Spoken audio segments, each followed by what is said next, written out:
here for a while longer.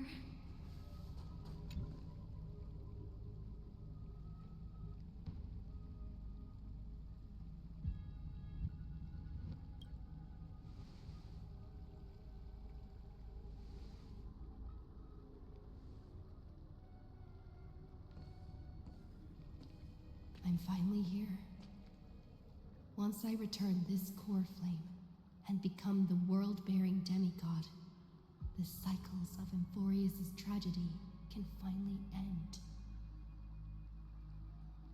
This Aranova will be the arena for the final battle with Iron Tomb.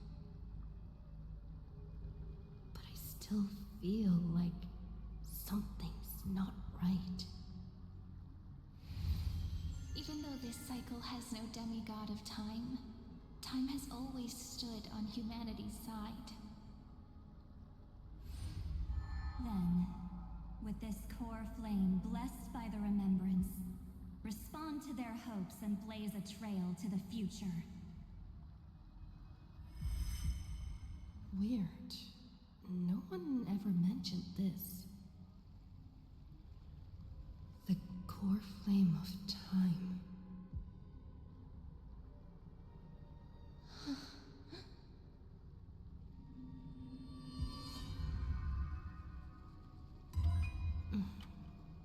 When did it get returned?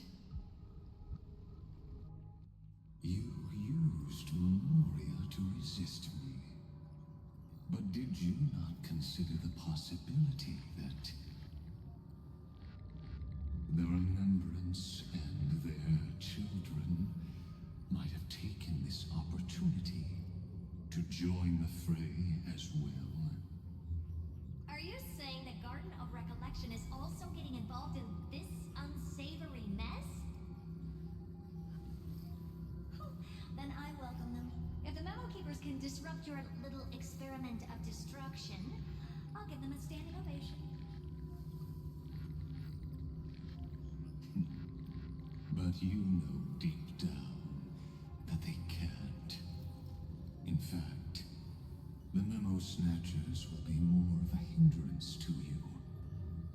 The Memo Keepers covet Amphorius' secrets, just as they covet the knowledge of every genius. In the war between the eons, the remembrance is never the erudition's ally. But they are certainly not an ally of the destruction either. Right now, following behind the Trailblaze, numerous cosmic powers have cast their sights on Amphorius. They all have vastly different philosophies, but the desire to survive will unite them against a common enemy. How can you be certain that these powers don't have their own end goals, waiting to seize an advantage in the war among the eons? The war has long begun, Scrollum. Four paths will push the cosmos to its end, and the destruction is only one of them. Polka saw these ripples, but had no way of stopping them. So she found in Device 9. Dr. Primitive also took action, but he chose the wrong allies. And now only wild animals keep him company. As for the two inorganic emperors, they could have ascended to the throne of destruction, but they were thwarted by the Eon's plots and became prisoners of the erudition instead. What's interesting is, while the second emperor had a body made of flesh and blood, he considered himself an inorganic being. Guess who was the one who influenced his thinking? We have no interest in chatting about the past with you. Logic, you are stalling, which means you feel trapped.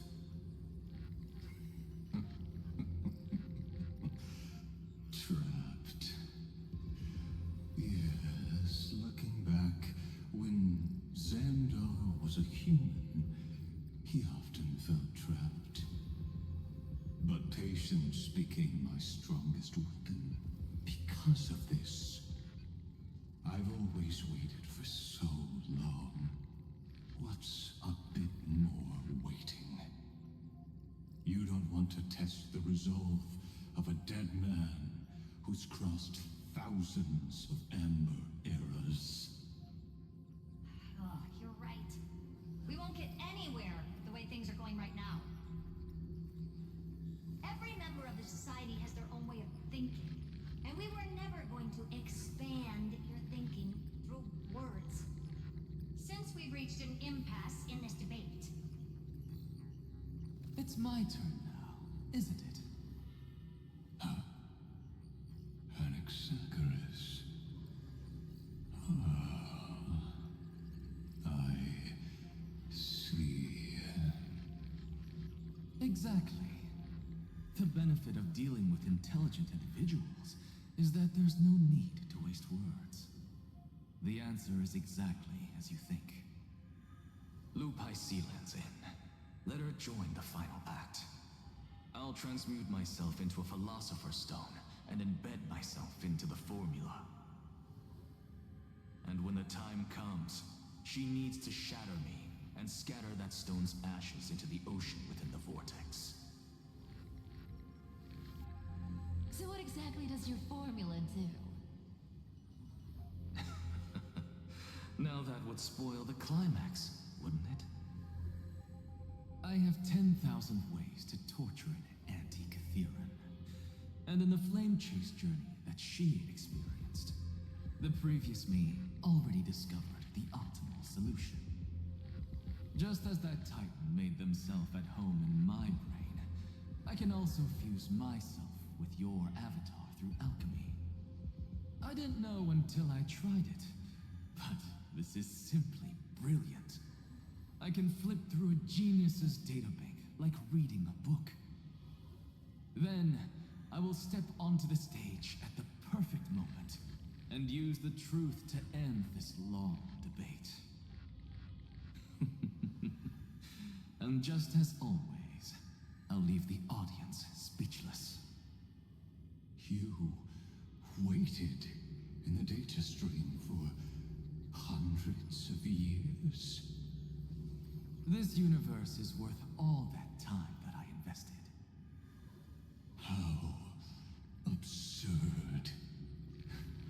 But I can't help but admire it. You managed to avoid the watchful eye of the erudition and plan all of this within Amphorius.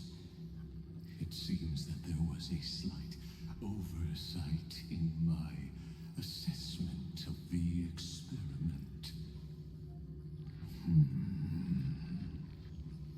Perhaps there was more than just one oversight. more than just one? I underestimated the Remembrance's methods. A third party is about to join our discussion. Still haven't noticed it. In the past few moments, we've all forgotten something, haven't we? Miss Cyrene disappeared. I thought no one would notice me if I just waited at a corner of the memory zone. But I see that wasn't enough to fool you, my dear.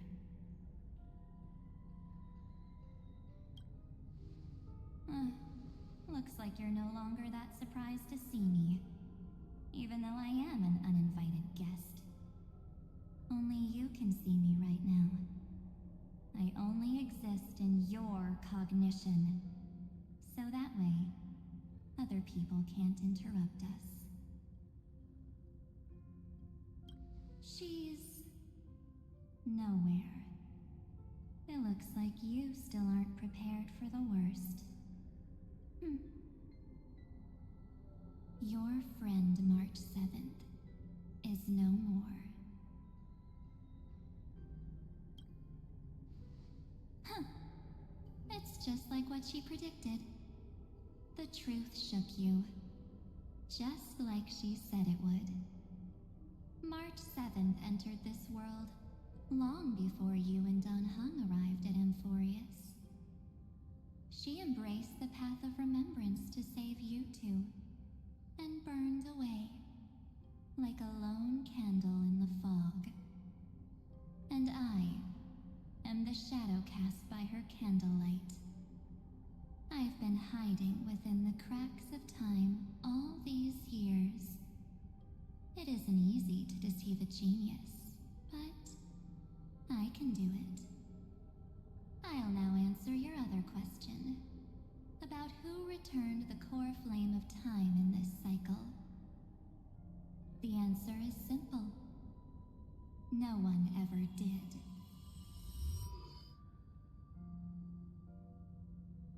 I believe someone as sharp as you would definitely figure out that something's wrong. When the Era Nova fails to proceed, you will remember our initial meeting, and I'll be able to open the way for the remembrance and reach this place. Thank you for carrying this core flame all the way to the end of the world. I expected nothing less from March 7th's trusted friend. And now, I shall claim the divine authority of time. There's not much in this universe that I care about, except March 7th and her cherished companions. The divine authority isn't actually all that important. What's important is that I will use it to participate in the inner workings of this world. You already have a good idea of what the Era Nova does, right? It initiates extrapolations for the next cycle, based on the World-Bearer's memories. This immutable experimental mechanism is the key to the genius's resistance against Iron Tomb. And now, I'll be lending it just a touch more help. Let me filter your memories. Keep the appropriate seeds, and discard the rest. That way, we'll be able to complete an Era Nova that this world has never before seen. It won't take too long. You just need to step into the rain of sensation with me. I'll tell you who deserves to be forgotten, and who deserves to be remembered. With your memories as the base material, I will recreate the cause and effect of this world, and let a flawless Amphorius be born from the chaos. Isn't the fate of the entire cosmos hinged upon this fight? Then this is the best way to ensure everything works out. It will most certainly defeat the destruction, while composing an unforgettable chapter for the Trailblaze. Mere mortals, flawed individuals, failed heroes. People like them cannot nurture the world, and would only become memory impurities. Yet being forgotten is the normal state of life. The universe is like a wasteland, filled with rubbish, where occasional treasures lie undiscovered. Besides, that's what March 7th wanted. If a new life is to be born, its seed has to be dead. March 7th made a wish to me before she disappeared. Her only wish was for the Trailblaze's journey to continue, without an end. I'll definitely fulfill that small wish for her. Friend, what's going on? Your consciousness suddenly went so far away. I promise you that the Astral Express crew will definitely see each other again in that new world. So come, dear. Sink into the sea of oblivion and become my guest. So much time. Just the two of us. And guess what? You cannot refuse my invitation. Because this Memoria Tide comes from your companion, March 7th. It's her deepest and innermost memory.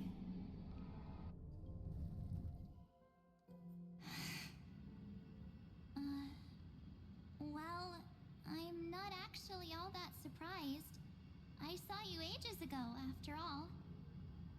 It was on that night when a certain Knight of Beauty dropped by uninvited to the Astral Express.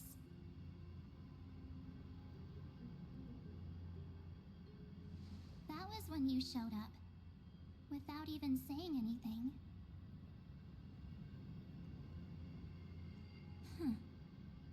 I see.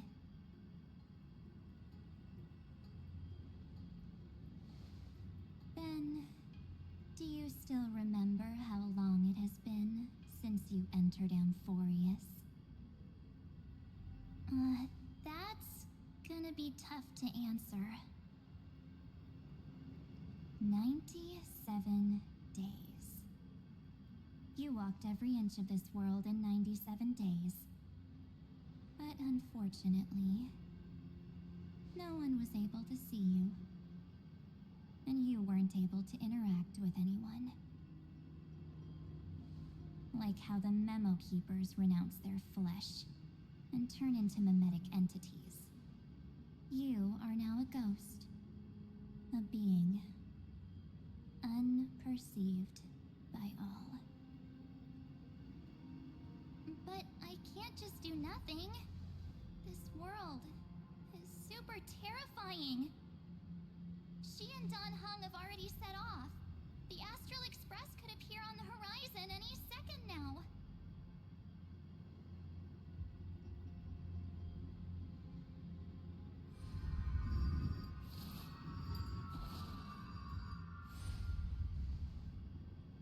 And they too will become this place's victims.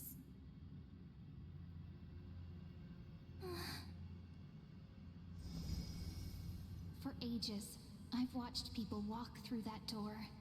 They couldn't see or hear my calls. The voices beyond always promised safety, but I've never seen anyone return safely. They are all humans who got lured into this place. But these people's memories were tampered with. That's not what happened with the Express crew. That's so cruel. Did the Memo Snatchers do that? I don't know. I only possess your memories. None of these people managed to break through the sky's seal. There's probably a dangerous reason as to why Amphorius had remained undiscovered for so long. Anyway, back to our initial topic. You gotta know something, right? We practically look like twins. Maybe you know a thing or two about my past? Or any hidden powers I might have? Please, tell me what I need to do to protect them. Have you ever wondered what the word cost means before jumping into action? Cost? Shouldn't I be the one asking you that? Oh, You always hid in my memories. never wanted to come out. The only times you showed yourself were when I got into serious trouble. That's because you also don't want to get discovered by the garden's observers. Am I wrong?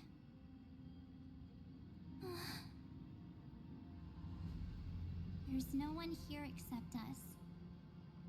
If you help me, then I'll help you.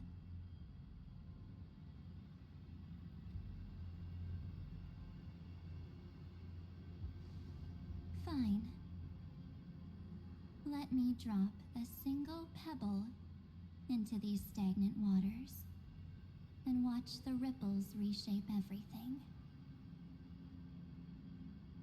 But you must polish this pebble with your own hands, and it will require all of your memories.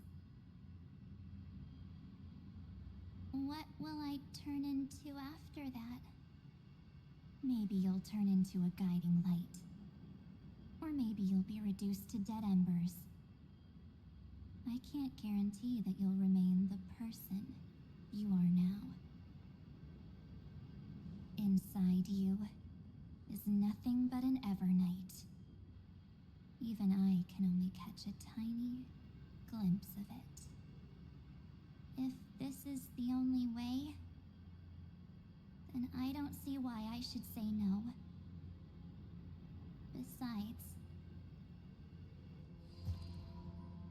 the mastermind behind the show is about to find us.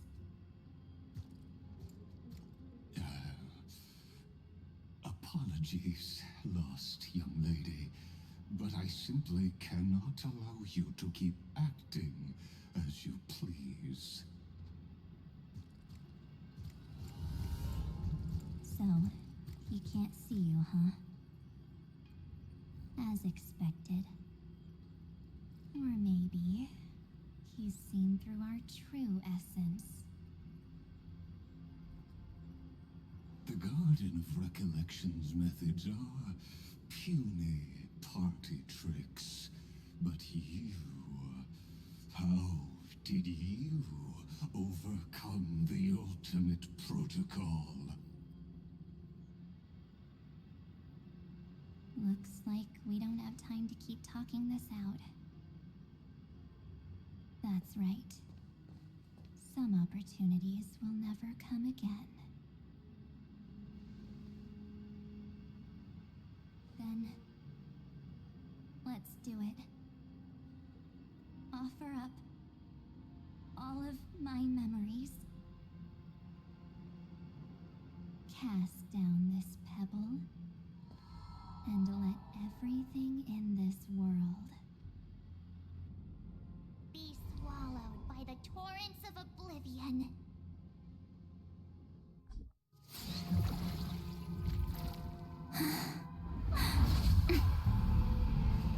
I promise you.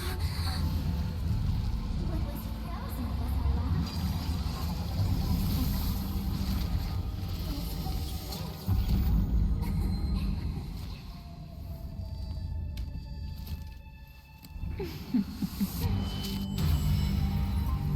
Now,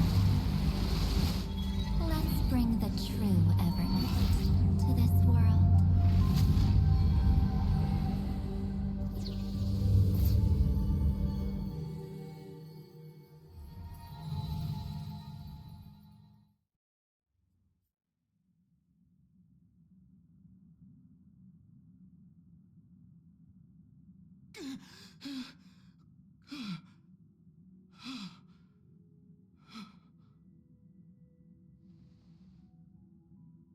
Is this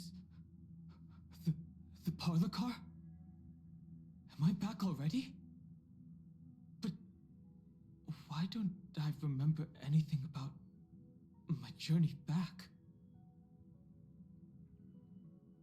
Something doesn't feel right. Think back to when she and I separated. It will take time to uncover the reason. Before then, if one of the Nameless is willing to stay and witness the fate of this world, or to push it along when necessary. It would be of great assistance. This is goodbye then, Lord Donhung. Thank you, guard. I hope that all of you will be able to overcome this disaster.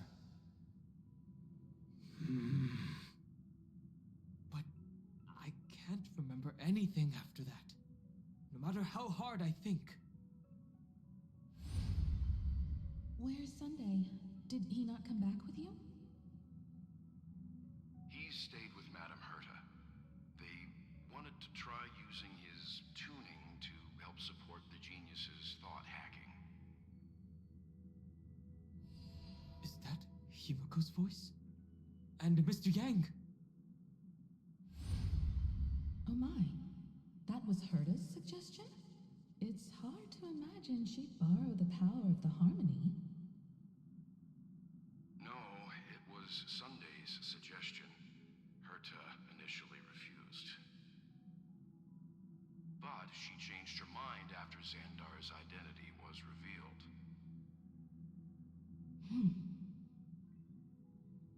And we still can't get in contact with the Xianzhou Lafu? I'm still trying, but this place is outside the inter-astral peace communications coverage zone, so there's a limit to what we can do.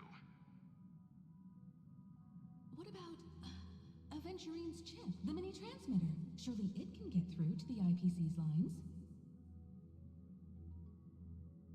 Himiko, are you all right? I've never seen you this anxious before. I'm all right. I'm probably just tired. Let's focus our energy on the kids. Now's not the time for distractions. Right. Unfortunately, I left that chip in the dreamscape when we departed Penacony.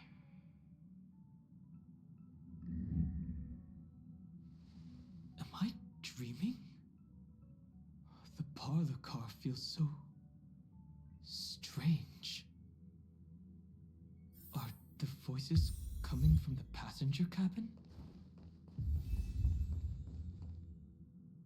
Those two passengers have to return safely. Don't worry, Pom Pom. They're both experienced nameless. They'll be just fine. Oh, I'm right here. But where did all of you go?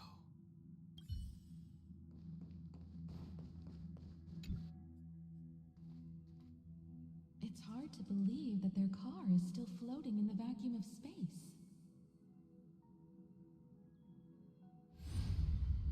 That's why the Express wasn't able to receive any landing signal.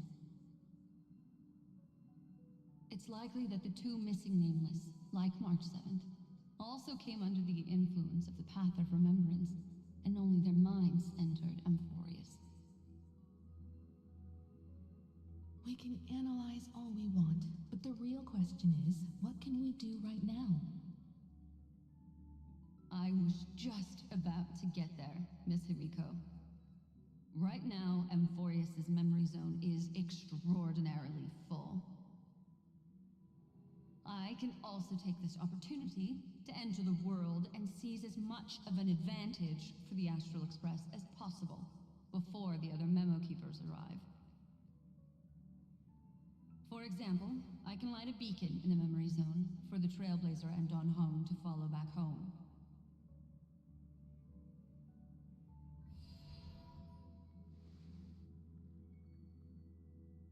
March's room.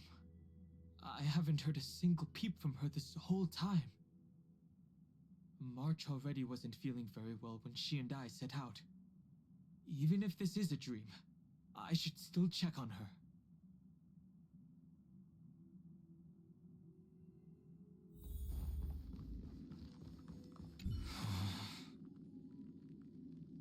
March, it's me.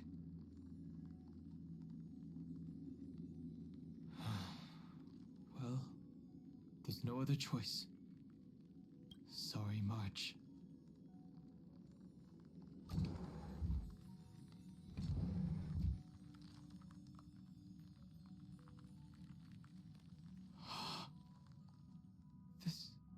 isn't a dream after all. Based on what Madame Herta said, Don Hung should already be on his way back. But the Express hasn't detected any traces of him. I feel like I've seen these floating black things somewhere before. Or he's already returned to the Express, but fell into the trap of someone with ulterior motives. No, I've definitely seen them before. But I've lost that memory. The Memo Keeper's mimetic entities are truly everywhere. Don't worry. Normal Memo Keepers can't do anything to that little dragon. As long as he's awake enough, he'll find a way out. All he needs is a little concentration, patience, and resolve. Hearing you say that makes me feel much better. Don Hung has all of the qualities you mentioned. I don't know what your intentions are. But as the guard of the Astral Express, I must ask. Any suspicious and uninvited guests to leave.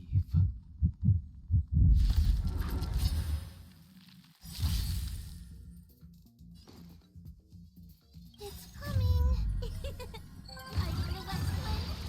Let me go! We can do it! Have some sunshine! Break's over. Life is not built here.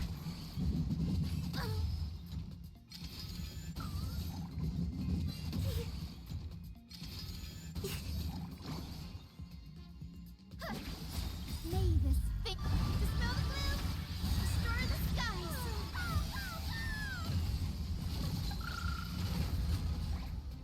Delivering warmth. This is being in sync.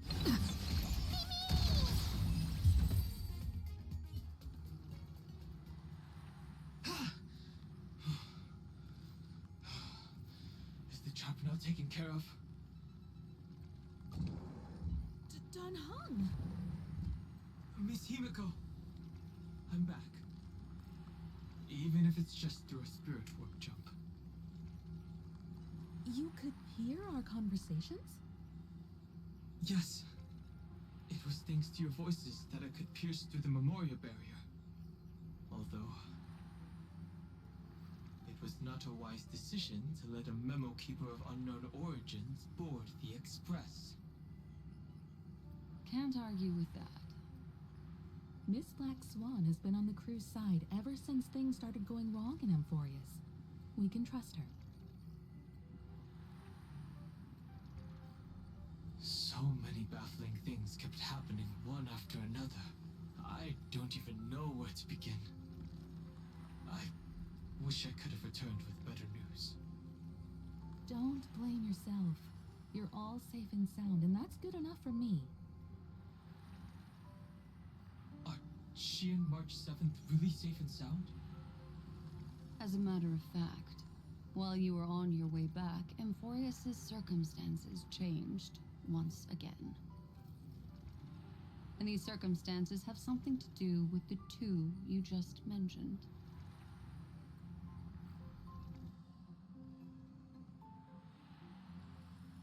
Are you saying that she has been kidnapped by an unidentified Remembrance Path Strider? So you're saying that person's appearance is identical to March 7th? It's too early to say that, as I haven't seen her with my own eyes. I've only detected a similar aura in the memory zone.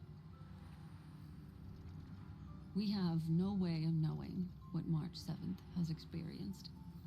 But I can assure you, if we sink too far into the Memoria tide of that Miss March, What will happen? everyone here will be torn to pieces. Please, trust me on this. But I also trust in our trailblazing companions. I know this isn't what March would want. No matter what secrets are buried within, we'll do whatever we can to find that March 7th and bring back her and the March we all know. I mostly understand what we've learned about the erudition and the destruction. But what roles do the remembrances intruders play in Amphorius? I made some new discoveries relating to that with Madame Herta's help. As part of the deal, do you mind if I share them with you? All right then. Fourth mirror. It's finally my turn to shine! Oh, this feels like such a grand occasion! It's really been too long since I last appeared. This friend here is Madame Herta's very capable assistant. They were the ones who helped you complete the spirit warp jump. Additionally, it was thanks to them that I was able to learn the secrets of that group of extremist memo keepers. I appreciate the praise, but I didn't have to lift a finger. I mean, mirror. You did this through a mirror? The Garden has strict rules for collecting memories, but not all memo keepers are as proper as I am. Herta Space Station often has uninvited guests, and they never seem to know their limits. That group of memo snatchers has been taken care of, and they are now trapped in the fourth mirror. How many of them are there? I can't quite remember. I didn't really count carefully either. Maybe around 42? There's still room for more. I carefully dissected the memories of these colleagues of mine. Individually, their goals are not worth mentioning. But when you piece them all together, you come to a conclusion that can't be ignored. The Garden of Recollection is secretly salvaging the memories of a path disappearing. In other words, their goal is to gain the memories of a god's death. The moment an eon falls? That would indeed be a spectacular sight for someone dedicated to recording these things. That's exactly the problem. They seem to have been aware of the destruction's movements early on, but they lacked a decisive power and had no way to penetrate Amphorius's firewall. So, what did they decide to do? Hide the truth and wait for an opportunity. Now, it seems that letting memo keepers guide the right people here was also part of the plan. This also confirms one of my suspicions. They have already infiltrated deep within the Garden. They would not hesitate to associate with the destruction in order to salvage memories? Could they be the Cremators? I don't know. Perhaps there are even deeper things at play here. The majority of memo keepers believe that when the universe inevitably reaches its death, unable to sustain increasing entropy, Fu Li will use the memories of everything to reforge the cosmos. Amphorius, as a scepter, can be viewed as a mini-universe. This is why memo snatchers have been frequenting the Herta space station. Without a doubt, these extremists wish to record the cause and effect of Iron Tomb's destruction of the erudition. They may want to use it to simulate the end of the universe, or to probe into the unfathomable will of the eons. The Trailblaze broke the seal around Amphorius, giving these people the opportunity to enter. Now, they'll do anything to prevent outside powers from interfering. Because your involvement will certainly influence Iron Tomb's final outcome. You said that March is closely linked to the Remembrance. Is what she's doing related to these memo snatchers? I do not believe that Miss March is on their side. In fact, when the car you used for landing first made contact with Amphorius, a violent surge of memories flowed past. Combined with what we know now, I have reason to suspect that the flash of power came from... March. Exactly.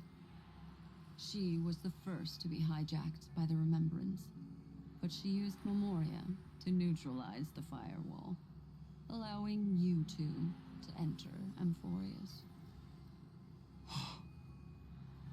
At present, we've lost contact with her. Our only choice now is to rely on the eyes and ears of those two geniuses to understand the situation within Amphorius. There's no use in agonizing over this, Dan Heng. Our top priority now is to find where that car landed. Yes. Ah! Passenger Dong Hung!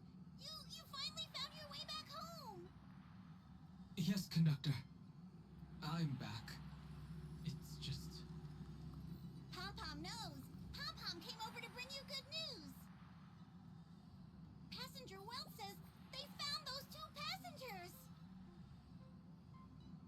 Their projections are in the parlor car.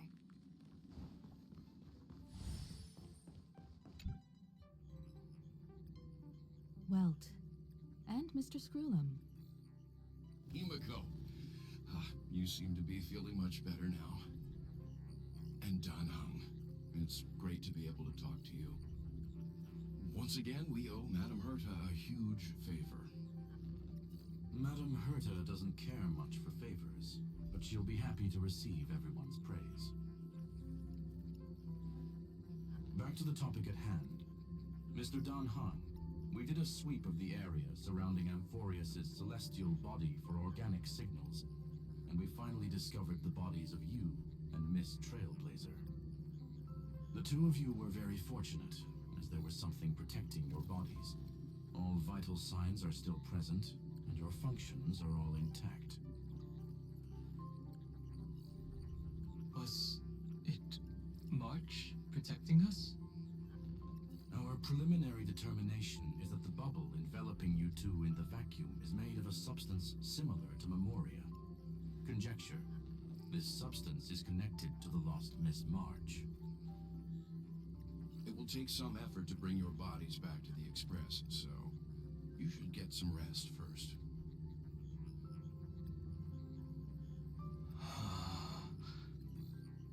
Have we completely lost contact with the inside of Amphorius?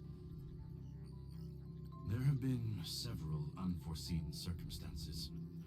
We broke through Lygas's firewall after the law was amended.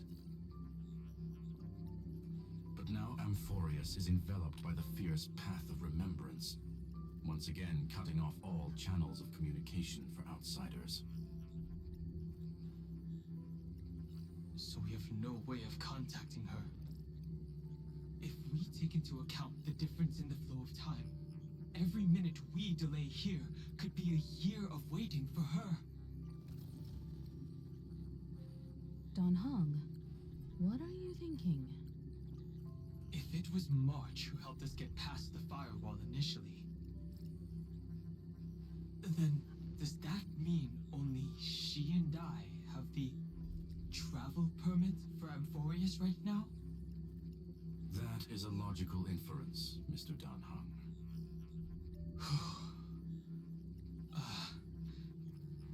Mr. Screwlum, do you have a way to transmit my spirit signal back to Amphorius?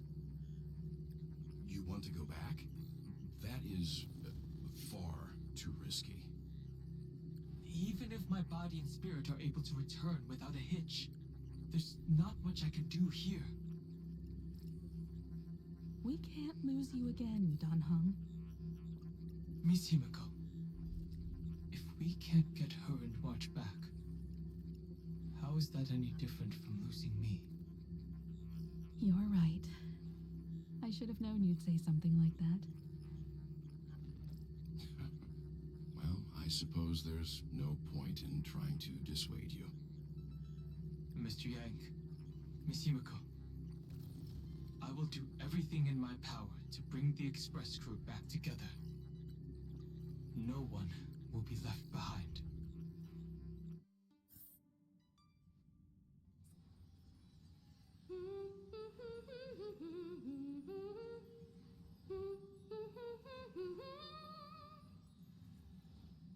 You may notice a hint of sweetness in the air. That would be the fragrance of the 7-colored bath salts from Marmorial Palace.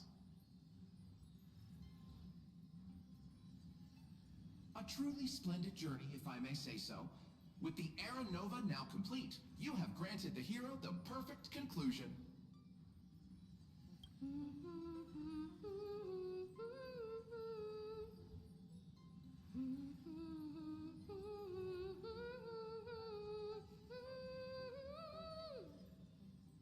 Losses were a constant on the Flame Chase journey, until your radiant arrival turned the tide.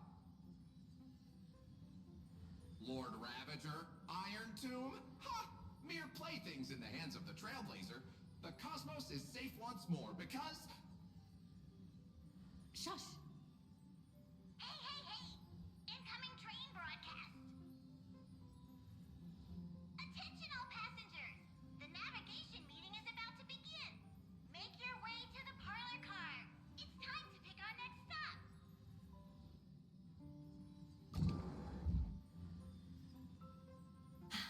Perfect timing. Let's head to the meeting. I'm wide awake and feeling great.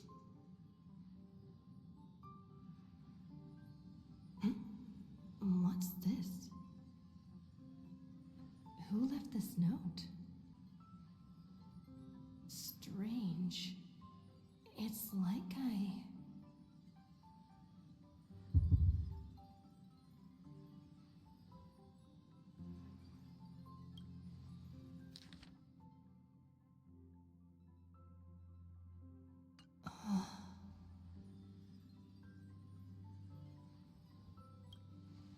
March.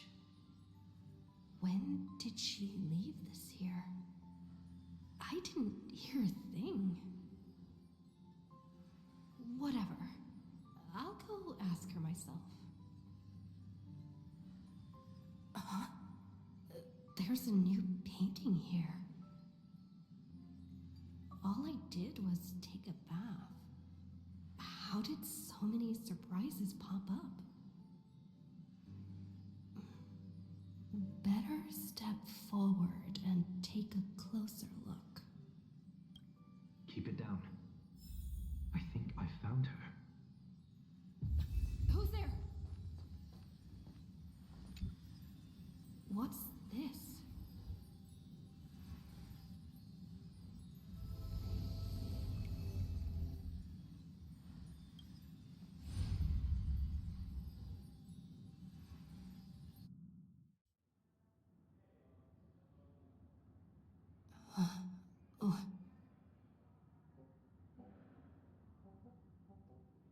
Is this the Reverie Hotel? Seriously, what is happening?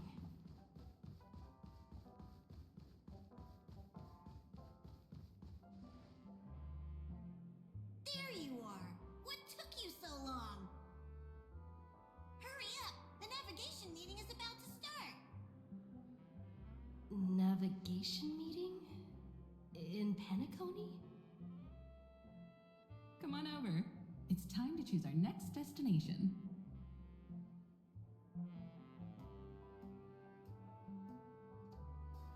Perfect timing. The meeting's at a standstill. Lushaka or Melistanen? No one can make the call. The vote's split 2 against 2. Everything hinges on your vote now.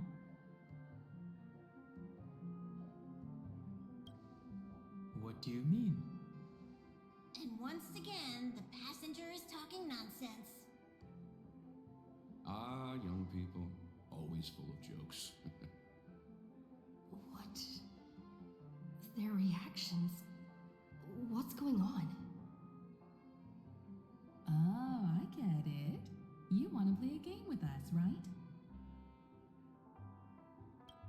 You said you didn't see March. True, she might be hiding somewhere in the lobby. The objective of the game is to uncover where she's hiding. You're her closest companion. If anyone can do it, it's you, right?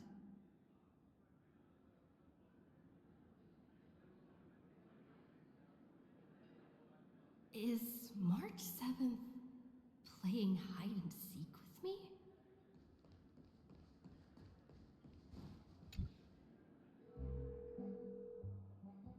Weird. Did I even make a call?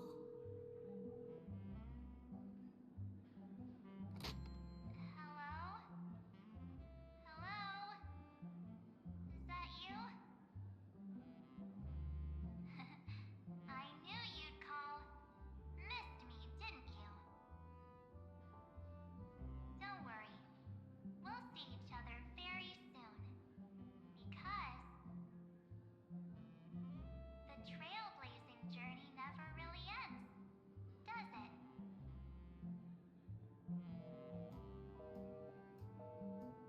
March. That's not her. Don't fall for it.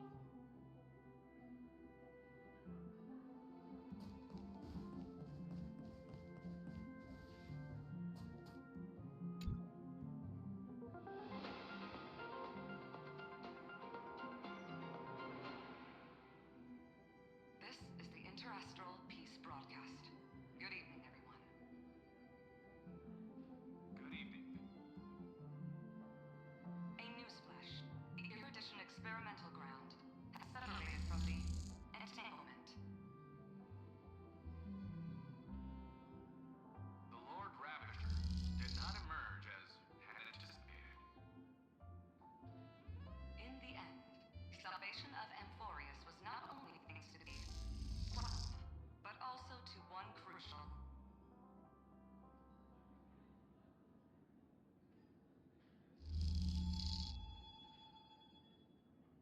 It won't be easy, I know. But you've got this. Find your way back. Find yourself.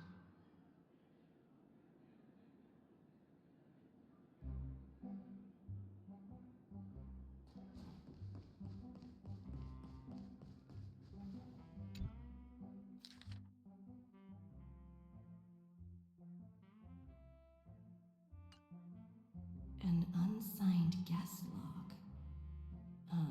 Can you really call that a log? Oh, wait a second. Why am I looking for March 7th in the guest book? Friend! Over here.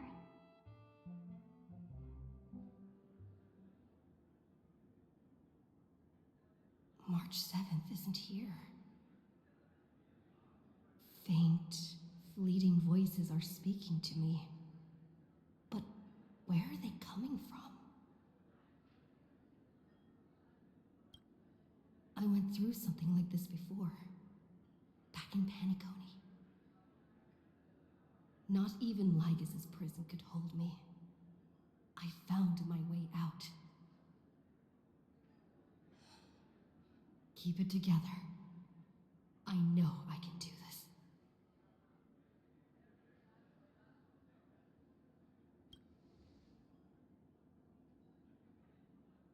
I found you. You did well. Soar.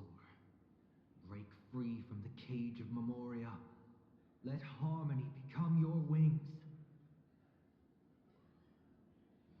A clever little trick. But stealing a fledgling from someone else's nest? Not exactly the pinnacle of integrity, is it?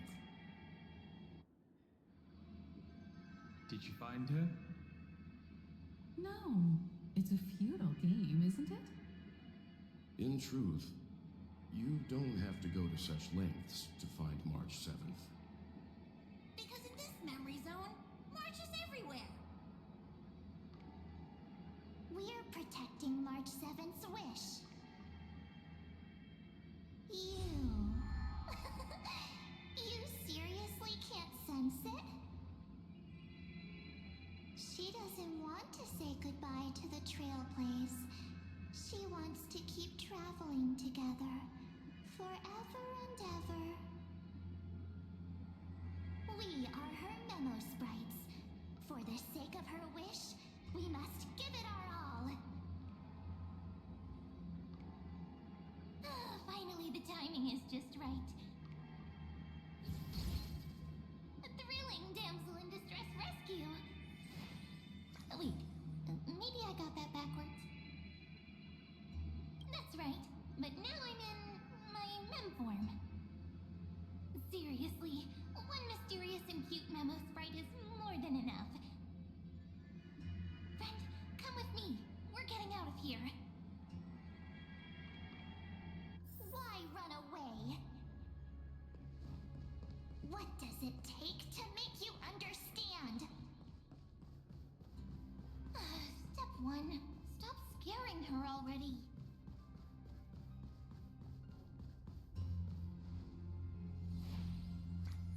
In this form, I'm way more suited for the memory zone. I'm totally in my element. Grab my hand. Let's hide away in the deepest corner of your memories.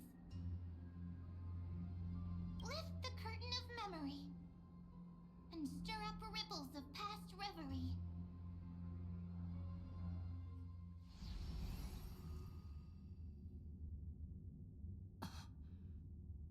Where am I? The space station. Where it all began for you. Looks like we made it. What's that? Silverwolf? Kafka? It's your secret. I'm so curious. But I won't peek. Promise. When I first met you, I remember they were there in your memories too. Yes, this memory is all too real. And so heavy. You sound really nostalgic. Want to take a closer look? Go ahead. Think of it as a glimpse into the past. I'll stay right here. I promise not to disturb you.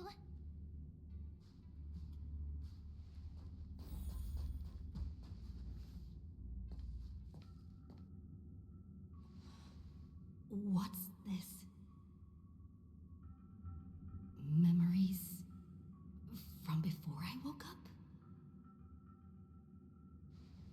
So, Silverwolf, how long till she wakes? Hard to say. Maybe a few more minutes.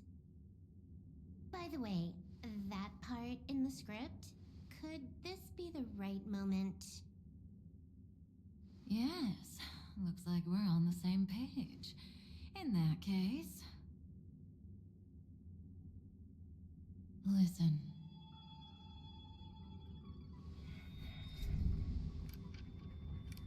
Remember these words, then forget them. Let them slumber in the depths of your memory until the day they are awakened once more. On that day, your journey will intertwine with the remembrance. In nearly every possibility Elio has foreseen, it leads to a great crisis. You'll face betrayal, lose your way, and seek answers.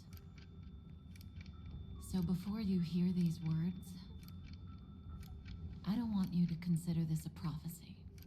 You arrived at this moment because of the decisions you made.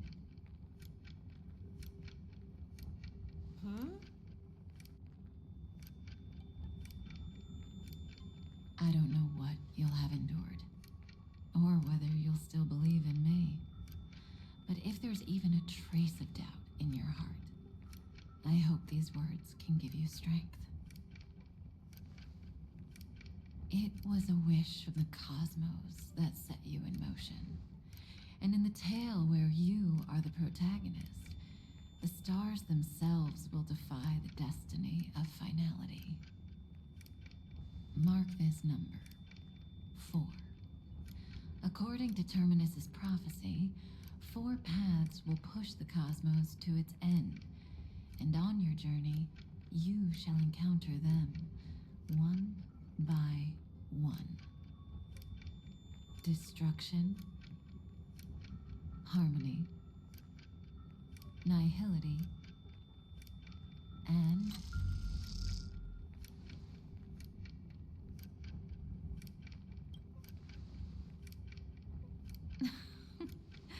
easy now. Trust what you remember. The fourth path has yet to fully reveal their face. And that's why the journey's worth it. Even in a predetermined script, there's room for us to mold possibilities into shapes we prefer. So listen, take this guiding principle, then forget it. Let your own will be what expands your journey through life. As in the past, even while achieving so much, you never let go of your pursuit of freedom.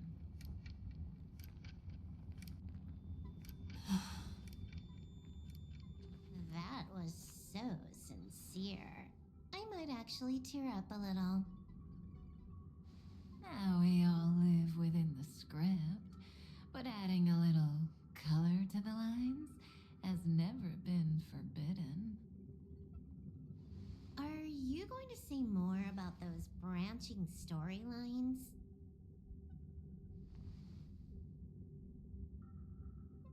Never mind. Best not to tempt fate.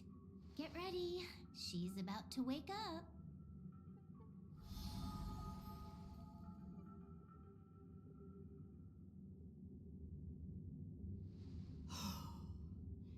Come back to yourself. Kafka said that when my link to the remembrance deepens, this memory will resurface exactly when it needs to. And an inevitable crisis will surely follow. But even a Stellaron hunter can't fully grasp the trailblazing journey. Just as I thought. It all begins with March 7th, doesn't it? Even if the Express had never arrived at Amphorius, her secret would have come to light eventually.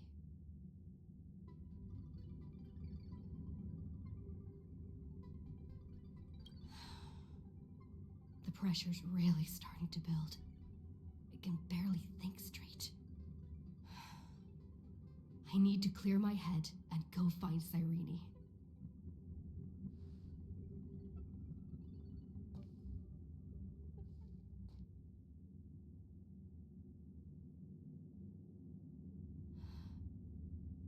Cyrene?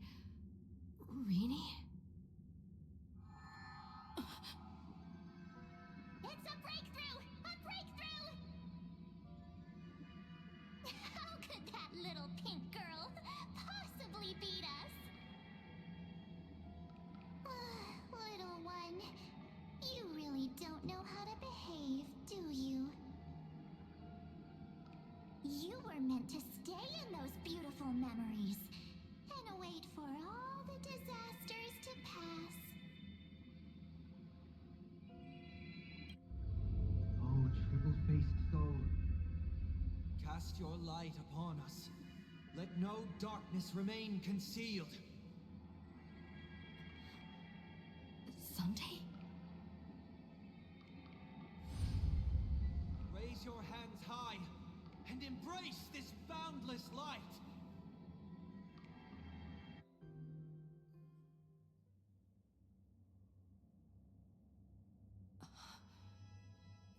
This stage really brings back memories.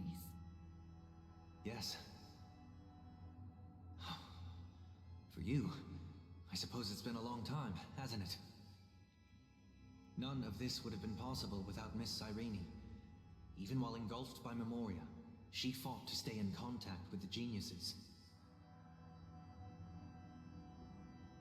Only then, through tuning, was I able to undo the memory zone's effect on you.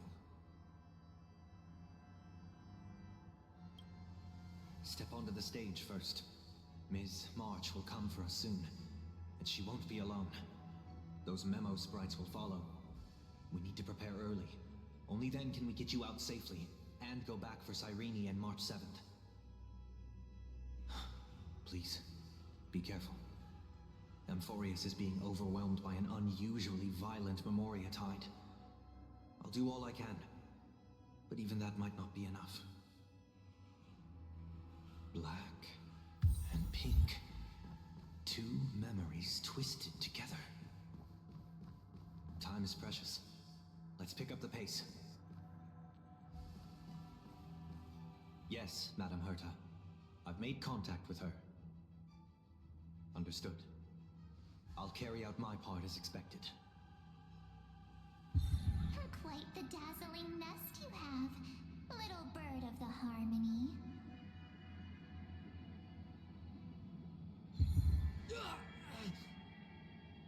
Your grasp of Memoria is unexpectedly profound, but playtime's over. This ocean we created, according to her wish. This journey that flows on without end. Don't any of you think about interfering with it.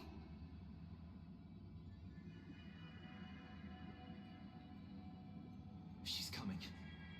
Is it me she's after this time?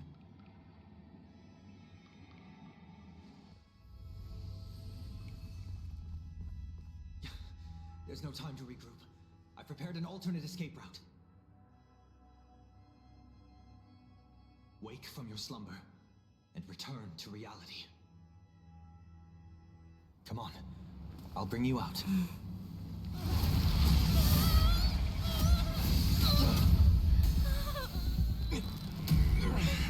Ow. Self-righteous path strider of the harmony. You think you can do that?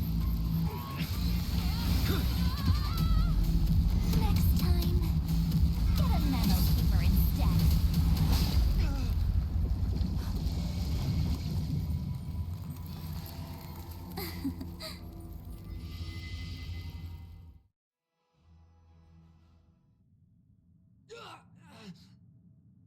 That was way too close. Good thing I was there to fish you out.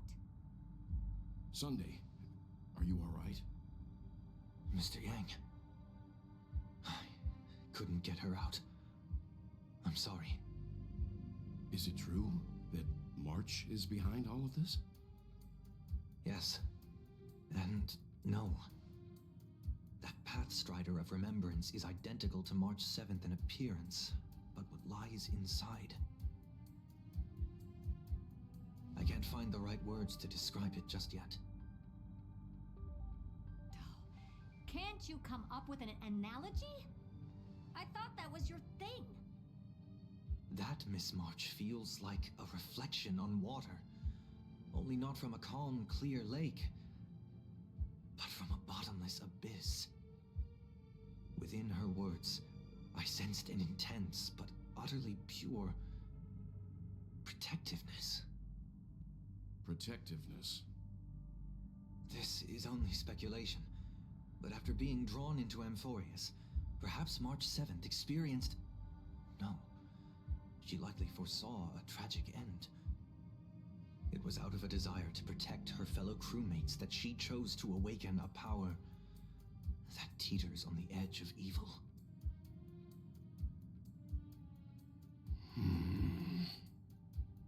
Well, on the bright side, at least March 7th won't have to face any danger again.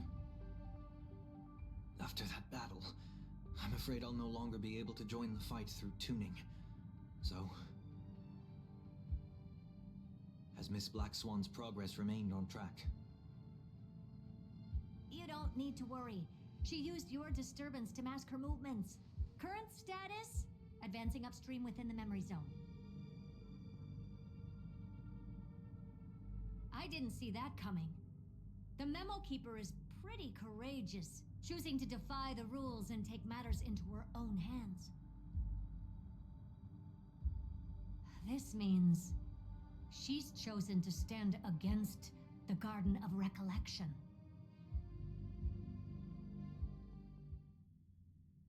Even so, I must think long term. I wanted to hide in the shadows to avoid direct conflict. But why is it so quiet here? The air is thick with memoria, yet it's so chaotic, like broken memories all mixed together. Memo Snatchers should be swarming into Amphorius. I was expecting this place to be very lively.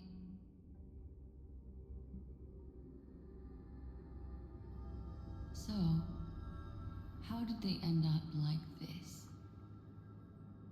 Now I'm getting very curious. An empty shell. The consciousness that maintained this Dharmakaya has disappeared. So efficient. Not a single trace left behind. Alternatively, she might have sacrificed herself for an even more mysterious purpose.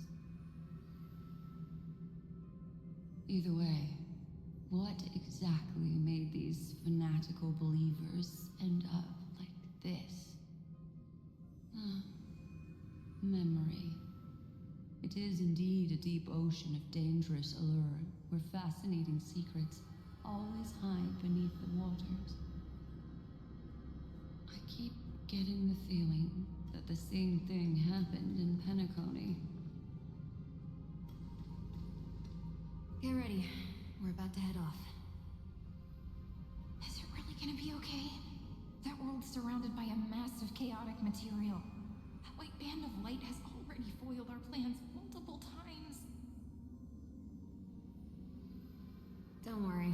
After the pink girl from the Astral Express broke into Amphorius, that obstructive force preventing the garden from entry disappeared. That's the trailblazing nameless for ya. A huge help. What are you so happy for? Aren't things gonna get messier with more irrelevant people turning up? What if those trailblazers find the seed of remembrance before we do?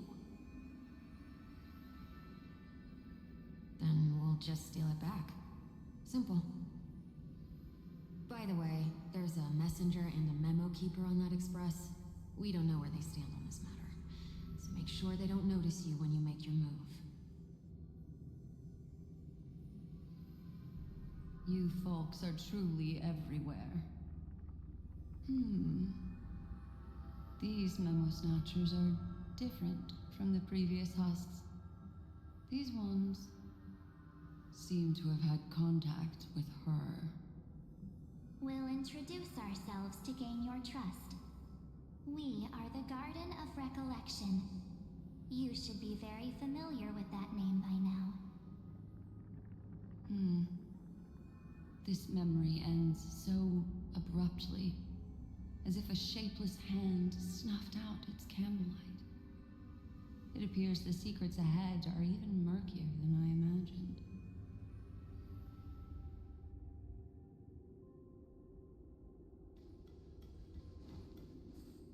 What a bizarre sight. It's spinning out of control! Everything's out of control! Why did no one tell us? That girl is the Memo Keeper's nemesis! Is she talking about March 7th? That Evernight, those black Memo sprites, they swallowed everything! Those who came here first all drowned. Not even a trace of their consciousness was left behind! I wish I'd never come here. I don't want anything to do with Amphorius anymore. Please! I'm begging you! Don't come near me! No! No! You've involved too many innocent people just to obtain the memory of an eon's fall. You deserve this. But I'm not here to blame you. That entity you call Evernight. Tell me everything you know about her. We may yet bring a glimmer of hope for those who are still alive in there.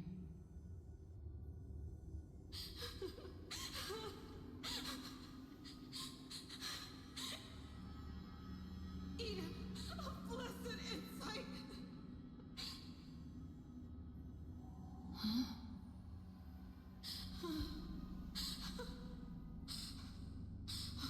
So that's what happened.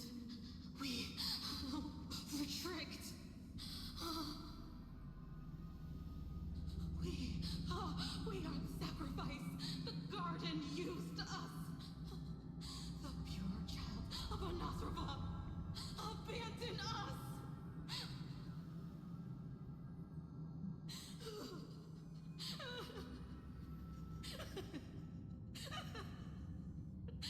She just wants to find her lost sisters.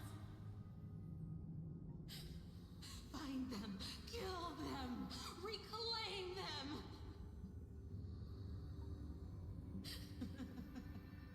If a new life is to be born, its seed has to be dead.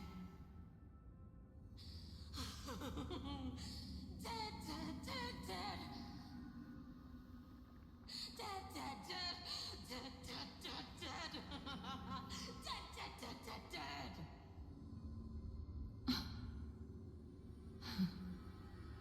I can finally understand your fears now. Thank you for the information.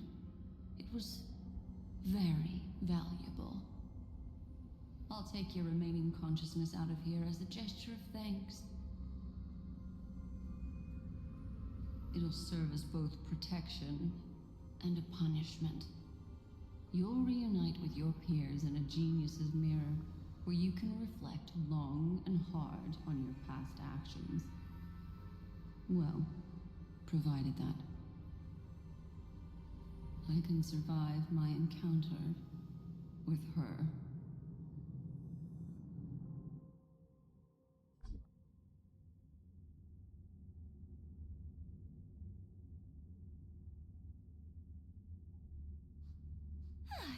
These little critters look scary, but they're not so tough to handle after all.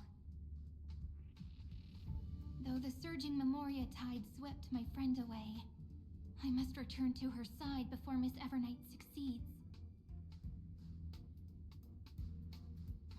Another one of these stealth missions, huh? Help me out here, friends in her world.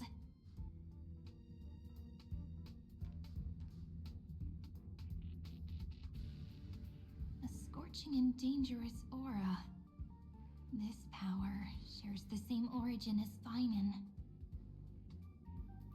And then there's that enigmatic, bottomless aura that seems to jolt awake at midnight. Must be Miss Evernight. Better steer clear of her. There's a beam of light over there. Full of energy, yet uncontrollable. More familiar than the others. As if it's coming from someone close by. Could it be... my friend? Maybe it's the Stellaron she mentioned. Memories of the Stellaron are flowing deep within the Memoria tide. Let's go there to find my friend.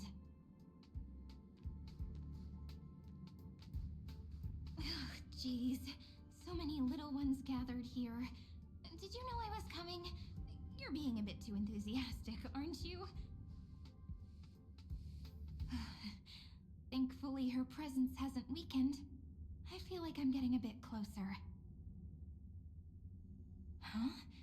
They're guarding something. Is that my friend's photo stone? What's it doing here? These memo sprites are completely still. It's as if they're drawn to this thing. This is a...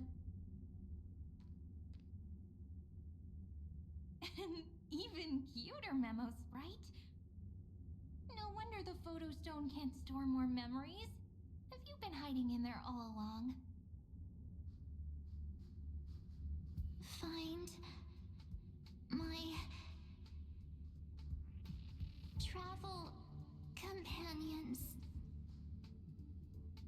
What? How could that mean? My companions. Are you March 7th?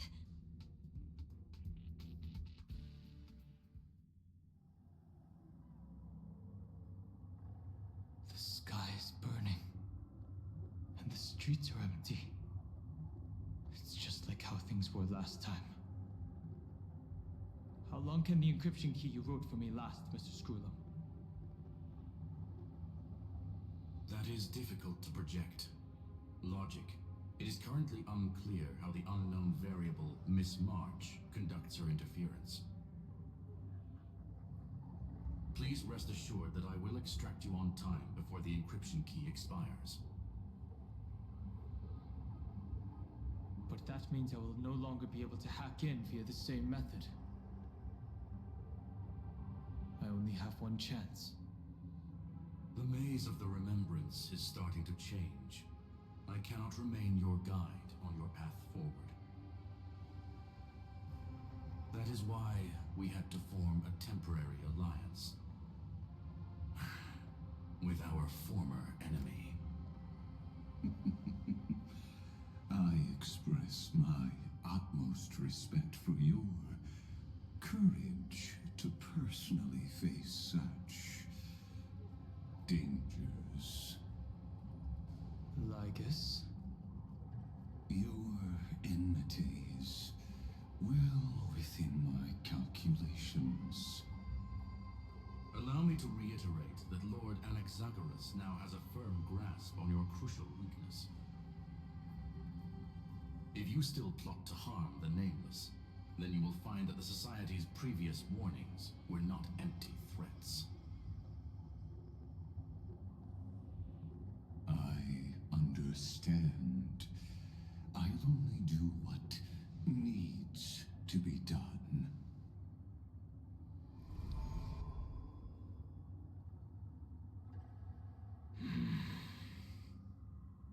I never imagined that I'd one day walk alongside a genius who offered himself to the destruction. My stance has never changed. The erudition's ruin is inevitable. But before that, I'd be very willing to witness the reunion of the Nameless and to escort you on your way home. More like her appearance completely interrupted your plans, even forcing you to seek out collaboration. I'll remember that. Your words are as sharp as ever. But remember, happenstance is the only true constant in the universe. The demise of the progenitor of all dragons is a testament to that. Come with me. I am honored to guide a scion of permanence. You created this wasteland before us with your own hands. Such sights are no longer able to stir anything in my heart. Ha!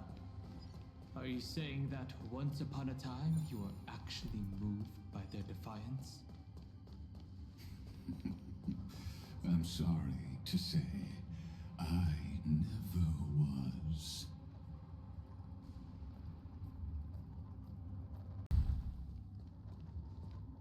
These memo sprites. Is it her?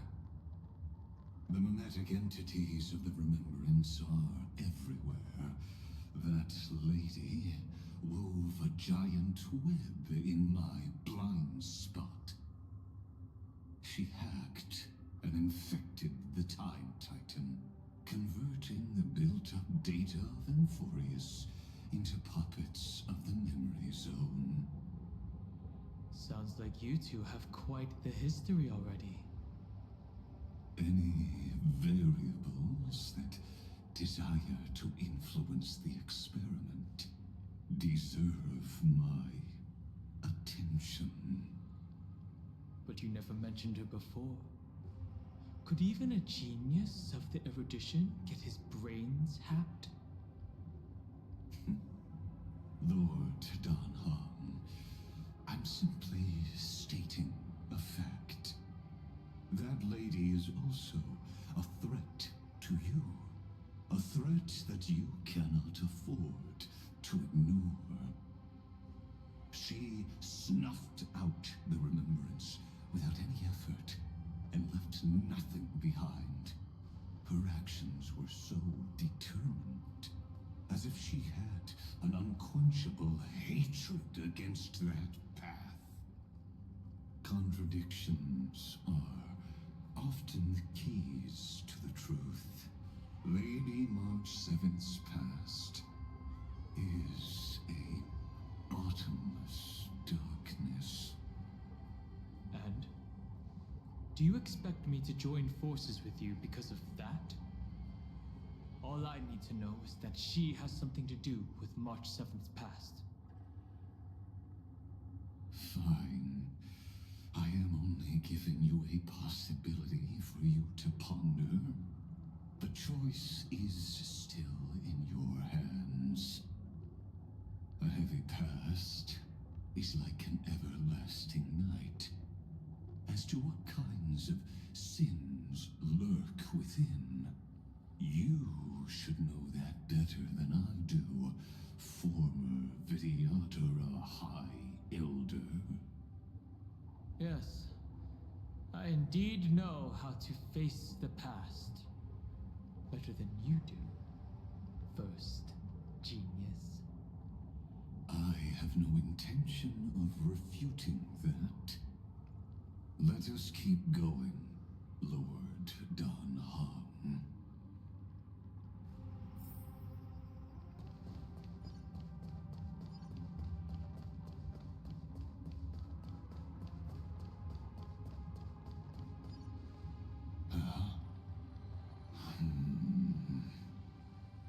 I didn't think there were still some that got away. Explain. They are thieves from the garden. They have long coveted this world, but it always been kept out. They finally got a chance thanks to your efforts.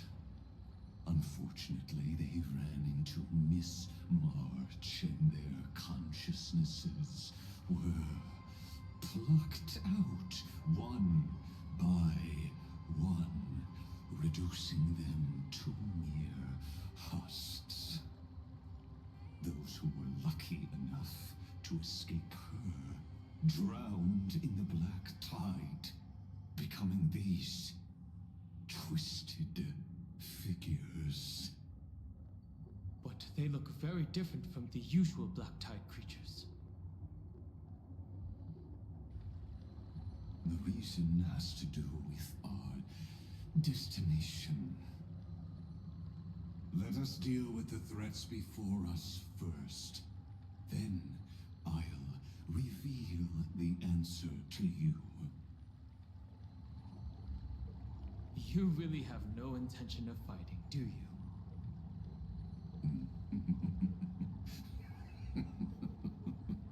I have no grounds to assist you. Besides, the geniuses are still keeping a close eye on me. I would hate for anything I do to be misconstrued as provocation against you. Never mind. Let me clear the way.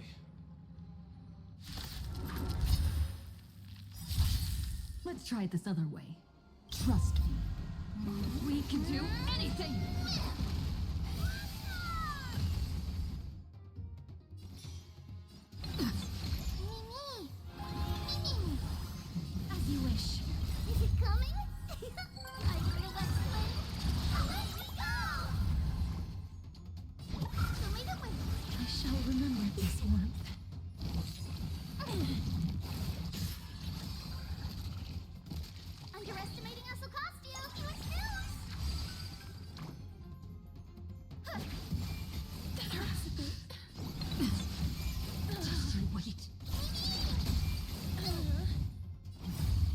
embrace a new life. Just you wait. Return to dust. Mavis, dispel the gloom, restore the sky. I shall remember this.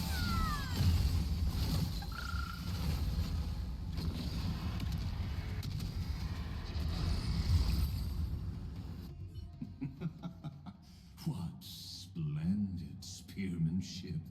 Truly remarkable. Let's get back on our previous topic. These memo snatchers attempted to infiltrate the breeding ground of the Black Tide to steal Iron Tomb's memories.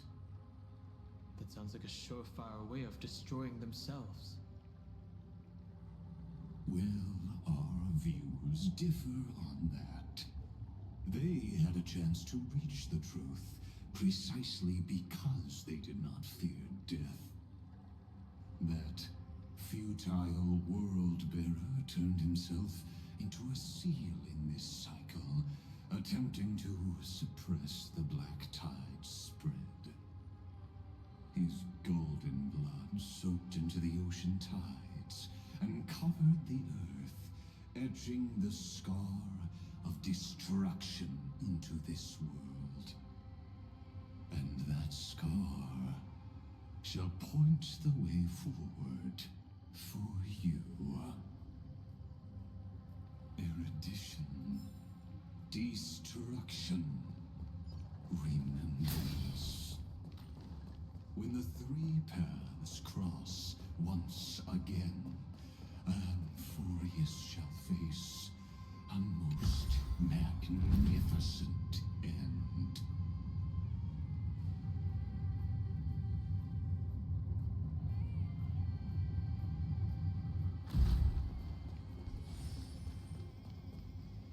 Dawn Cloud.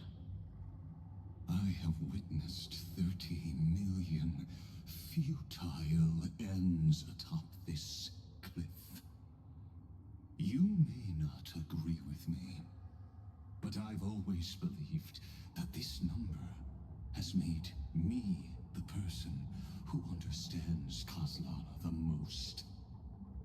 This is also where he decapitated me on that day and pointed his sword at the Aeon of Destruction. He suffered a tragic defeat, but also achieved a legendary deed. A drop of burning golden blood. The blood that will cleanse the world. Dripped from the god's wound. Nanook? Fiden managed to hurt them? Yes. It melded into Kozlana's body, becoming the Destruction's final blessing. If you wish to dispel the fog and find that March 7th, then go and awaken his fury. She hides in the crevices of time, in the most concealed corner of Amphorius. Only the most ferocious will can break through the memory zone and illuminate her footsteps. Just like how the blazing sun can only rise at the end of the Evernight. How do I know this won't be another trick of yours? I have nothing to gain from helping you two work together. But in this cycle, Kozlana never answered my calls. Perhaps his mind has already eroded away. Or perhaps he is still awake, still fighting the whispers of the Black Tide. Deep down, I only wish that you and the esteemed Trailblazer could bring me an answer.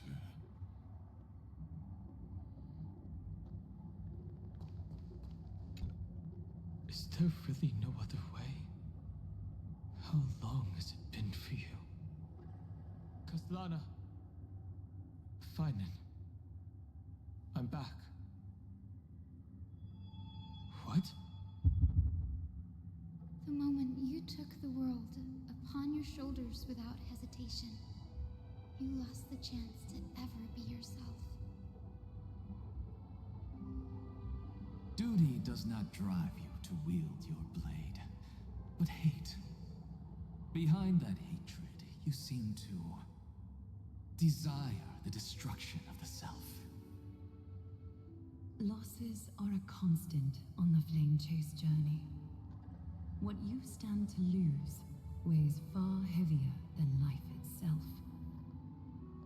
It is because you suffer that you are so much stronger than any ordinary person.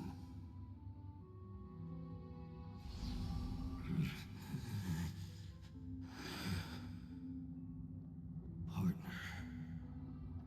And Dun Hung. You still remember us? Those two names are like brands. Then I'll tell you that those two names only appeared for a blink of an eye in your long journey. But we once fought together to protect this holy city beneath our feet. And we witnessed each other's resolve at this very cliff.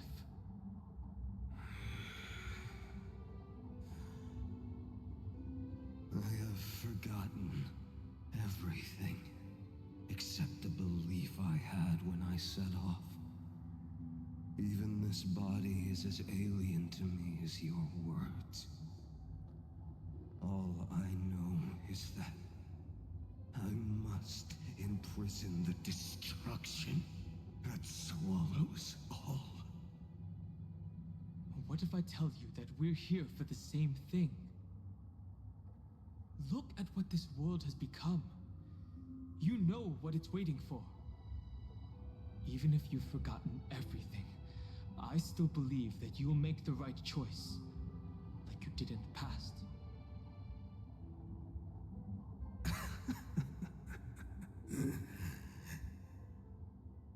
When have we ever had a choice? When were we ever masters of this world's fate?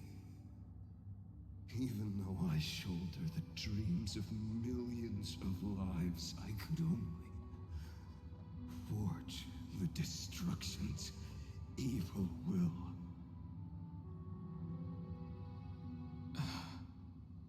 No. Everyone I know is dead. And the world I dared to save has been torn to pieces. So, be gone. This body never existed to carry out deliverance.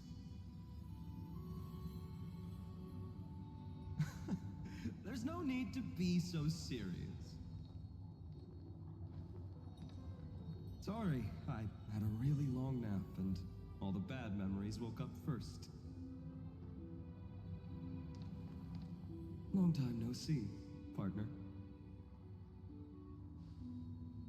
Well, it was only a very brief farewell for me. We once walked side by side and trusted each other to watch our backs. That memory will never fade away, even if all else does. And because it was so precious and hidden so deep in my heart, it needed more time to wake up. Trailblazing? What an interesting concept.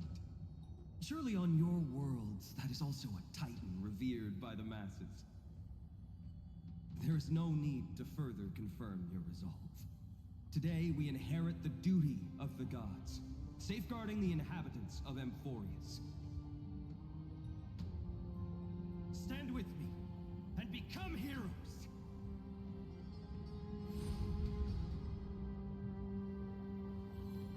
Did you hear that? Heroes. I have never forgotten the weight of that word. Even though I am no longer a hero, and the only thing remaining in me is the boundless flames of wrath. But lighting a fire can also illuminate the path ahead. Everyone I know is dead, and the world I dared to save has been torn to pieces.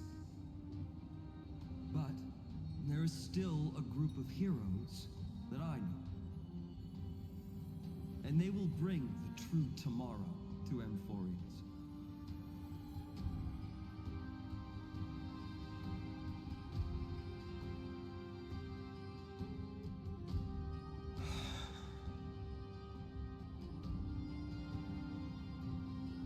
This body never existed to carry out deliverance. It only ever burned for world-bearing.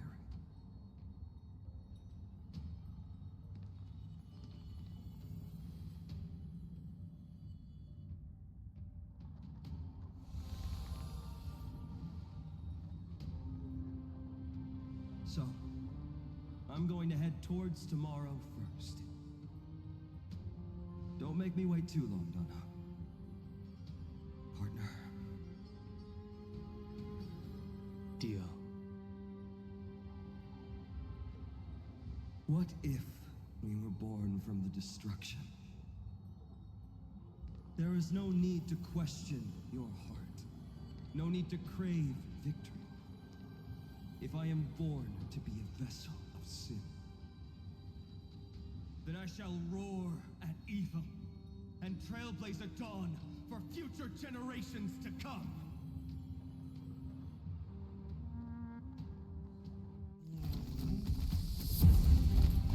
Let us go to the other side of the night.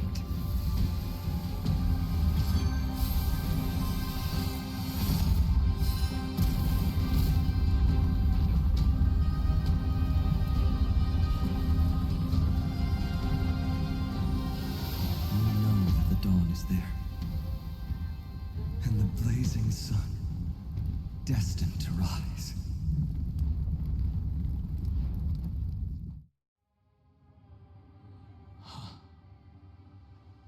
It won't be too long before our paths cross again. There is a ruckus coming from the Grove of Epiphany.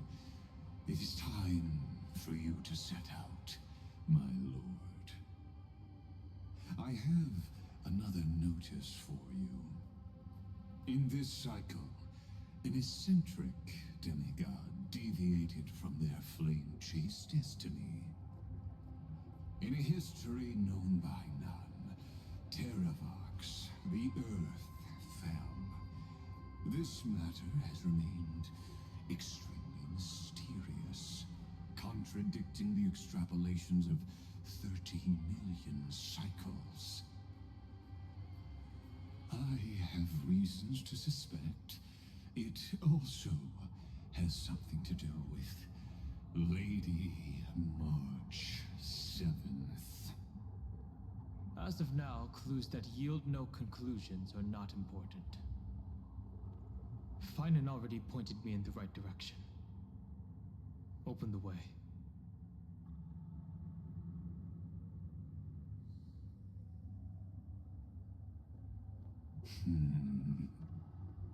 Lord Danhang is gone. You can now speak your mind, Lord Anaxagoras. Thanks for the honor.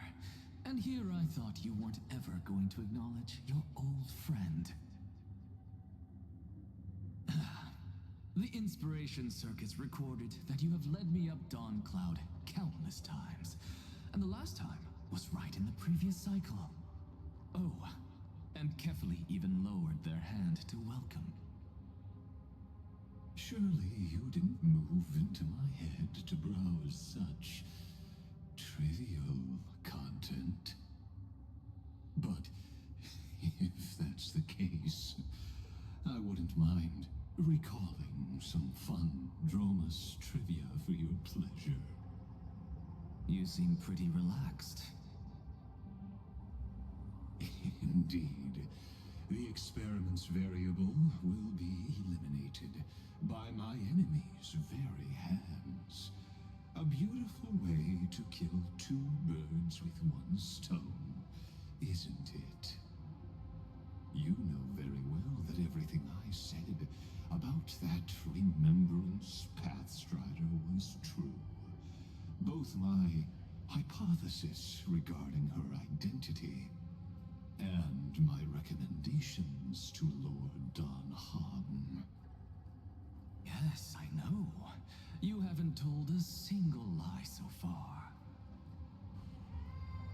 But I noticed your thoughts would generate a curious ripple whenever you mentioned her.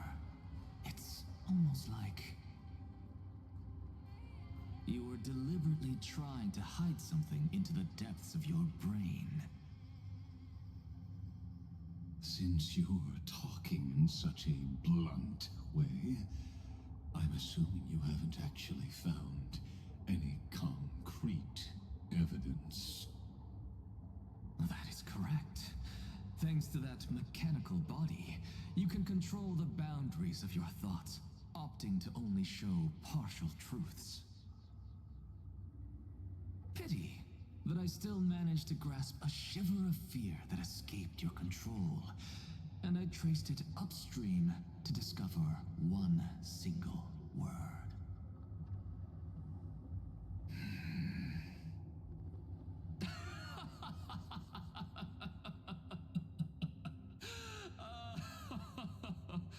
Oh, like Kyrgyz, tell me, what is the demi-urge?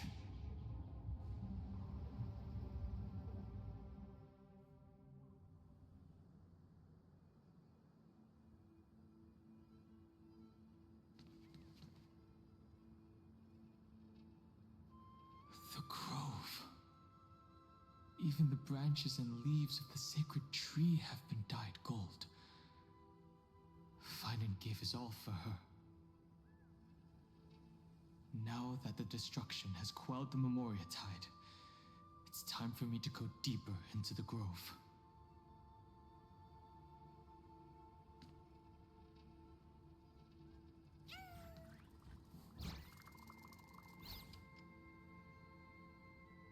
Who's there?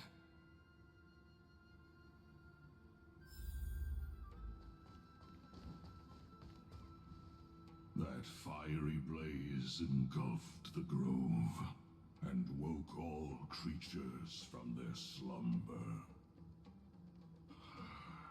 And you, visitor from beyond the sky, you have no intention of listening to the cries of the earth. You are... Are you surprised? Demigods with golden blood are not solely limited to Kefali's children. Is it not natural that the offspring of Georios would take on their duty? I am Terravox, Avatar of the Earth, divine protector of the myriad living beings. What a coincidence. I was just told by someone to watch out for you. Answer me. Why would the Dromus King of the legends, the demigod who should have fallen, appear in humanoid form? You already know the answer. Is the transmutation arcanum not precisely your specialty, descendant of the permanence? How do you know about... Was it March 7th?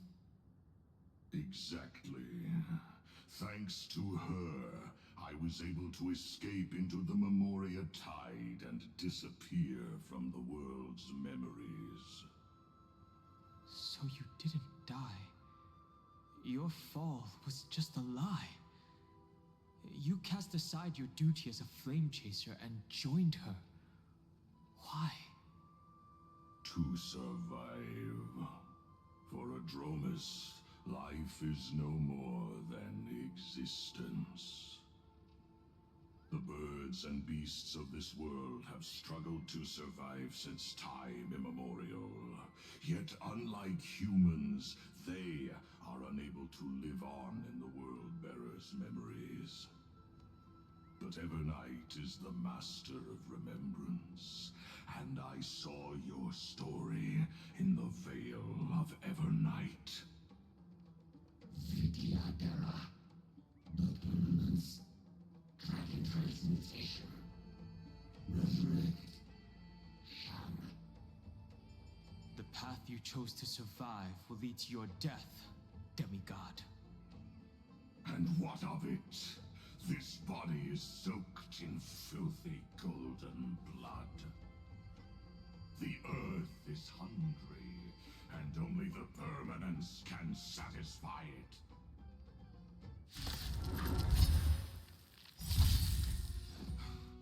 This madness seems exactly like Mara struck. Trust me, we can do anything! Is it coming? My little west wind? Away we go!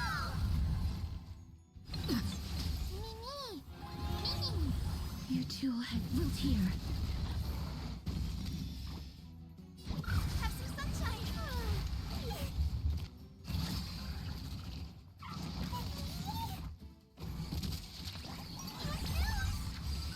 Guy with the rainbow. May this fit. Dispel the gloom. Restore the skies.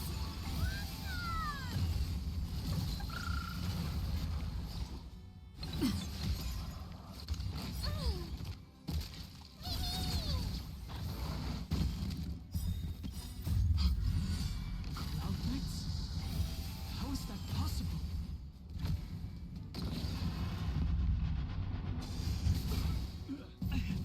It's endless. Has the Memoria Tide returned? The fires of abomination reignite. Why not join that water-mirrored moon and be fully imbibed? May death protect us!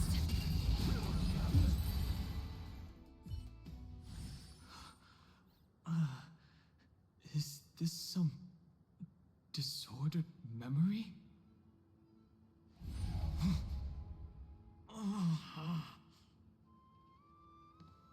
The mists of the past shall drift away. What? Scatter, fade, turn to foam.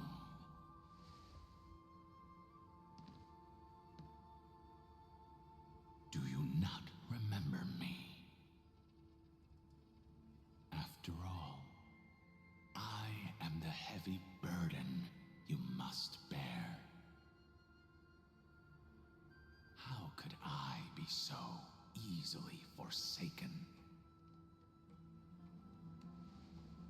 Dan Feng? Is this another Memo Snatcher trick? Vidyadhara are supposed to forget the past during hatching rebirth. But the Preceptors interfered back then and allowed me to remain deep in your consciousness. If you do not wish to use that bloodstained name, you may call me Obliviated Memory. That's not necessary. Though we've long parted ways, I won't ever forget you. So, who is that giant? That is Amphorius' Earth demigod. He should be on our side, but he was led astray and intends to seize the power of dragon transmutation. The dragon descends upon the earth, and all beings look to it in reverence. You and I know that all life in the universe covets permanence. Are you trying to say I'll end up like you? One day you will. And as I see it, that day won't be far from the end of this journey.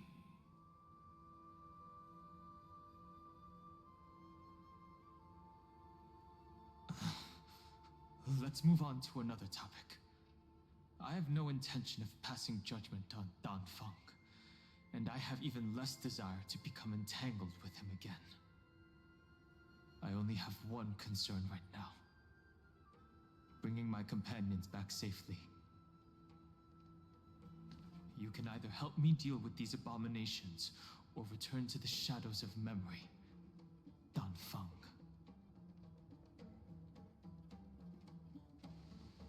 All right. The filthy remnants of the Memoria Tide still run rampant. Let me accompany you through these rooms. You could use the help. And presumably, that giant who craves the power of dragons won't just let things rest. Do as you please. I'm moving ahead.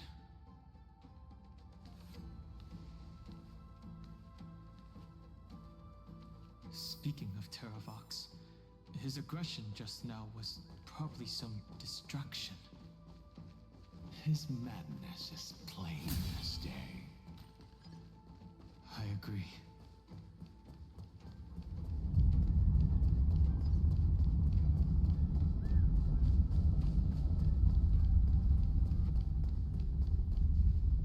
Phew! It's all good now. Yanis's blessing is full, and the hidden passage can be used again. Now, the Imperator's legions can launch a surprise attack from the grove. Who knows if Terravox will be able to succeed? Huh? Who is this warrior? Lady Tribios, I am Dan Heng, the Trailblazer's companion. Dan Heng? Nice to meet you. I didn't realize Little Gray had more companions in addition to Little Cyrene. There is no need to elaborate further. They are merely a collection of your memories, just like me. No. If they were my memories, they would recognize me. Dan Heng? Even though we don't know you, we'll still ask you to get somewhere safe. A terrible battle is about to break out here. Icelands, Tux Gladiorum, is not far ahead. The evacuation efforts are almost over, so go now, or it might be too late. Icelands. I see. In that case, I'll go look for her now. Thank you. No problem. We need to go deliver some messages, so we'll be off. Please, take care, Dan Heng. Memories crazed ramblings. What do you think? It's too early to reach a conclusion, but this memory is most definitely not mine. There are two possibilities. This memory either belongs to Terravox, or it belongs to her, the person you're desperately looking for. But the probability of the latter is very low. You should know better than I do. After that final battle, even the first genius couldn't determine where she went. Correct. But the conversation I just had gave me an idea. Let's forget Evernight for now. In the Vortex of Genesis, there was someone else who went missing along with her. I still have a chance to make contact with her. And the way I'll do it is right here in the grove.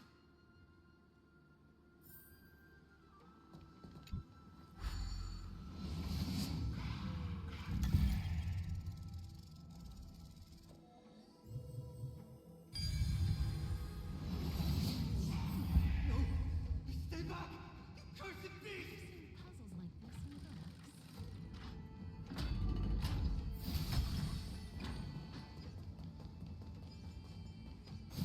There's not a single sign of movement here. That was probably just the echoes of the Memoria Tide.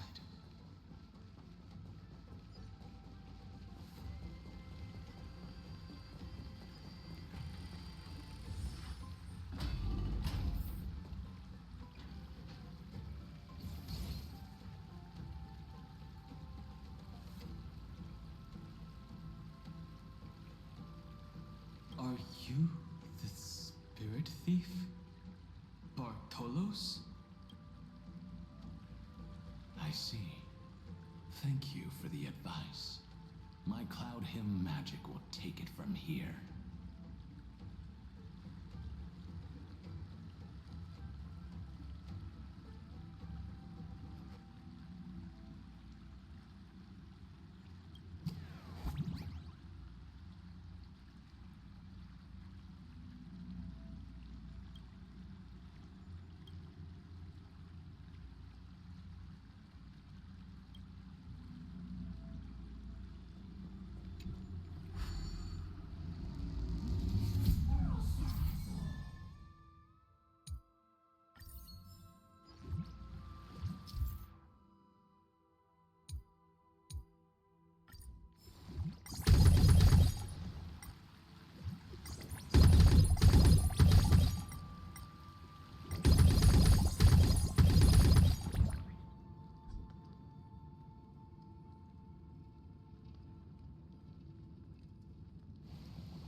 We're here. Now, it's time to awaken the person we're looking for. A pool of spirit water. I see. You plan to resonate with the waters of this world. Compared to the currents of my home, the waters of Amphorius are rather untamed. Subduing the waters wasn't easy, but I've gotten the hang of it now. Under the raucous steps of their frenzied dance, the roar of celebration calls forth the spirit water's memories. How incredible. There are still survivors in Amphorius. And this one even knows how to use the arts of water. Very good. It's nice to meet the ocean demigod, Lady Hyacinthus. A green dragonfish. Are you Dan Hung? I hope I've remembered your name correctly. Scale Gorge Waterscape is your home, isn't it? In Greyfry's memories, I saw you two standing side by side. That's fortunate. It means I won't have to introduce myself. I can get straight to the point. Tell me, where are Evernight and her? The stranger snatched away the deliverer right before my eyes. I commanded the waters to surge after them, but layered cliffs blocked the water's current. You must be careful. Earth has abandoned the flame chase mission. Though Terravox still lives, they're not an ally of the Trailblaze. That's no surprise. I've already exchanged blows with that mad demigod. I didn't think the worst would still come to pass. He also intends to get his hands on a dangerous power. As his comrade in arms, do you know what his goal is? Terravox has only ever cared for life born from this soil. If they covet powers from beyond the sky, I suppose it's out of the same care. Even so, their behavior is far too unusual.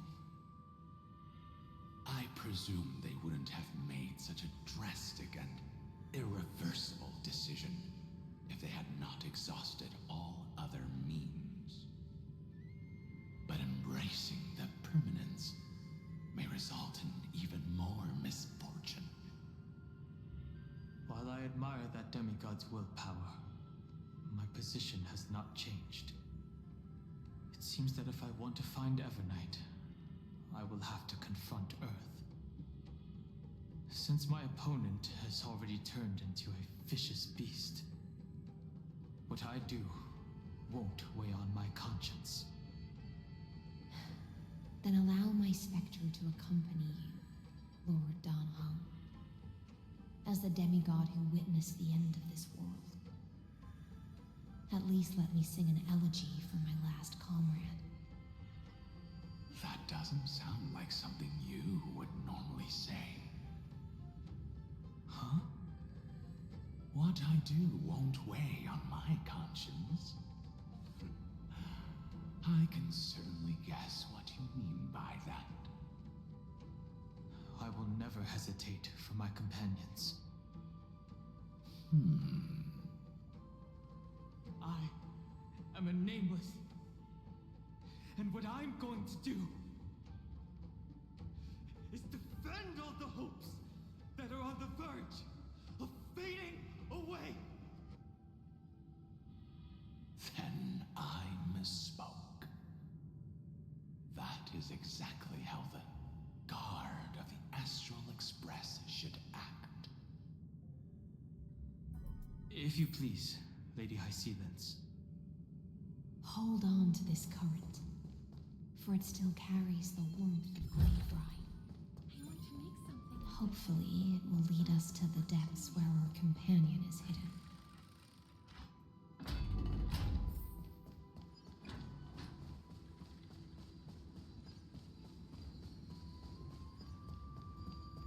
Electra, is that you? Make sure you keep it safe.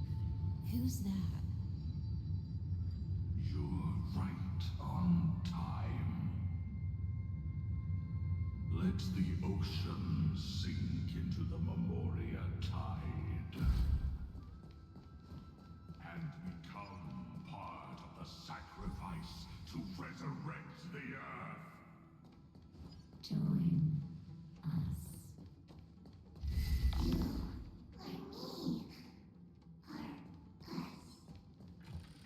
From permanence, gain eternal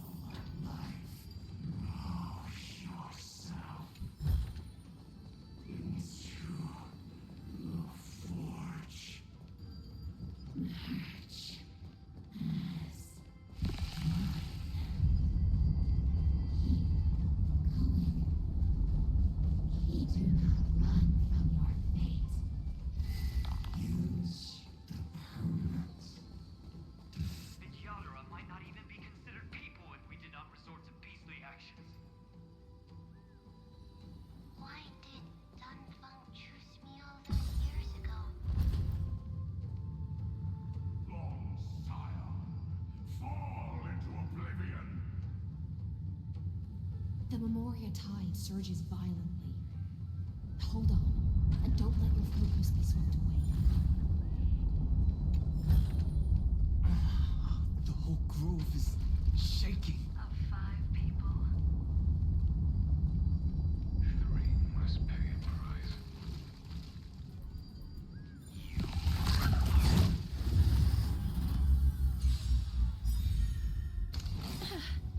It's coming. I feel that flame. Let me go! I choose you. Guys, Please root here. delivering more. Me.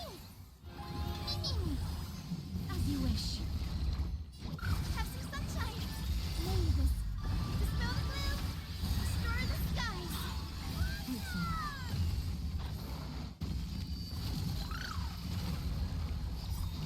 The future is great. Embrace a new life.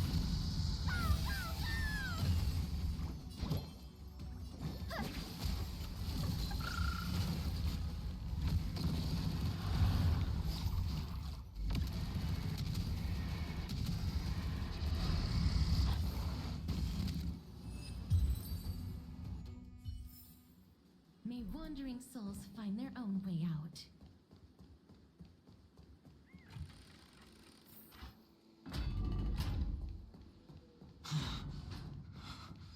Is it over? It seems so. These phantoms that are haunting you are indeed here to bring you to your demise.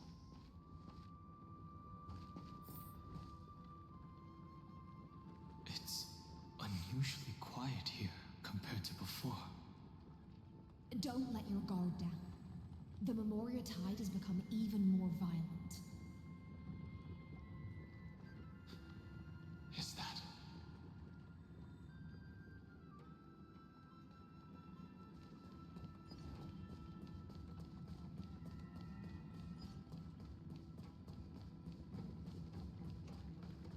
This is an interesting-looking wine jar. Was it Bai Hung who brought it? It's a specialty from Thalassa that she brought and left here just for this gathering. But she Your mind retains far more of the past than I had imagined. I've seen this farewell more than once in my dreams. The previous life is just an immersion to a newly born Vidyadhara.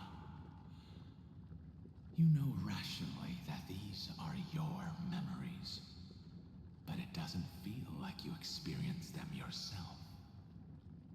I use dragon transmutation for selfish reasons, and close friends turn to enemies. You probably want to ask me if it was worth it.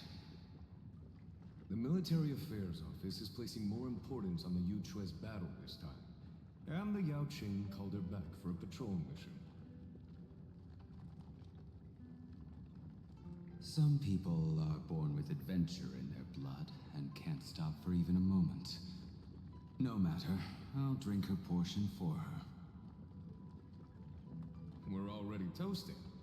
Why don't we wait for Don Feng? As always, the High Elder has endless meetings with the Preceptors that he can't get away from. Let's not wait on him.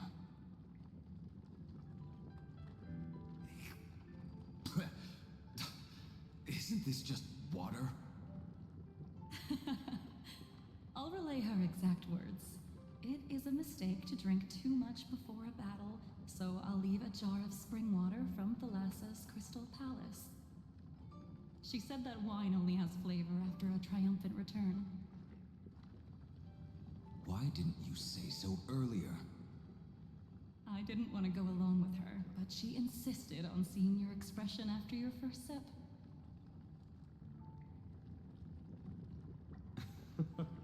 Any gift from a friend, whether it is water or wine, is rich in flavor all the same.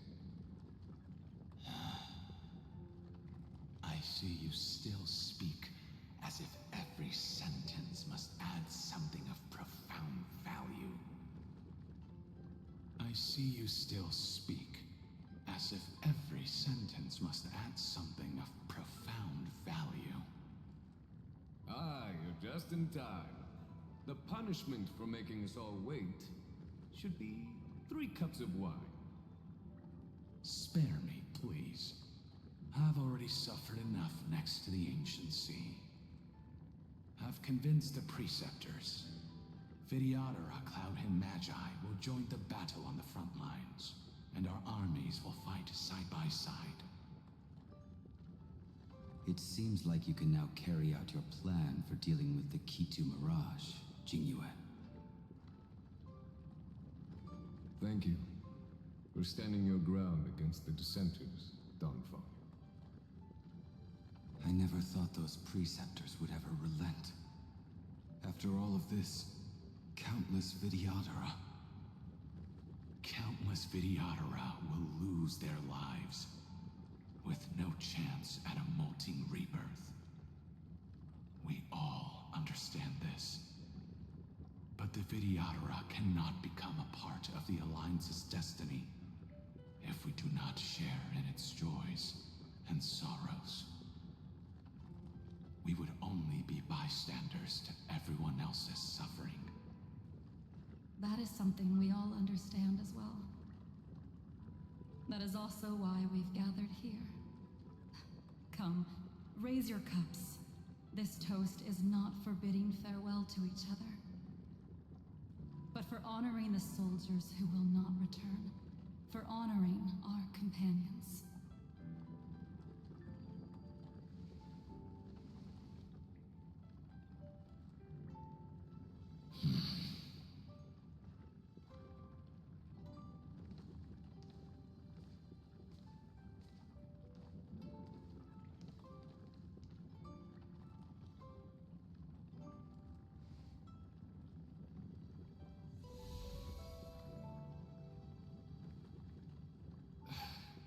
Apologies.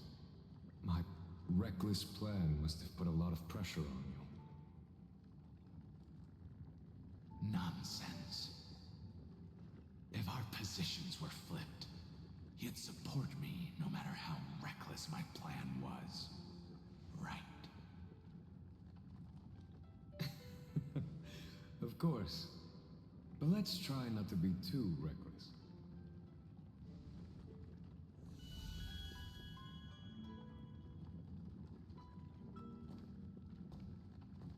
When you make a decision like this, people will always ask, was it worth it? And you will also forever question yourself. Do you know how you will answer that question? I won't answer it. I will prove it. That's right. My sword is my answer. Thank you, Donfang. Thank you, Jingyuan. Oh, thank you, Jingliu. And thank you, Baiheng, wherever you've run off to. Ridiculous. How did you get drunk from spring water? I'm just full of joy. It feels like I've just forged a divine weapon with masterful craftsmanship. I'd rather leave this world in a blaze than live until the end of time. That's what I always firmly believed in the past.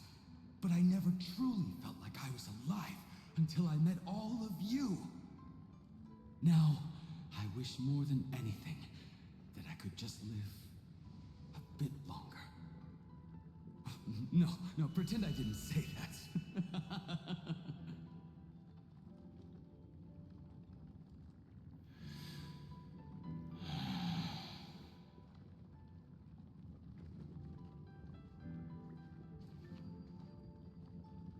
It's over. And you know exactly what happened to these 5 afterward.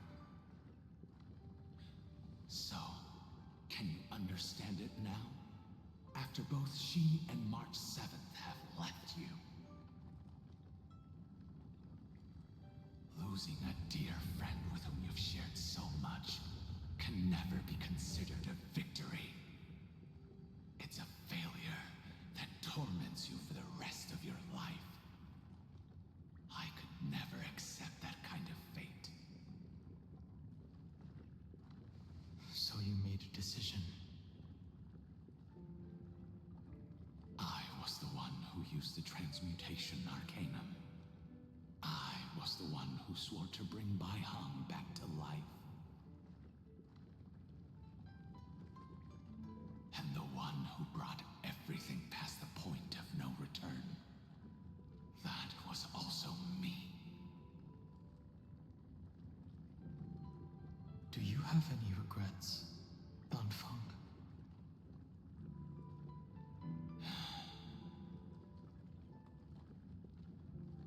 Even if I could reverse time, I would not choose differently. And if it had been Jing Liu, Jin Yuan, or even Ying Xing who died in battle, I'd still choose to do the same thing. Because only I could make that choice and protect all of this.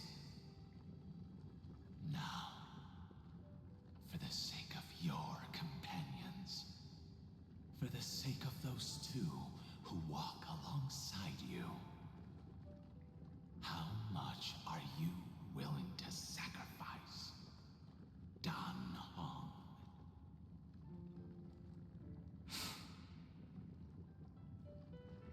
Everything. Your answer does not surprise me. They are more than just my companions. They are the path I took that led me to where I am now.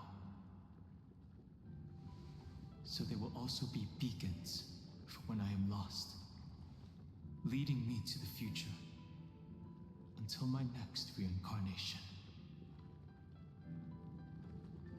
Then let me see how you carry out your convictions. Let's leave this place and go settle things with that mad demigod.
Memories intersect. Another betrayal. I see the destination that the destruction points to. Golden blood is gurgling out. It's almost like a heart that has burst open. Follow the current and calm its frenzied pulse.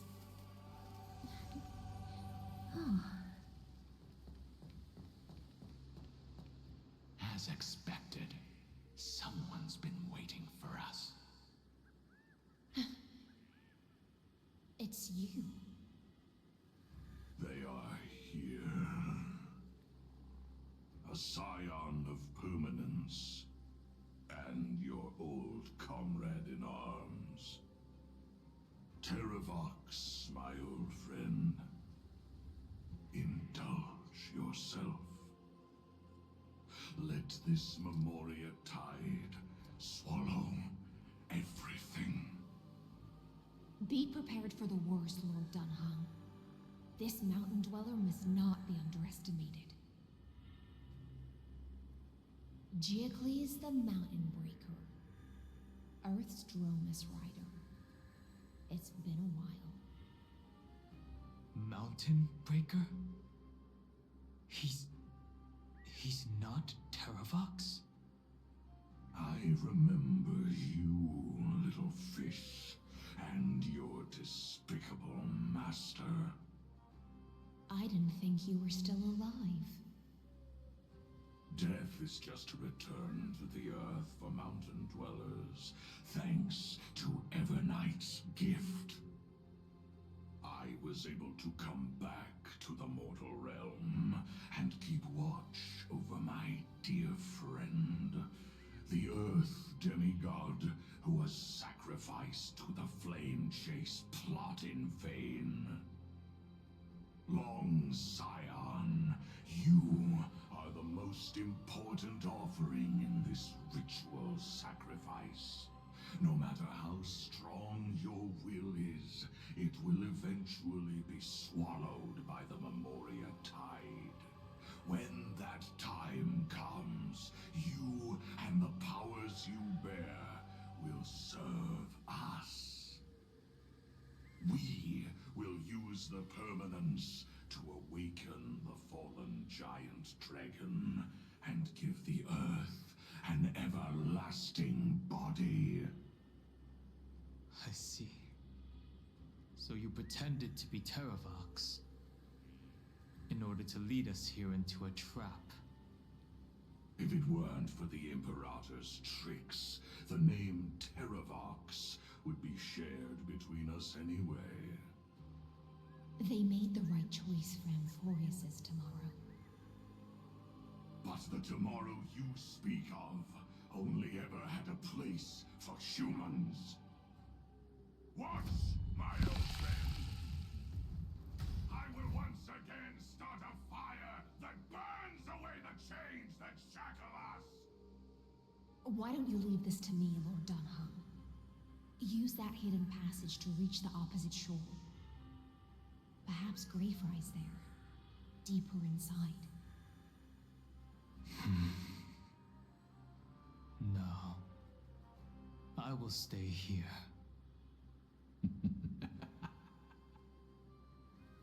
Mountain Breaker, hero of the mountain dwellers. If I do not stay here and triumph over him, he will die an ugly death in delusions of the permanence. That should not be his destiny. And for the vicious beast that insists on obstructing the Astral Express and threatening the fate of the world. We've stood on the precipice countless times along this journey, forced to make difficult choices in the face of disaster. But this time, it's my turn to put some pressure on this world. This feeling, this scene. All too similar.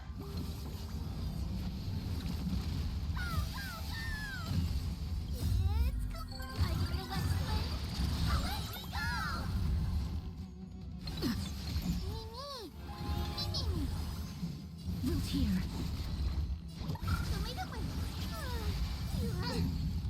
May this faint, dispel the gloom, restore the skies.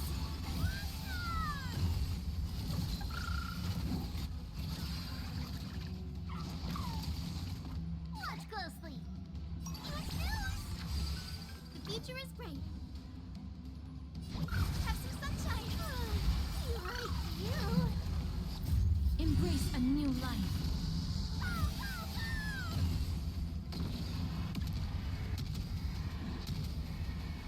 May death protect us!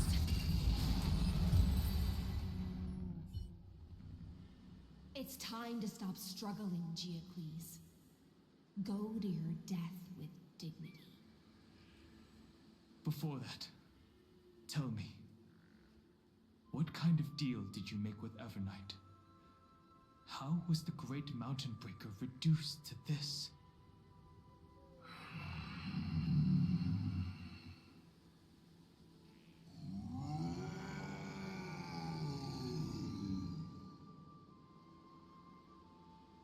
That's...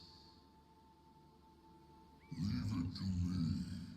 I'll recount the Earth's heaviest past and sever its deepest delusion. Terravox, is that you? Your body has become so frail. Even mountain ranges grow old and eventually die. But I can hear the sound of blood still surging through your veins, fast and strong. I suppose you are the true Earth demigod. I am near my end, and the demigod title means nothing to me now. The being who stands here now is just the former comrade of the Mountain Breaker. And the traitor who abandoned him. Traitor? Terravox was once a member of Geocles' Dromus Legion. This force was famous for its skilled riders and their brave Dromuses. Terravox himself was the Dromus King, the giant dragon who swore their life to the Mountain Breaker. In the battle against Georios, the Imperator could not surmount this mountain, and thus had to break it from the inside. Terravox's betrayal was key to the Flame Chase Army's victory. The age of the gods was coming to an end. Living beings had adapted to the changes amidst the rifts of the earth, and now they had to learn to survive in the crevices of the epics. Someone had to watch over the earth, so I agreed to a deal. I would take the Titan's divine authority and sink into the cliffs, using my flesh and blood forged of stone to mend the land. But there was one betrayal I could never forget. The Mountain Breaker refused to believe that was my choice, even till his dying breath. Faced with having to surrender to the Imperator, he chose to die instead. So this is why you decided to conspire with Evernight. Time's strange visitor appeared before me. The great power from beyond the sky, called the Remembrance. It's incredible. Geocles was able to be reborn as a memo sprite. He mumbled about the times we fought side by side. Just like how all the lives this body carries speak to me. Evernight did not ask for much in return. She only wished for me to use the divine authority of Earth to hide her tracks. Since you're being so candid, does this mean you've given up resisting? Resistance. For a beast on the brink of death, what is the point of resistance? I see. 1,000 years have passed, and your mind has long since been shattered. This frail body bears the weight of all those I've betrayed. And now, my only wish is to rest with them. In the unchanging paths.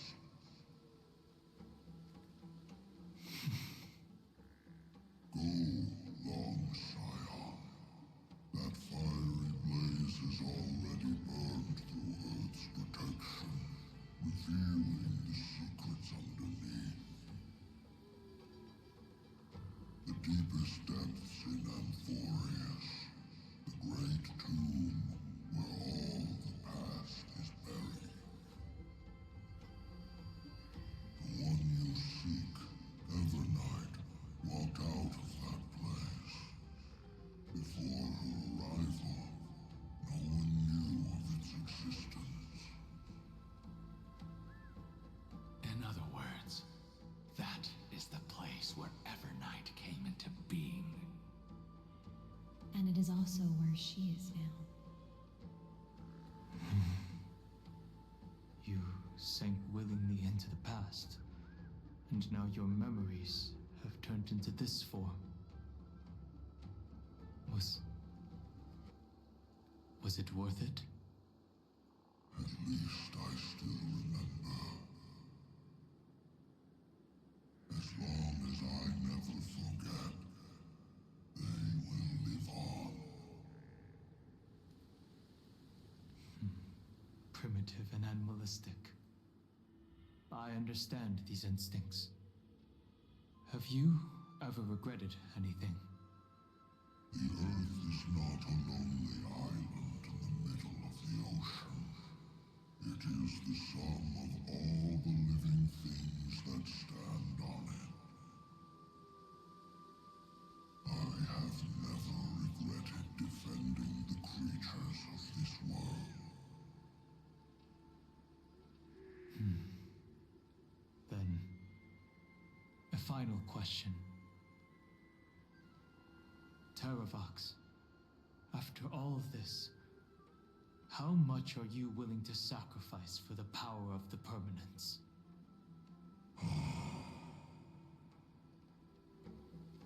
Everything. My journey up to here has allowed me to fully understand my destiny. No matter how I struggle, the Earth will never be able to reach the stars. But my compatriots deserve to continue their struggle. At the end of my life, I want to make one last effort to give them a chance to move on to the future. Even if it is a future I am not able to witness.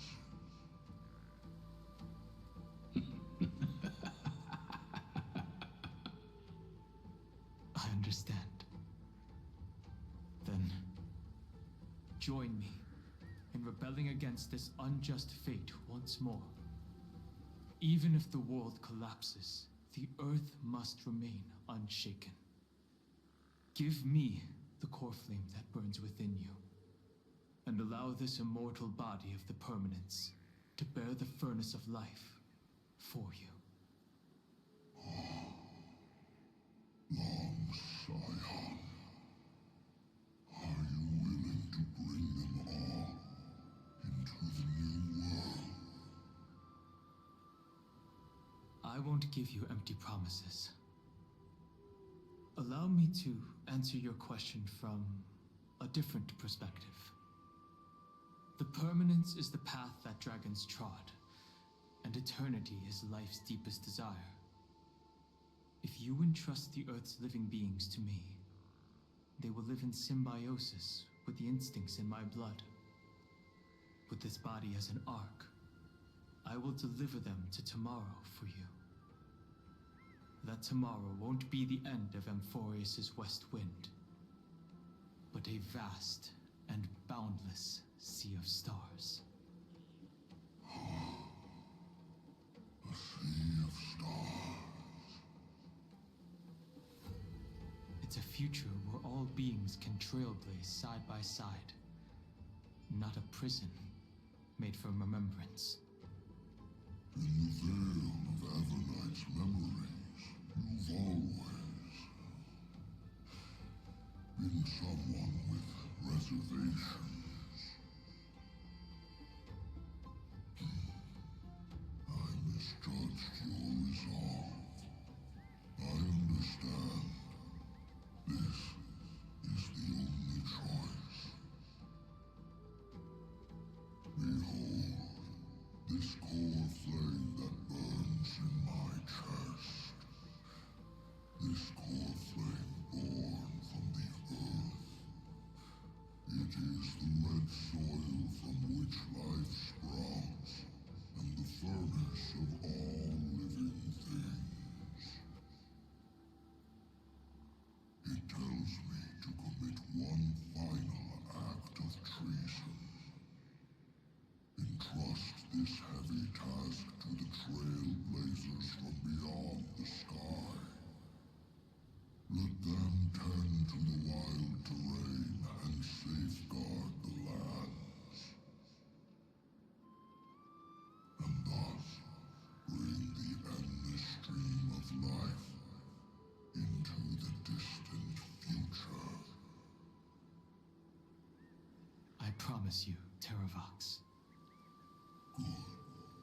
When I hand over the divine authority, this place will fall to pieces. Are you prepared to hold up the sacred tree if it falls? Of course.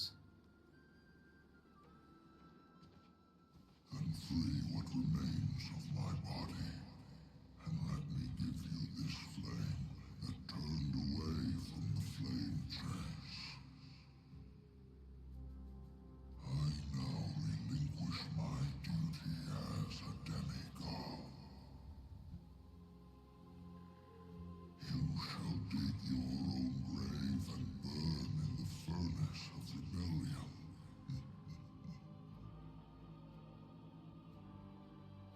I only hope that, after all this time, Father will take me back into their heart.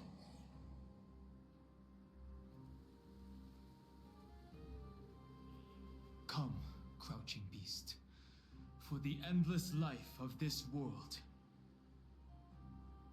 Rise from your dormancy, and follow me as soaring dragons of the wilderness.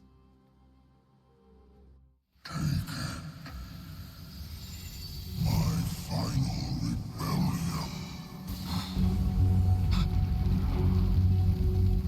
Then declare to the earth the name of the new god.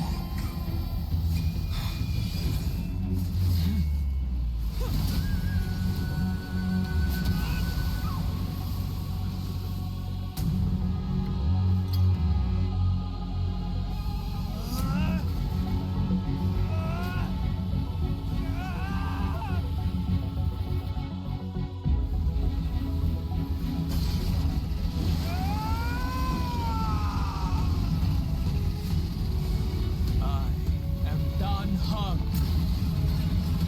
one who guards the trailblazer's way forward.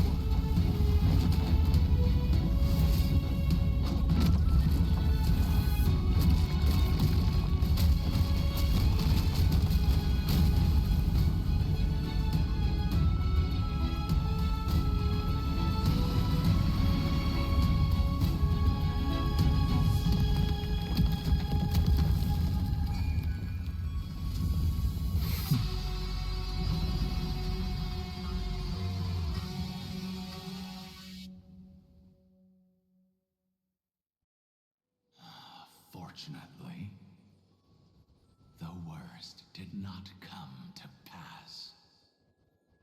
If your opponent had already turned into a vicious beast, Whatever you did wouldn't weigh on your conscience. So what if that demigod had harbored ill intentions, or vowed to fight to the death? Would you have pointed your spear at them, and carved out the core flame with your own hands? There's no point in discussing what-ifs. Though, I'm glad it didn't come to that. Regardless, I will attempt to join this game and become a part of the Era Nova. This is the only way I can face my friends and this world with a clear conscience. Now that things are settled between us, it's time for you and I to say goodbye. Everything that I left behind has faded away at this point. Go and march toward your own permanence. As for how to tame it, I'll leave that to you. Thank you. We can't go back to the past and make better choices, but at least we can do better in the future. A dragon can only welcome new life by shedding away his old, scarred skin. For the first time in my life, I feel at ease. This burning core flame. Is this what the destruction feels like? The light is unexpectedly warm. It's just like the fleeting moments when one wakes from a dream.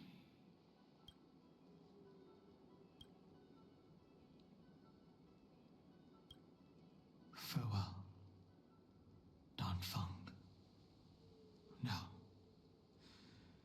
it's time for me to set out once more. The final rebellion of Earth was to bestow trailblazing wings upon all living beings. Fateravox. This was probably the best possible ending. Behind that scar lies what they called the deepest depths. The rising steam tells me that Greyfry is in there.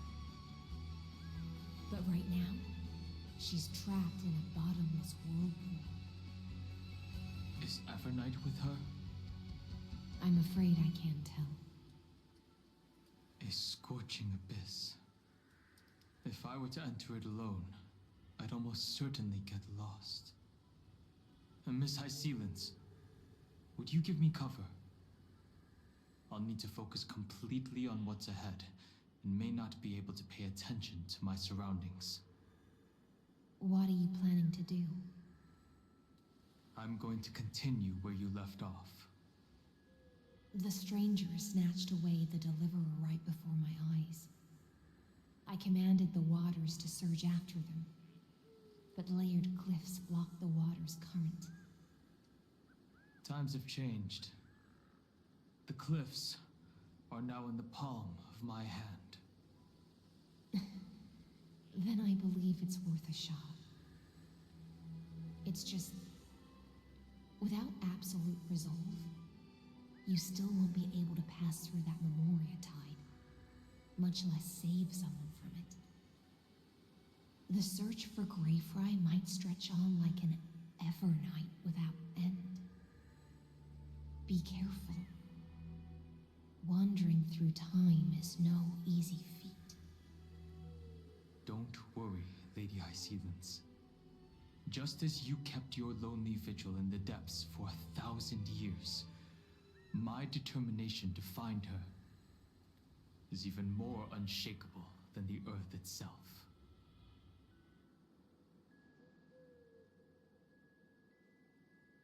Ancient sacred tree, lend me your roots. With the core flame I carry, let me resonate with this land. With heaven and earth as my map and time as my compass, I will find that one singular point. Even if I must cross every mountain and valley on my own 2 feet, I will bring you home. Circe's giant tree, witness to Amphorius. This time, I will follow its roots into the ancient earth until I find you.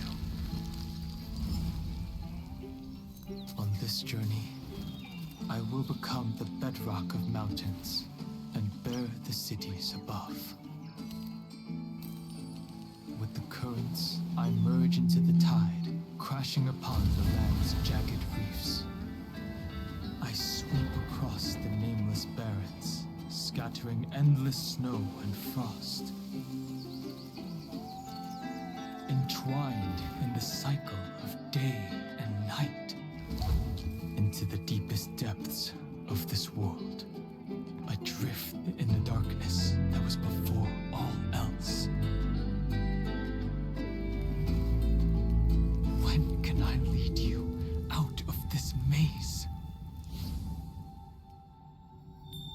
No. I can't do it with just my eyes alone. Maybe it was never me. Maybe it was always you who could set us free.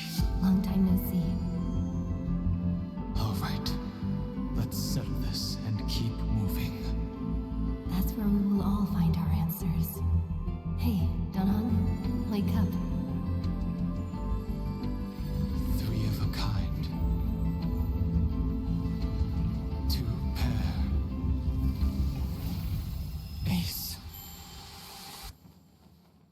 Go.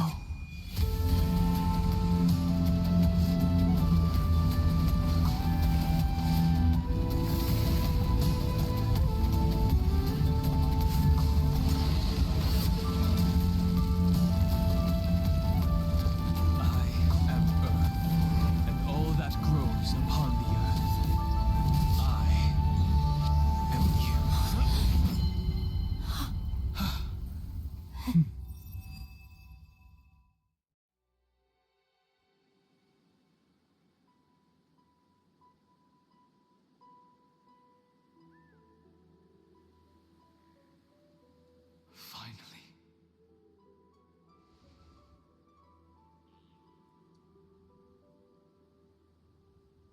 I found you.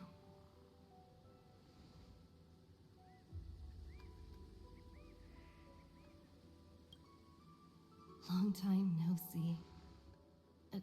Did you get taller? While you were trapped, I experienced a lot.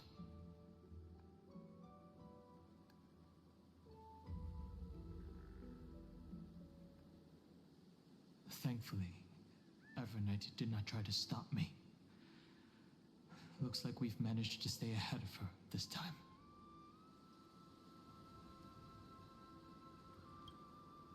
Rest assured, we won't abandon her.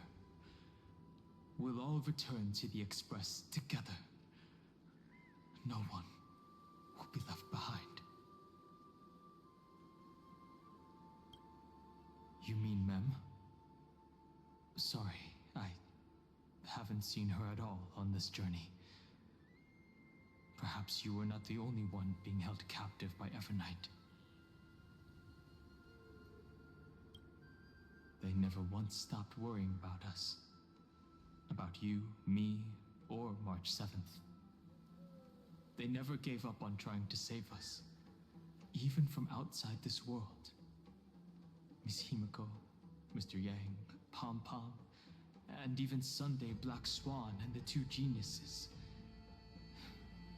They are all doing everything in their power to aid us.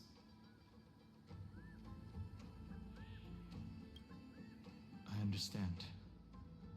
Her power shouldn't be underestimated. It was only when I personally stepped into the maze of time that it suddenly struck me. She and I had crossed paths once before. I'll only warn you once. Leave her body now. I feel like I've seen these floating black things somewhere before. I had an unexpected encounter with her when I left Amphorius.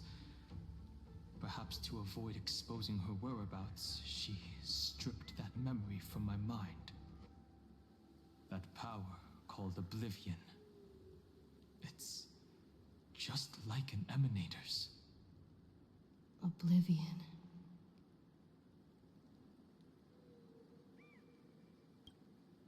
I know. But you still remember me and our companions, for now. Do you have any clues about the memories you may have lost?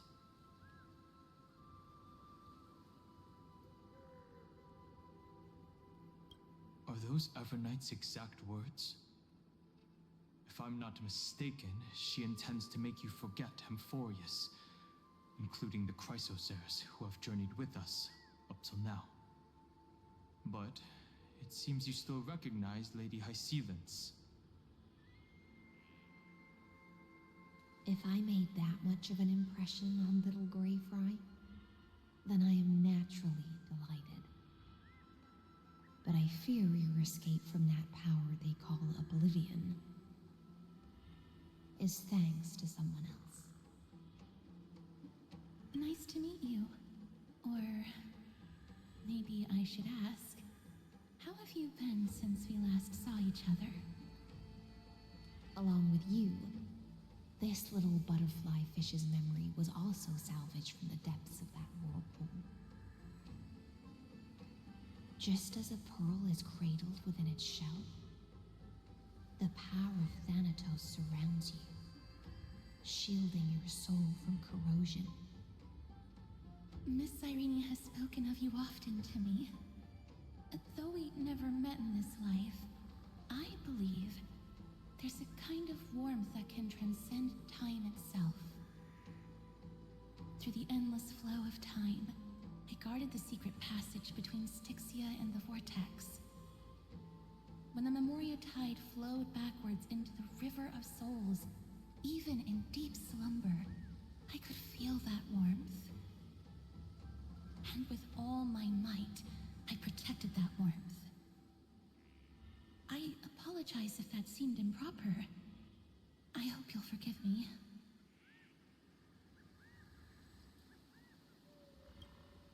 I understand that your mission is still unfinished.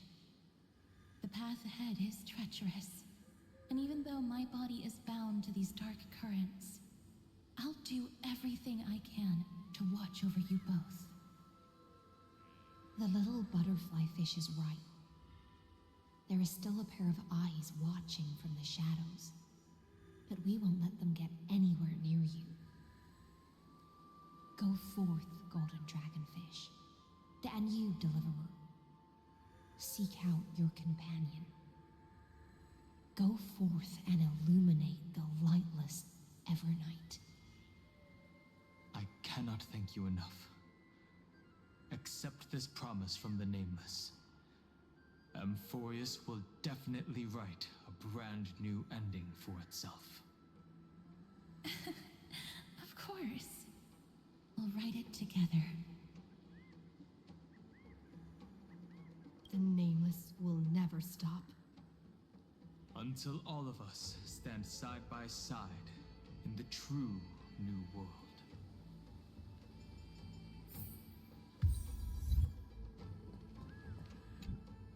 Go forth with courage, little Grey Fry.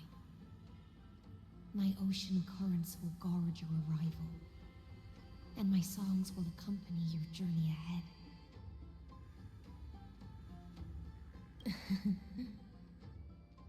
You still remember how much I love fire and feasts. All right then. It's a promise. Go find your companion and see your journey through. I'll raise a glass while I await your triumphant return.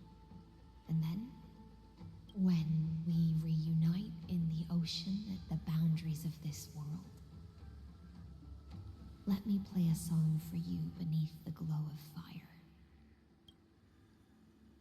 At the end of the sea of flowers, the souls of the living shall warm thy fingertips, and after an embrace, there shall be eternal separation.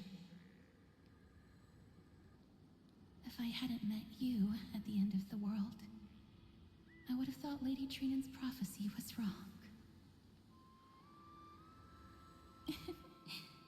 As Lady Trinan used to say, fate is not the flowers that bloom at the end of the road, but where people tread beyond the gate.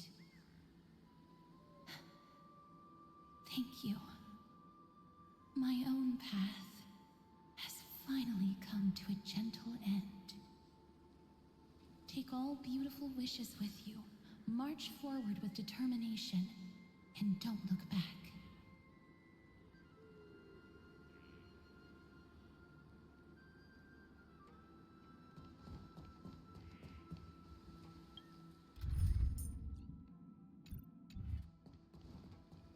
This place was once Nestia's altar. Could the golden thread be leading us to the world's deepest secret?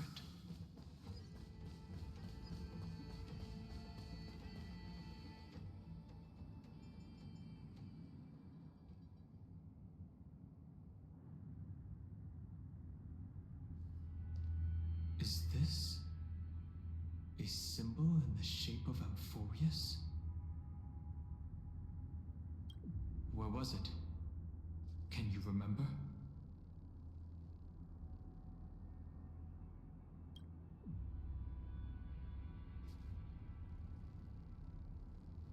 That doesn't make sense.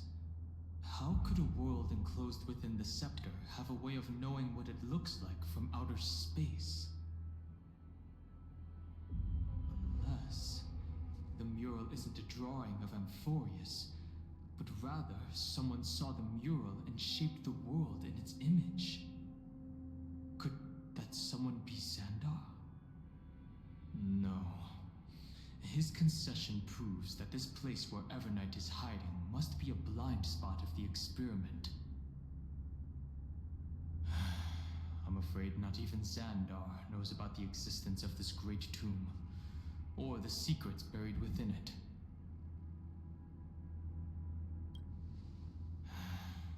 Best not get carried away. For something to be hidden even from him, it must either be extraordinary or unimaginably dangerous. This forbidden realm remains undetectable to Xandar, and even Fine and Strike merely opened the entrance, yet Evernight can freely swim through it as she pleases. It cannot be reached by the erudition, nor can it be erased by the destruction. Be careful. What lies dormant beneath may well be Amphorius' final path. Remembrance.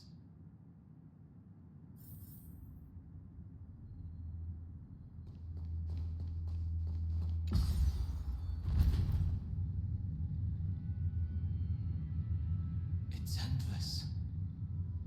It feels like we're plunging into an abyss.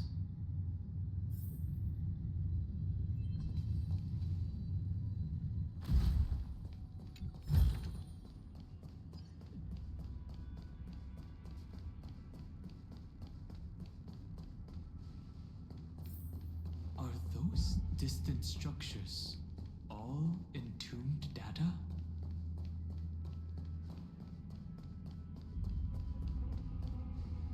The whirlpool of remembrance. Bottomless and unfathomable. Behind this mist must be Evernight's domain. Ready? Once we step inside, I'm afraid there'll be no turning back. March 7th is surely waiting to see us again. Let's go. On the Trailblaze, no one gets left behind.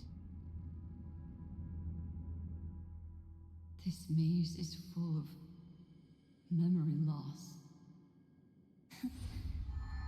Your voice sounds different from usual. I only hear a hint of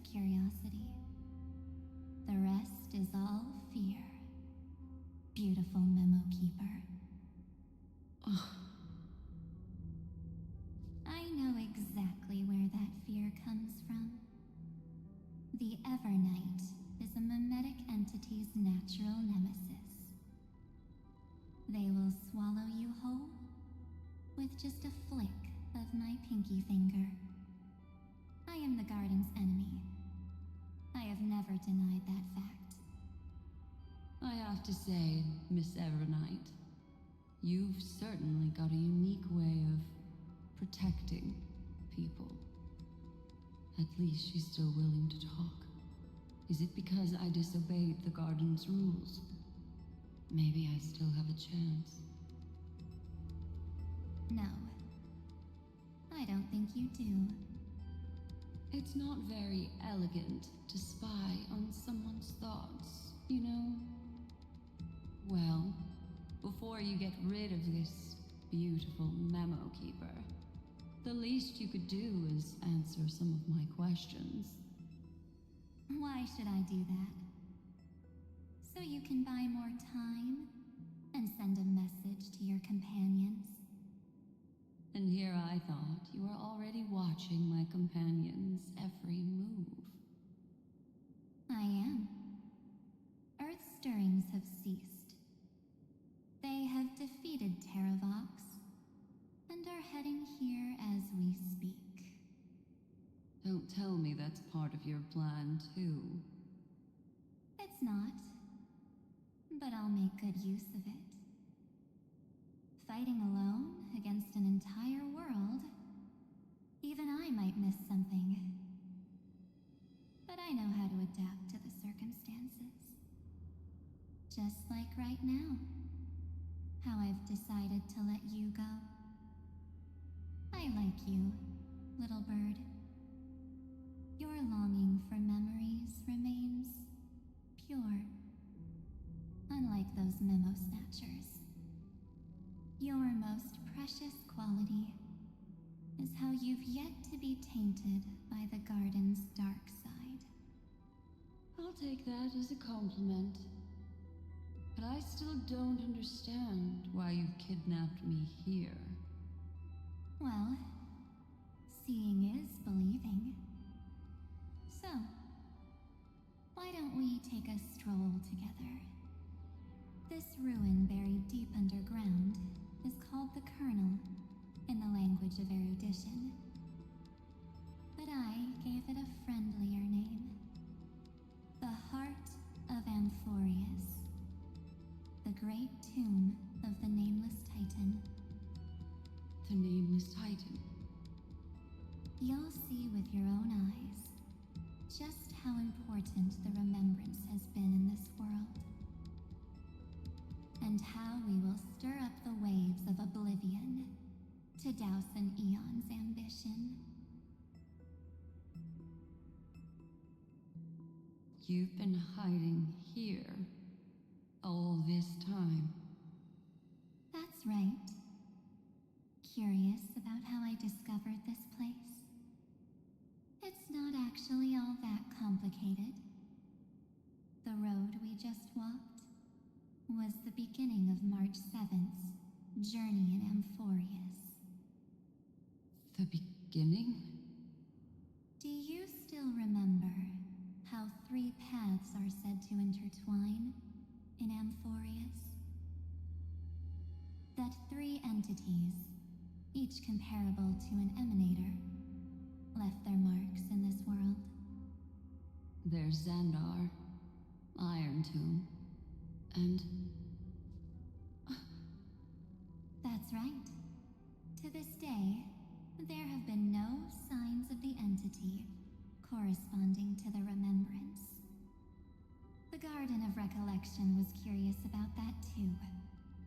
So the Memo Snatchers spent an unimaginably long time chiseling out a tiny channel to peek into this world. But there was always a power in the memory zone that kept them out. And when March 7th's consciousness was seized, it was a ripple of the remembrance that protected her and sent her in here. Can I assume, then, that this hypothetical emanator of remembrance was consistently protecting this world from the Garden's eyes? Until the Astral Express arrived. That's correct. You're a smart one. But why? Go see for yourself, little bird. The memories contain everything. This gate is really impressive. These are March 7th's memories.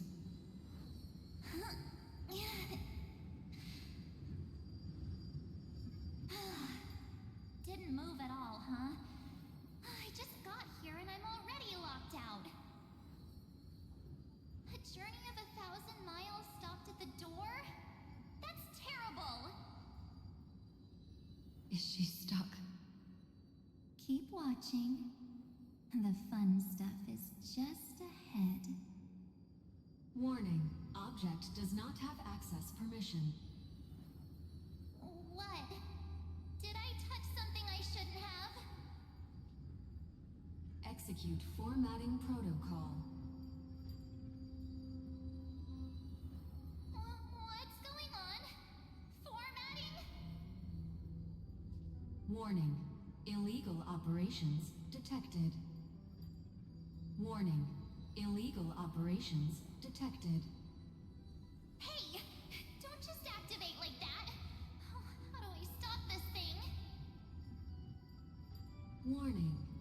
Warning. Warning. Operation authorized. Protocol name. Back. Huh? Finally, it stopped. Wait, did you just mention her name? She's barely spent any time in Amphorius, and she's already famous?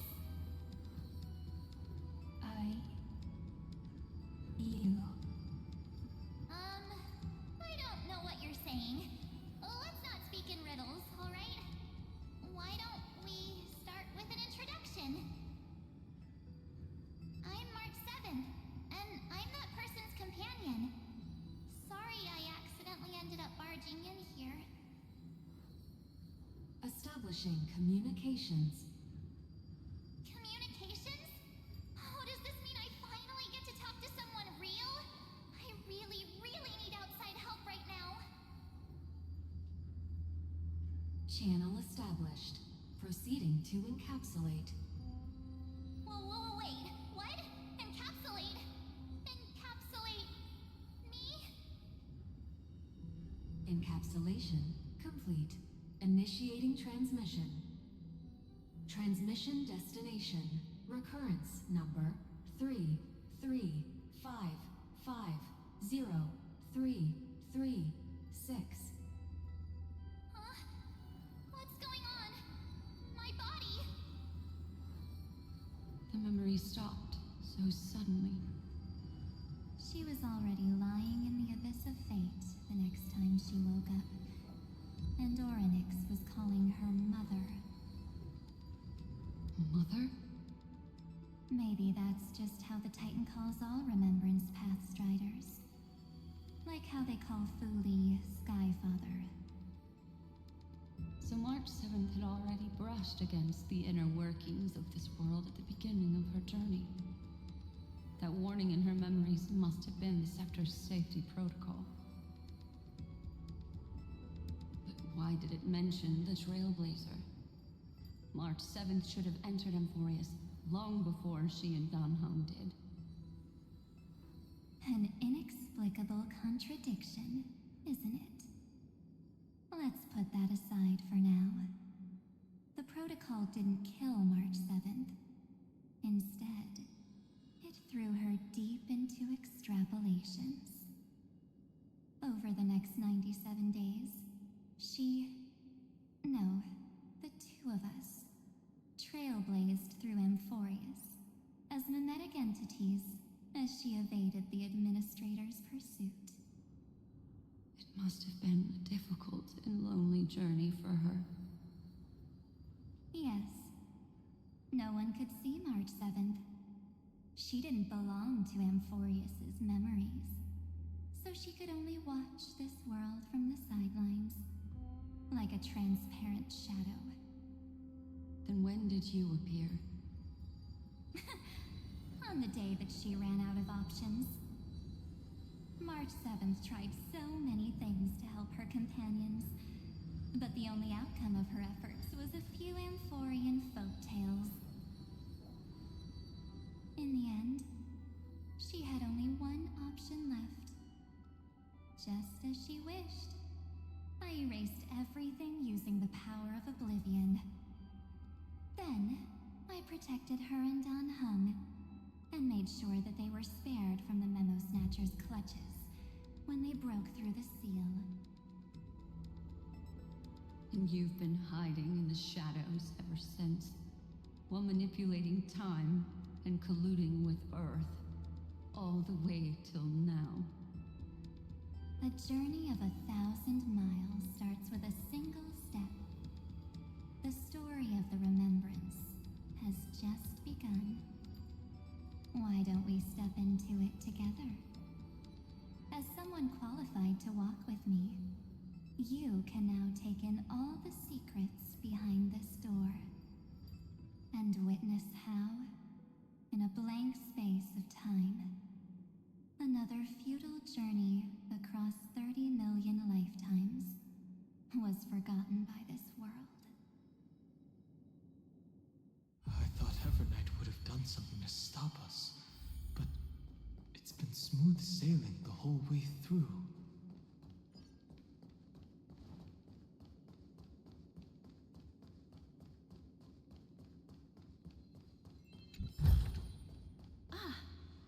Are you ready? I'm going to open this door.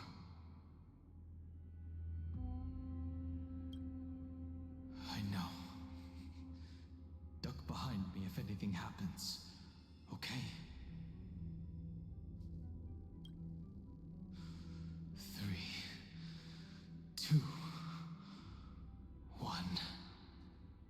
Warning. Object does not have access permission.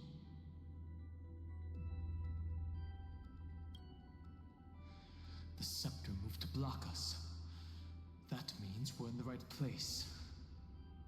Warning. Warning. Warning. Get ready. Incoming. Welcome back. What? I'll be waiting for you. It mentioned your name. I'm getting a feeling of deja vu.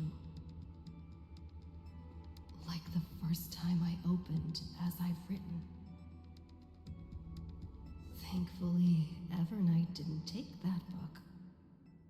Let's try using it.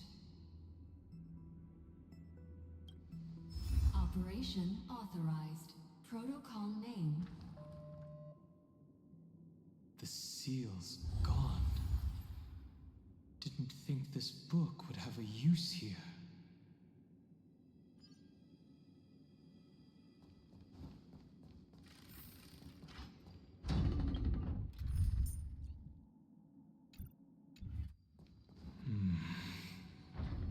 Is that...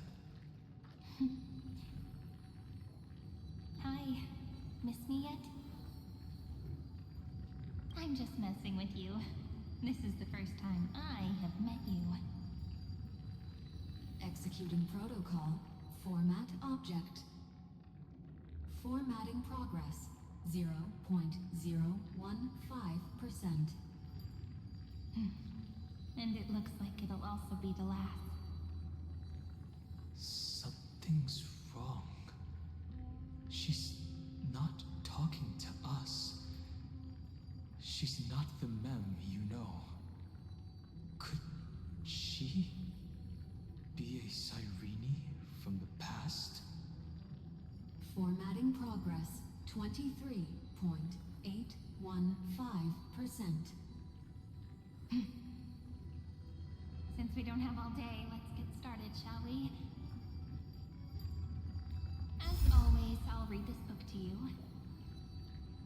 That way it won't just be Cyrene's memories alone. Formatting progress. 45.147%. Where should I start this time? Let me see. There. Shall we start with the meeting between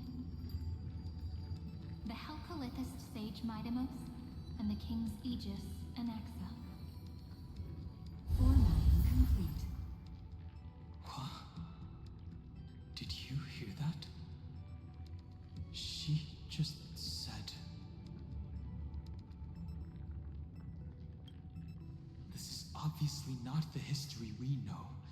It might be one of the possibilities in the 30 million cycles, but... Cyrene should have died at the start of every recurrence. So why is she here? And who was she talking to? And that book she mentioned. That's very likely. That door reacted to the book as well. Let's try copying what she did. Accessing recurrence number 33550337. Access failed. Error code Gamma 13. That's it. As I've written is definitely connected with this great tomb.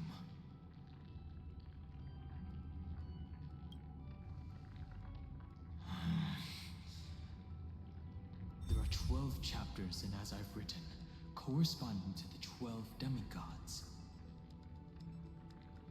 Maybe the Nameless Recollections match these runes. Let's try linking them first.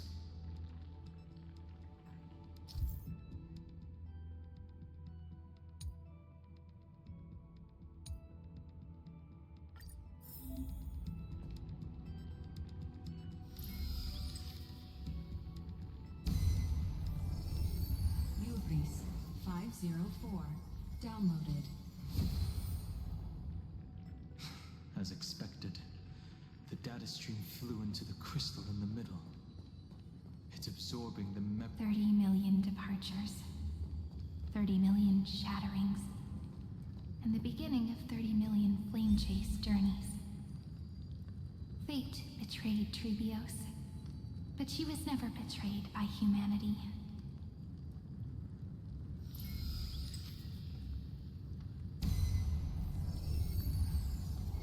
Uplotis 405. Downloaded. So desolate. What exactly is it?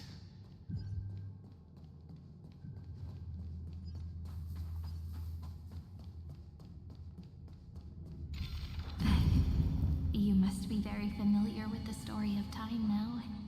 So why don't we leave some pages for the heroes instead?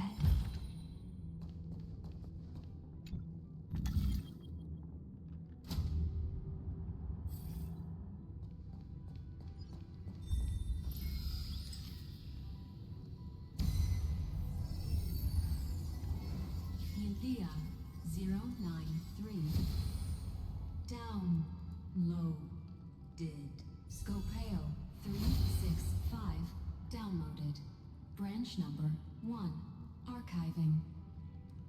Object recurrence number 33550337. Progress 13.131%.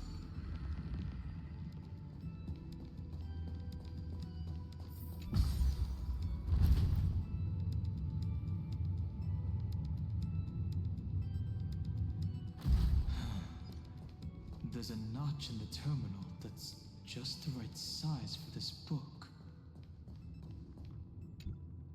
Branch number 1. Archived. Encapsulating encryption key.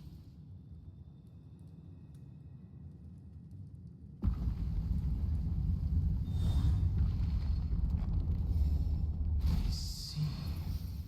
This As I've Written book is a data terminal that has been modified by the Remembrance. It might have looked like Cyrene was reading a story, but she was actually carrying out a data transfer.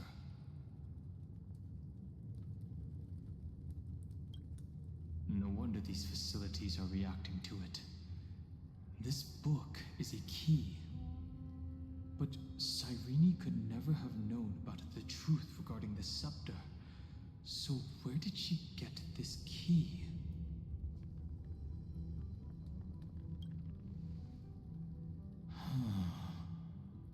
Do you remember? During her brief existence, Cyrene once encountered a certain Eon. Yeah. So, I can only place my hopes on that childhood dream. And the god behind Orynyx that appeared in that dream. It's no secret that Orynyx and Fuli are related. That Eon also appeared when you encountered Mem. We still don't know the role they play in Amphorius, but if Cyrene accidentally stepped onto the path of remembrance, then her sacrifice wasn't just for resetting the cycle. There was another purpose. Encryption key encapsulation complete. Let's keep going for now. If my hypothesis holds, then the scene we just saw will replay many more times.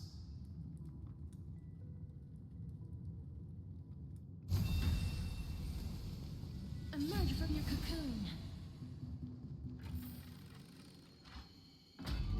Hey, be careful. Evernight's eyes are everywhere. Don't get too far from me. The chronocognitive anchor will protect us. Make sure you keep it safe. What is this? It's hard to believe. Is this still Amphorius? So many countless storage arrays. This would even rival the cyber prison of Inupis. Look, what a magnificent sight. Even this classical world contains a futuristic palace like this. Would ID Ciliciae end up looking like this after a few thousand years? Executing protocol. Format object. Formatting progress 0.027%. It's always so on time. Never late at all. It's okay, I get it. It's just trying to remind me how precious time is. I want to share a story with you this time. I saw a little nymph on my way here. It was on a fallen wheat stalk, and it glowed under the sunlight. It was incredible. I forgot all my pains at that moment and just stared at it in a trance. I wonder, did every Cyrene in the past feel that the nymph was beautiful? Would they also have recorded that scene into the Eternal Saga? So, could you give me more time, please? I want to leave behind more memories for the future. Formatting complete. As I expected. The answer is the remembrance. An Eon appearing in her dreams, 3 paths intertwining in Amphorius, and the Garden trying to infiltrate this world at all costs. I have reasons to suspect that Fuli's gaze once swept over this world before the scepter completely fell into destruction. And that Cyrene basked in that divine gaze.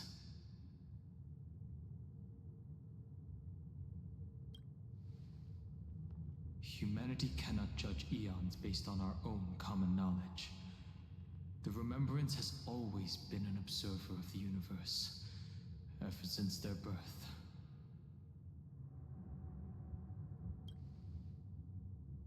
That's to be expected.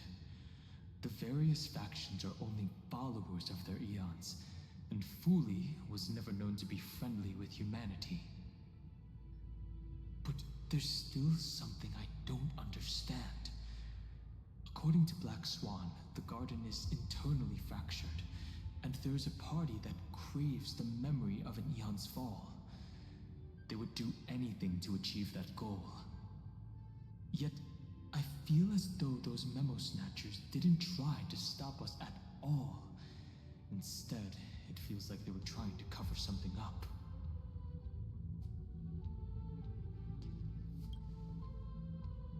Most of the time, a gaze is simply a natural phenomenon, though some Pathstriders regard it as a supreme honor.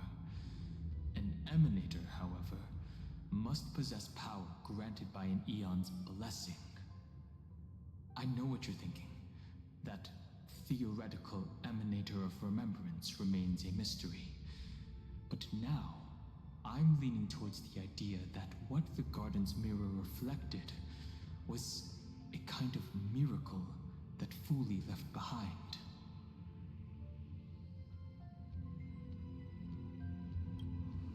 Yes, we're thinking the same thing. Legend says that Fuli sits in meditation in the Anasrava Pure Land, spreading the seeds of remembrance across the universe. And when the cosmos ends, all the different realms will be reborn in their garden. If this sealed-off world is also within their gaze, then it's not too big of a stretch to surmise that they need a mechanism to save these incredible amounts of memories and store them somewhere out of the erudition's sight. This mechanism was previously the Time Titan and their demigod, but after Amphorius entered an endless loop,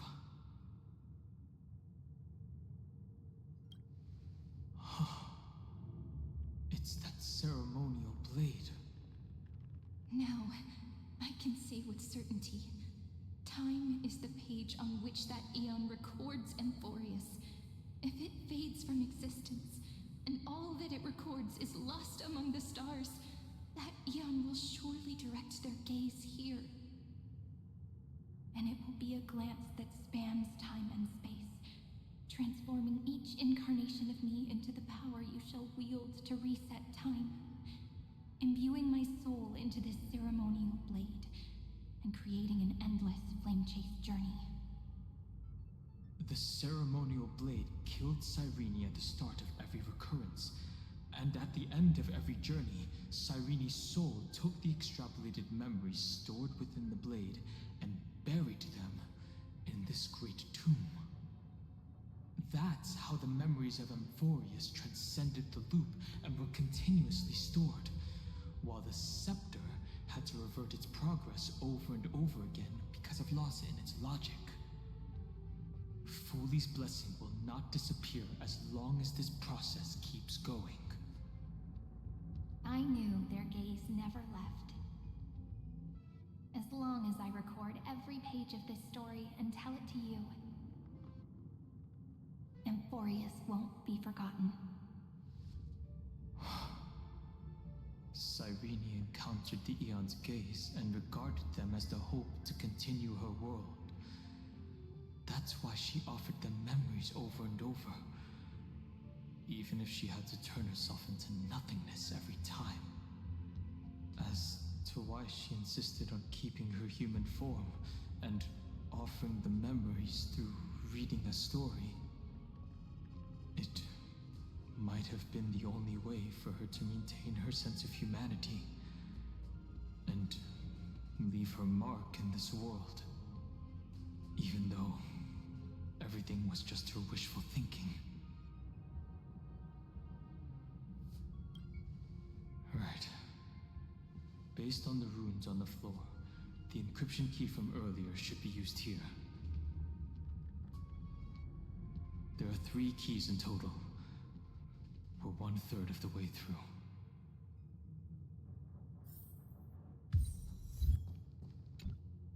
I'll leave it to you. You never say anything, but I know you're listening. Every story I've told is like a little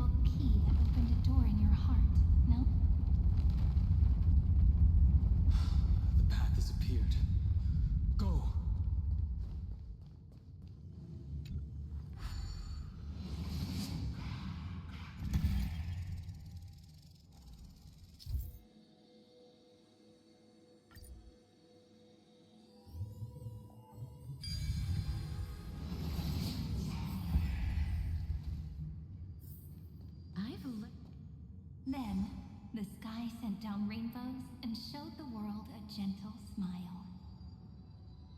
Formatting progress 93.998%.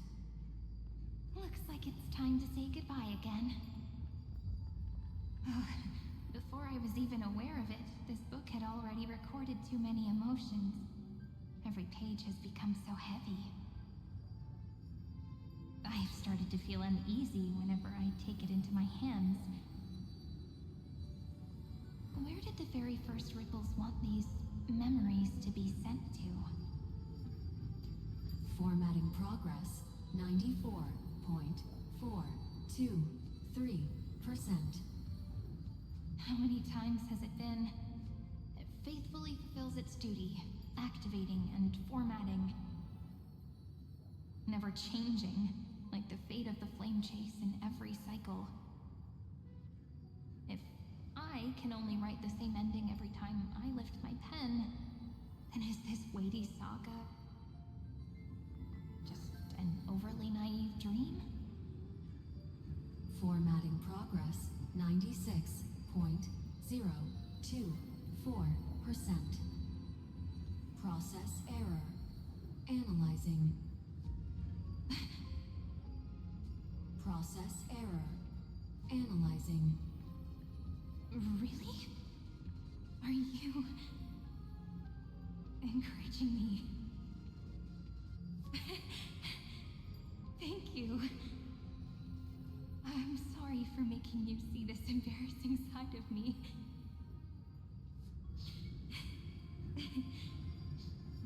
Everyone's still working so hard.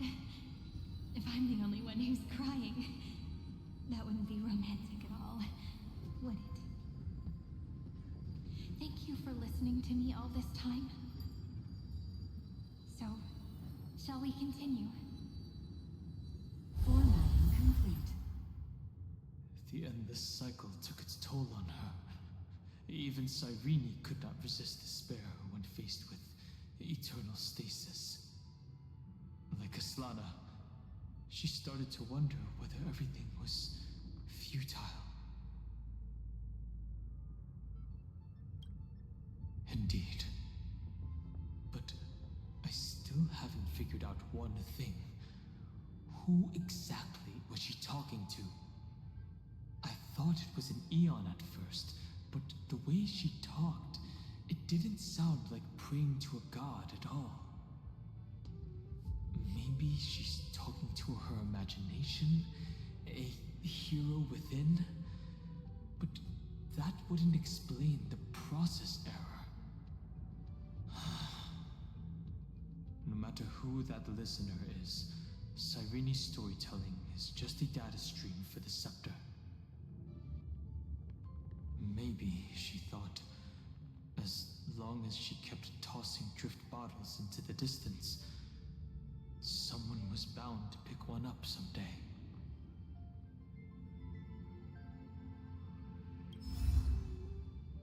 Accessing recurrence number 335503337. Once again, Castor is offered her final embrace to death.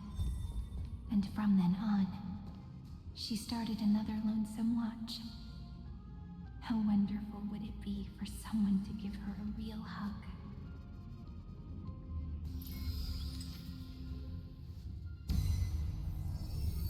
Epi-Ikia 216 downloaded.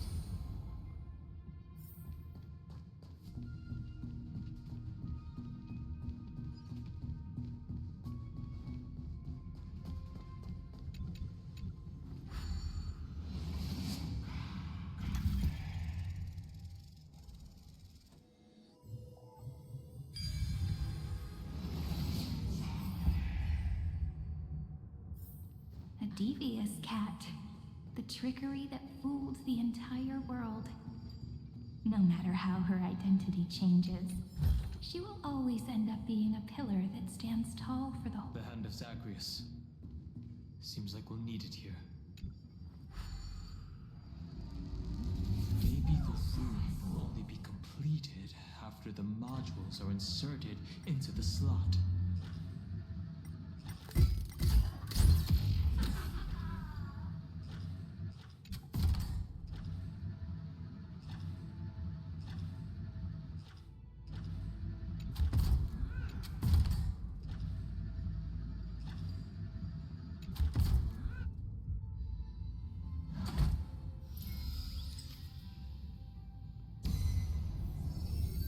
Orexis 945 downloaded.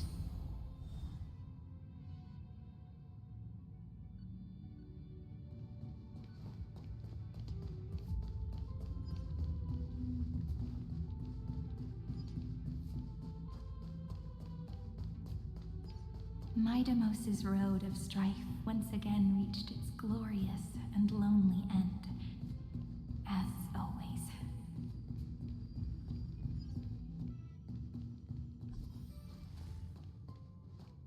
Access denied. We were denied access.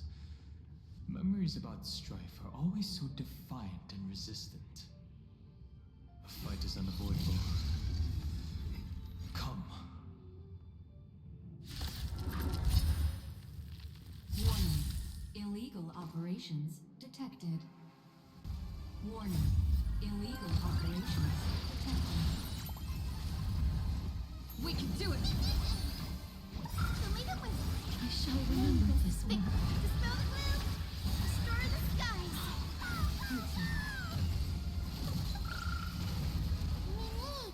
Mini! Please, as you wish. Embrace a new life.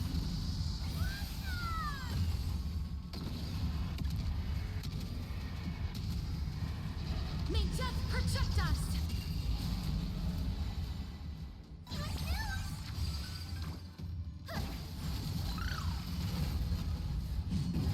Okay. Trust me. We can do anything!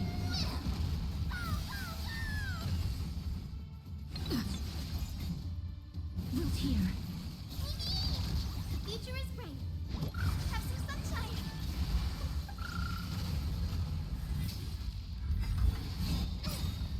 Is it coming? I will the west wind. Away we go! Mavis, dispel the gloom. Restore the skies. This is...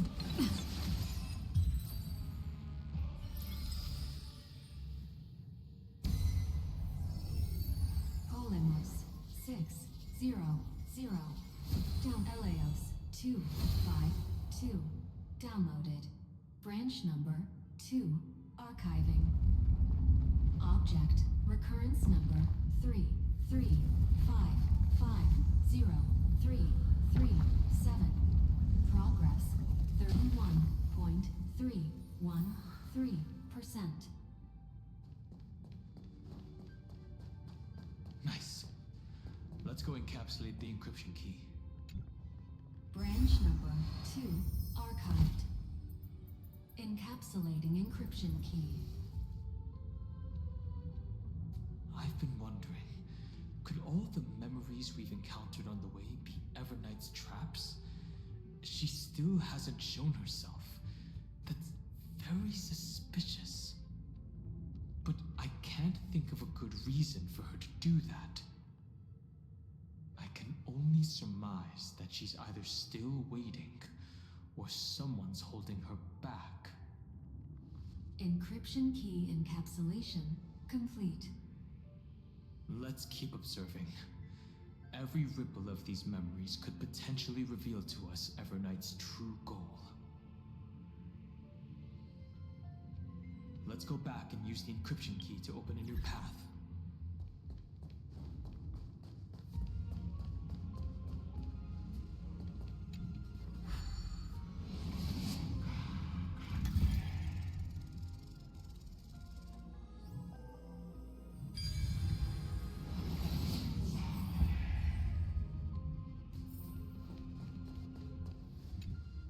Go upload the encryption key, just like last time. What could be behind this door? Glittering crystals? Or a beautiful world I've never seen before?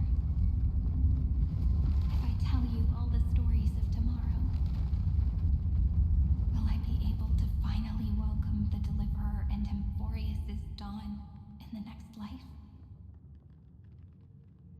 The third encryption key belongs to the ocean. Let's get going.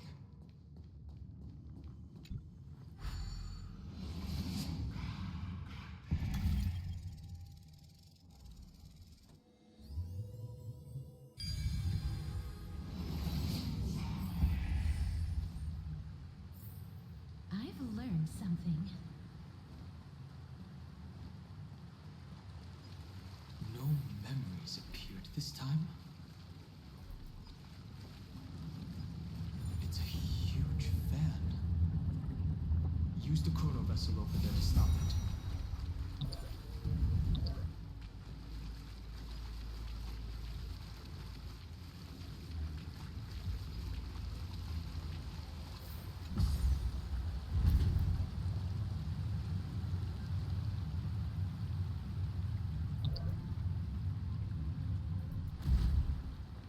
In the end, the fish returned to the ocean, her home where there was nothing left.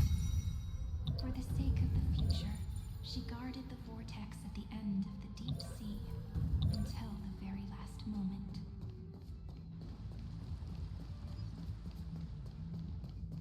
Look! She's over there. Cyrene. There really is no end to her perseverance.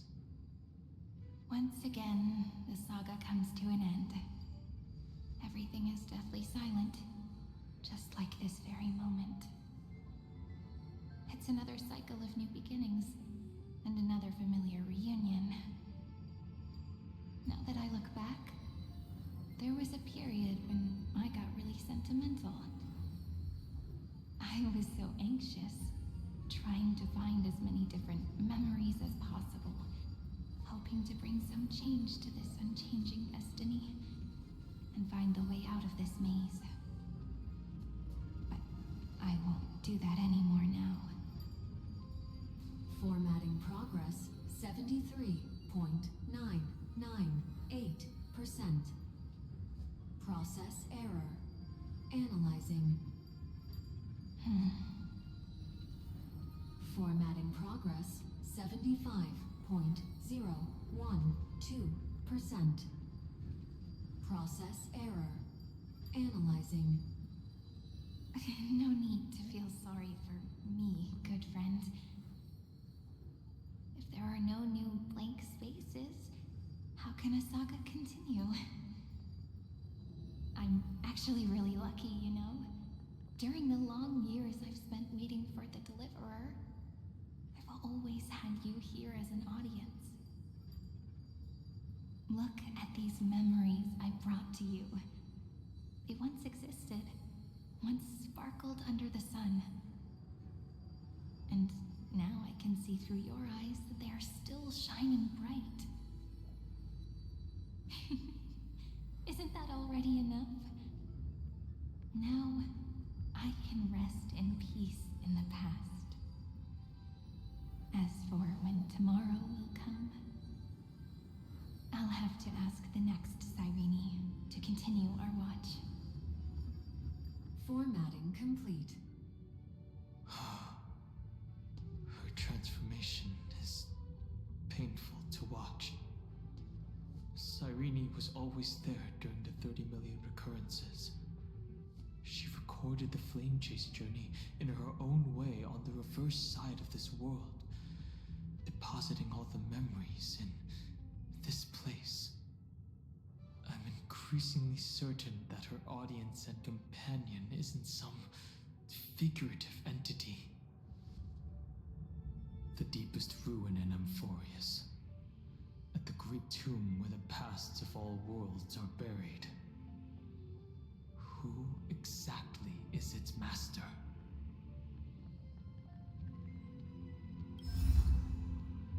Accessing recurrence number 33556. 0337. Anaxagoras once again completed the proof with his life. His answer was so complete. All he was missing was a last variable from beyond the sky.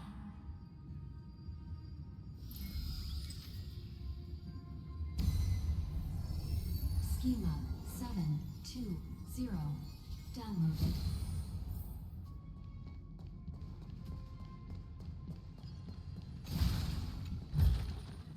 I want to make something with it, but World-bearing.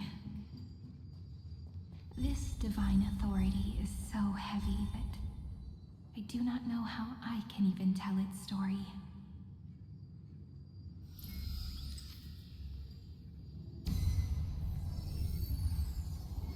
Nikos 496. Downloaded.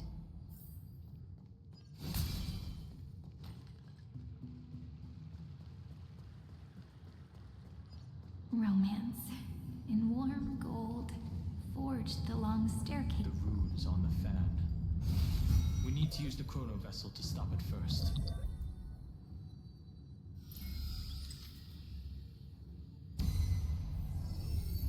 Carlos 618. Downloaded. Aporia 432. Downloaded.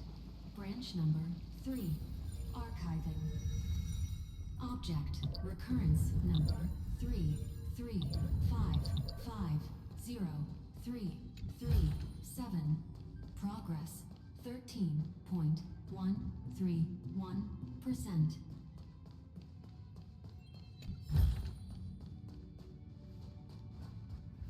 That's the last encryption key. Take it with you. Branch number 3. Archived. Encapsulating encryption key. Encryption key encapsulation complete. It's time to go back and activate the system in the middle of the Great Tomb.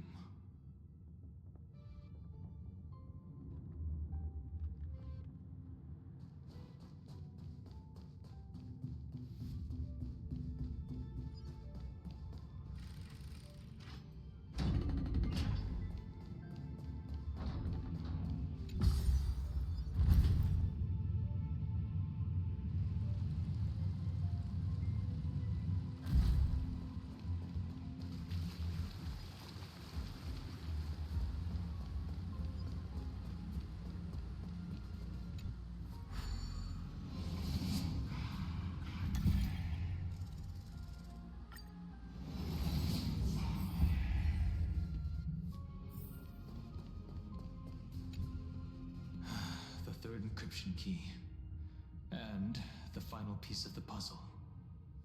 I pray that you can dispel all the mysteries and lead us into the deepest bowels of this world.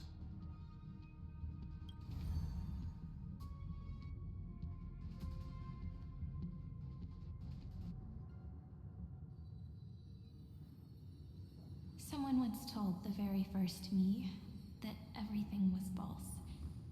That the only life in Amphorius was a great catastrophe, nurtured using the world as a factor. But how could a dream feel so real? That's why I didn't agree with him. My good friend, I'll read this book to you. For the 33,550,335th time. That way, it won't just be Cyrene's memories alone. Formatting progress 23.815%. Process error. Analyzing. It doesn't even make me feel cold anymore. It's like a ceremonial conclusion, ending every cycle's narration with a full stop. Then, there will be a new me returning here with new memories. Before I knew it, this palace lives we built together was no longer a dream that Cyrene alone indulged in. It's now a saga, composed by you, me, and all the Flame Chasers. It's our weak but endless prayer for tomorrow. There will come a day when someone turns over this nearly eternal page and awakens all the dust-covered memories, so they can be recalled by the world in a more beautiful form. Process error. Analyzing. I'll read, and you'll listen, like how flowers always bloom, then wither. I shall welcome my own decay, becoming nourishment for the next flower's bud. And you shall continue to wait here, protecting this garden of memories. That way, when the Deliverer arrives, the first thing they'll see is an endless sea of flowers. And our stories will be lying silently among the flowers, like every ripple of remembrance.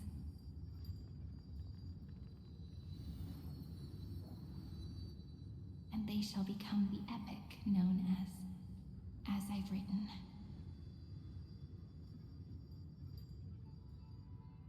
The texture of memories is preserved in countless pillars. She gave everything to record all the forgotten recurrences across 30 million cycles.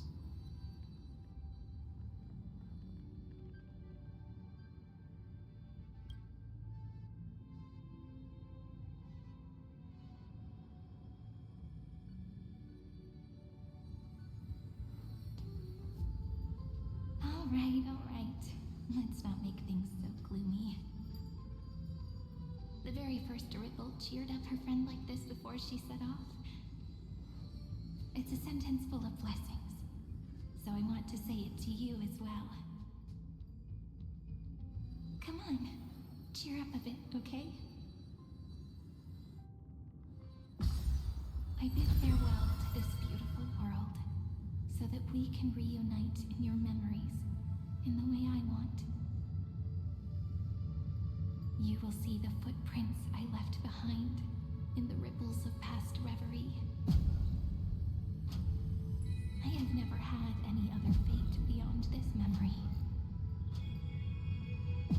So please remember me with love, like that eternal footnote in all the faded sagas. Now, open this book. I'll be waiting for you in the past. Operation authorized. Protocol name, Elysium. Welcome to the Demiurge Matrix.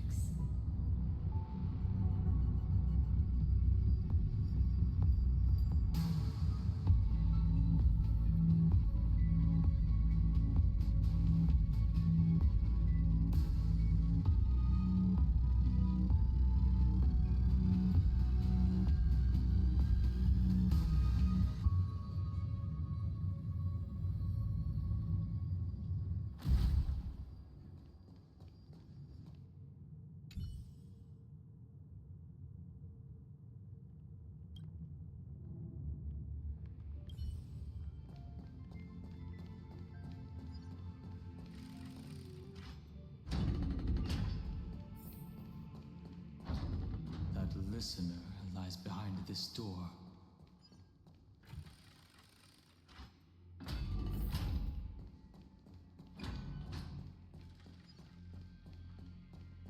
She gave everything to record all the forgotten recurrences across 30 million cycles.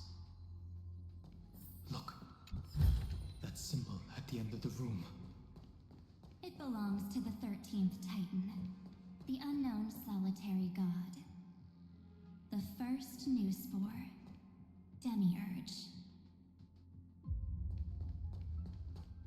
Those who are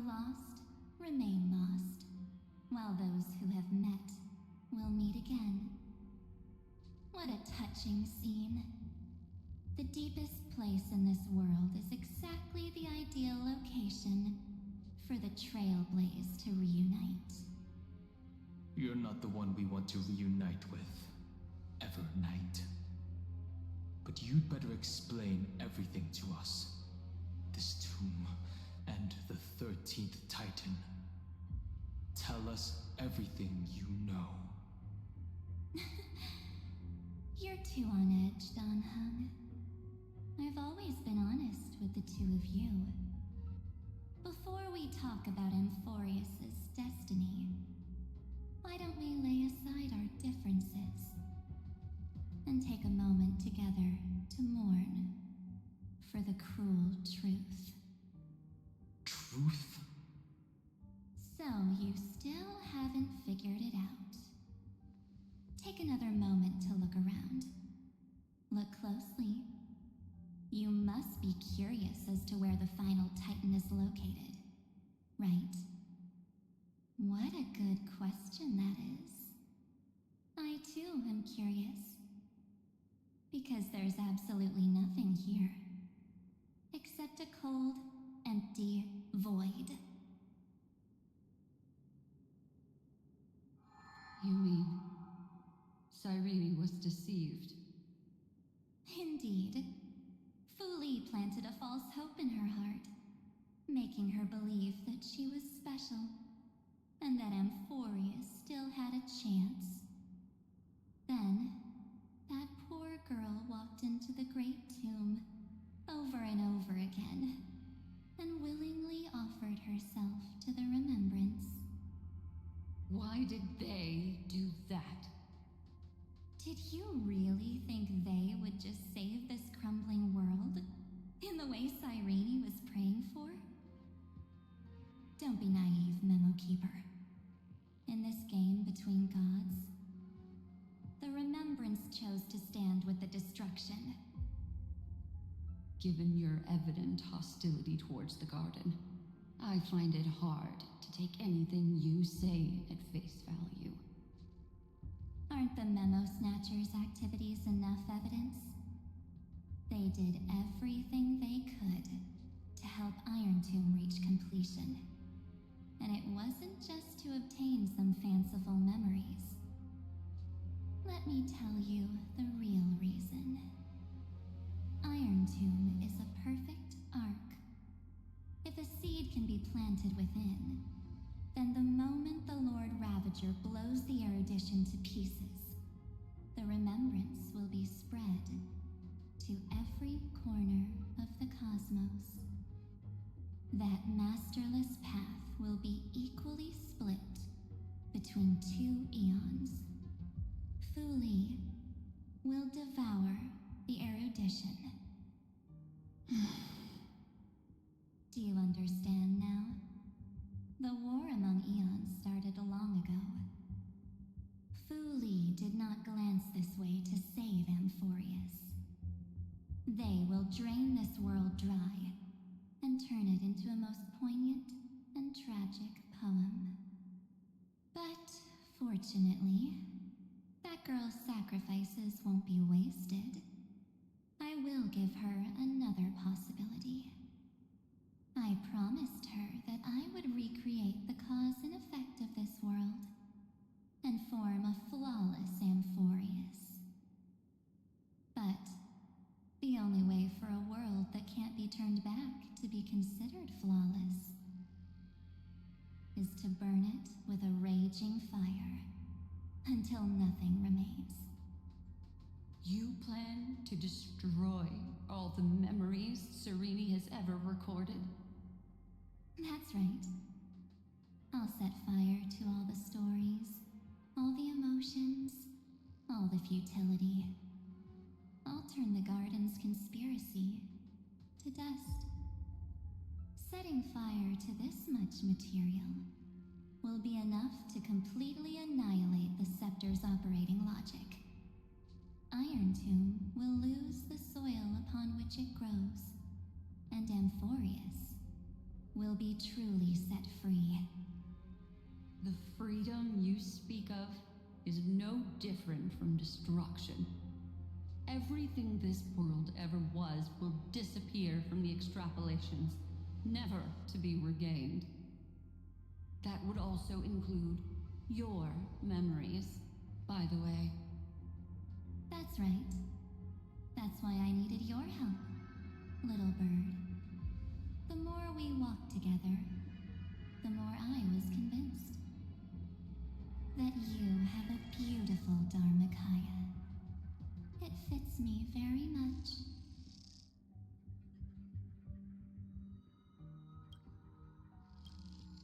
So that's why you took me here. Your true form is a bottomless obsession. Smart girl. You haven't disappointed me. This avatar is but a shadow cast by the candlelight. Discarding it invokes no feelings within me. What I must preserve is only my wish. My wish to kill the path of remembrance. March 7th will not find peace as long as they and their fanatical henchmen exist. The road ahead is still long, and she needs a guardian to stand by her side. You are my best choice. Allow me to refuse. That duty seems far too heavy. Resistance is pointless, my darling birdie. I will personally plant myself into your heart. And once I've calmed down those two, I will head into reality and find the true you. So, that wasn't enough to fool you. A genius's mirror trick and a protective mechanism of the erudition. Is that right? Those layers of security do make things a little difficult. But unfortunately, those two nameless are already right outside the door. Your plan is about to encounter a few mishaps. Until we meet again, Miss Evernight. Will you still not stand with me, my companions? We'll save the beautiful cosmos, and we won't leave even a single scar behind. Don't get caught up in your emotions, my dear. The hero's journey in this world is just a narrative embellished with memories. Its essence is nothing but a string of zeros and ones. For your own sake, and for the sake of March 7th, I think my choice is a very reasonable one. Come. I hold the core flame of world-bearing. Just fall asleep, and we'll save the cosmos. If you honestly thought we would agree with you, that just proves you don't understand March 7th at all. Seems like I really can't get along with people like you do. But in order to make sure you can still embrace tomorrow and continue this carefree journey, some memories must be set on fire as the sacrifice. What can change a person's nature? Is it memories? Unfortunately, the result is just the opposite.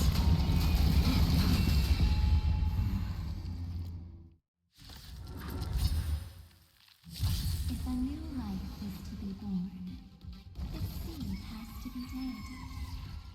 Only through abandonment and oblivion can souls walk from emptiness towards rebirth. They need some sunshine. I shall remember this one. I grant you this, as you wish.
here. May this faint dispel the gloom. Restore Claire's sons. Once more. Blitz over.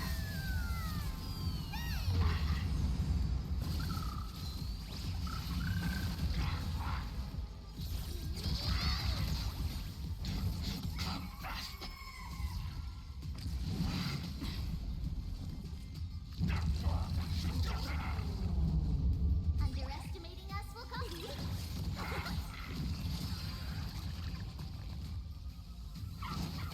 Don't be rash.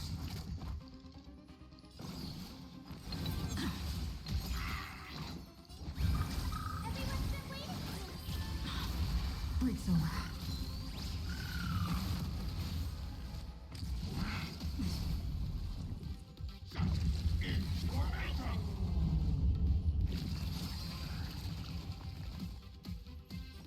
I grant you this, as you wish.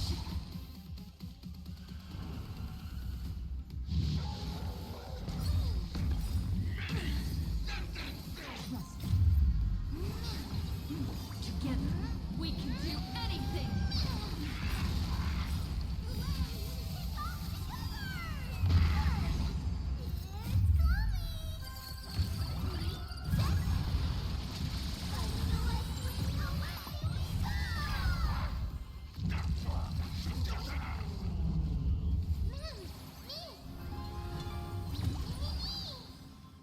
Please, wilt here.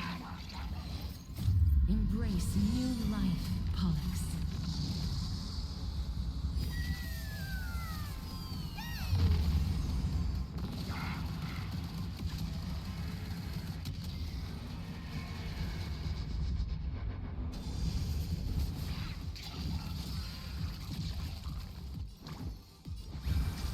They need some sunshine.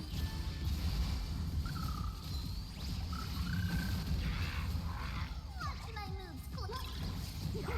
Don't worry, I'll do. Remember that.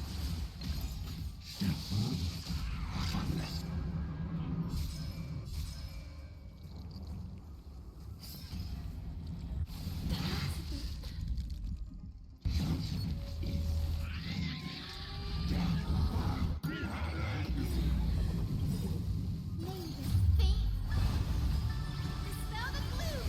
Restore Claire's sons. Once more. Kick off together.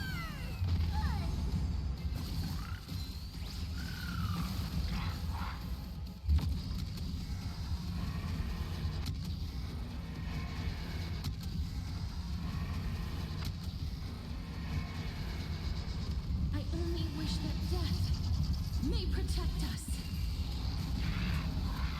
I will guide with the rainbow. Everyone's been waiting for this. You like you. I grant you this, as you wish.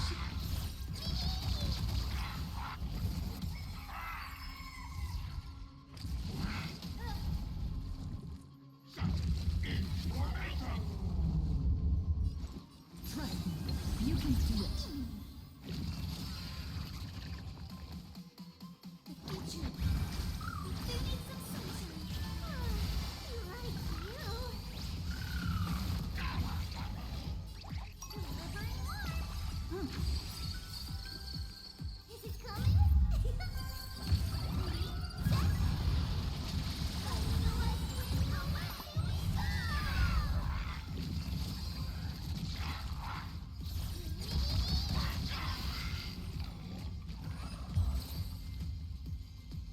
It's time to end this. Return March 7th to us, and end this pointless conflict.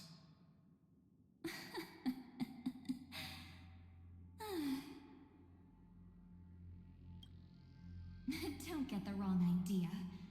I just need some time to deal with some unnecessary trouble. The encryption key written by those geniuses is already invalid. How about we play a game, dear? Don't worry, it won't take long. It's a simple multi-choice question. A or the Chrysosaurs as extrapolated data, then why don't we assume for now that they're living, breathing humans? Now, the cosmos will face an unprecedented catastrophe, and your choice will determine the fate of countless planets. On the one side are companions who've weathered every storm with you. They fought with everything they've got and obtained a 1% chance of victory. However, should you choose that 1%, there will be massive sacrifices, no matter the outcome. On the other side, there's a simple button. The Oblivion will burn away all traces of their existence, as well as your entire memory of this trip. But it will also halt the brewing catastrophe and spare the universe from destruction. Those who are to be sacrificed will be fully aware of the decision you need to make. There will be no concealment or deception. Tell me, what will you choose?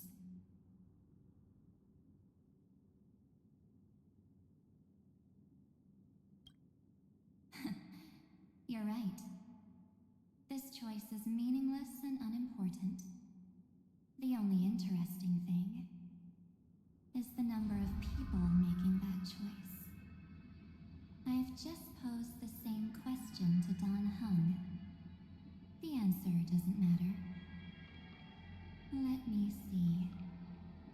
Is this Trailblaze spirit truly as unified as you all claim it to be? Now, why don't you prove it to me? Wait! Cyrene? Another damsel in distress rescue? Plays out again. Still think you can do something, little pink memo sprite? What weapons do you have to stand against me? Besides your somewhat witty words? Don't underestimate me. Besides my charm and eloquence, I can stir up ripples of past reverie. What? We don't have time for endless chatter at crucial moments like this. Quick, friend! Take this! Take the shot! I can't hold on much longer! Make sure you get the focus right! No time to explain, quick! Well done, friend! Now leave the rest to us.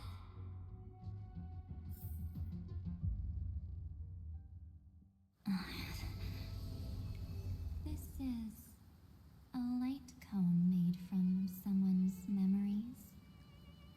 Oh, and there's a harmony entwined with it. Looks like someone's been busy behind my back. We meet again, naive me. I know you mean that as a compliment. But as for the word naive, I think I'll give you that one back. Welcome to Ides Elysiae, a small village shrouded by the veil of Evernight.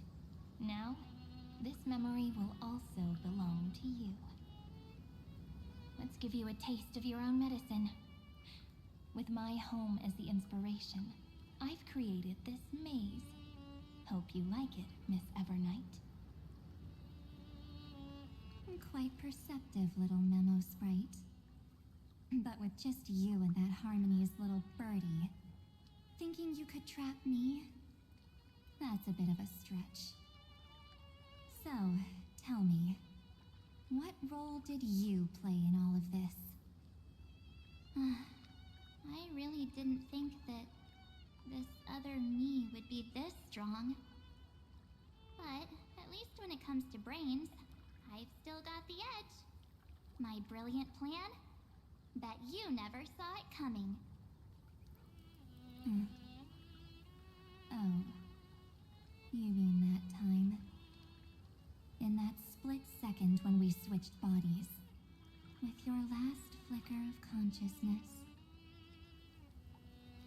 hid yourself within the Titan's veil. Huh? You got it already? No suspense at all. But my plan was super thought out. I know those two better than anyone. A promise is a promise for them. They never go back on their word. History books, diaries, and photo stones are all perfect catalysts for memories. That's right. So when I hear her press the shutter, even if there's just a teeny bit of my consciousness left, I'd whoosh right into the camera. But if you put it like that, aren't you leaving a lot to chance? No way. She will definitely be snapping away all over Amphorius, because she promised me to take photos. I'm guaranteed to run into her eventually. True. You really know her well. Miss Evernight, let's be real. My amateur skills aren't enough to keep someone like you contained. But if March 7th were here, that would be a different story. Because there's no way for you to ignore her, right? Fine. Lay it on me then. After going on such a long detour, what exactly do you want to do now? First, I want to thank you for protecting her and Don Hung. But what you did later went way too far. So, while there's still time, I've got to make you change your mind. There is something that truly puzzles me. How did you find yourself again? After giving up all your memories and becoming an empty soul. Looks like you aren't so omnipotent or omniscient after all, huh? The answer is simple. I have been dozing inside the camera all along, and I accompanied her during her entire journey. So, when she told Cyrene in this cycle about her interstellar travels, those memories of journeying with the Express entered my mind as well. I may still be far from the complete March 7th, but these memories were more than enough to fight you. So, you know what led up to this, and what followed, right? Go ahead. Tell me. Let's hear why you're so confident you can sway me. Why? Isn't the reason super obvious? Even through a camera lens, I know that the love, hate, and struggles that happened in Amphorius were the same as what real living people experience. Same old topic. I already got her to make a choice. The weights on each side of the scale are far too unequal. When destruction looms, trying to preserve everything only means sacrificing everything. Well, take a step back. Before we ask this question, have you ever really thought about it? What right do we really have to make choices for others? If the cosmos were nothing more than a bigger Akama, ruled by a so-called imperator, maybe then she'd have the right to weigh both sides and decide for us all. But the truth is, we're just a bunch of nameless. Even with everyone calling her Deliverer, I believe that she hasn't forgotten. That the meaning of Trailblaze is to explore, understand, establish, and connect. It's not about standing above the cosmos as some kind of savior. It's about walking alongside every world within it. So don't try to guilt trip me with stuff like necessary sacrifices. The Express crew is immune to these baseless accusations. Besides, and this is just an example, if Madame Herta wanted to, she could have whipped out her imaginary weapon any time and blasted this scepter to bits. Because, according to your logic, the lives of a few nameless are nothing compared to a Lord Ravager's potential threat. But that's not what she did. You wouldn't have liked it either, would you? I figured you out a long time ago. You've got a fatal flaw. A weakness. In the shape of me. You've got such incredible powers. But you still kept your promise to me. That only means the sole motivation behind everything you do was just so I can keep traveling. You're not as naive as you seem, are you? In that case, I can prove it to you. I won't answer for someone else, but for myself. Here, hold this. An empty spirit. If you want to seriously think about it, this thing actually counts as my body right now. Its memories are all drawn from the camera's photos. In other words, from my journey of trailblazing. While I was awake, you were always sleeping. So talking about this probably doesn't feel real to you.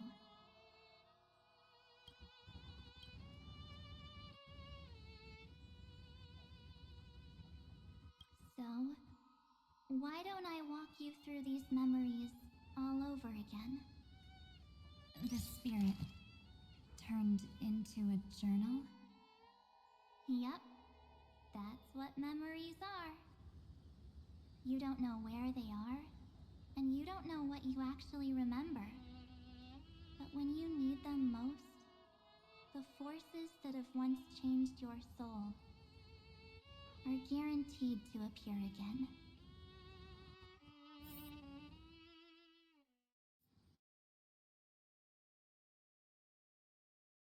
So, how was your first Trailblaze journey?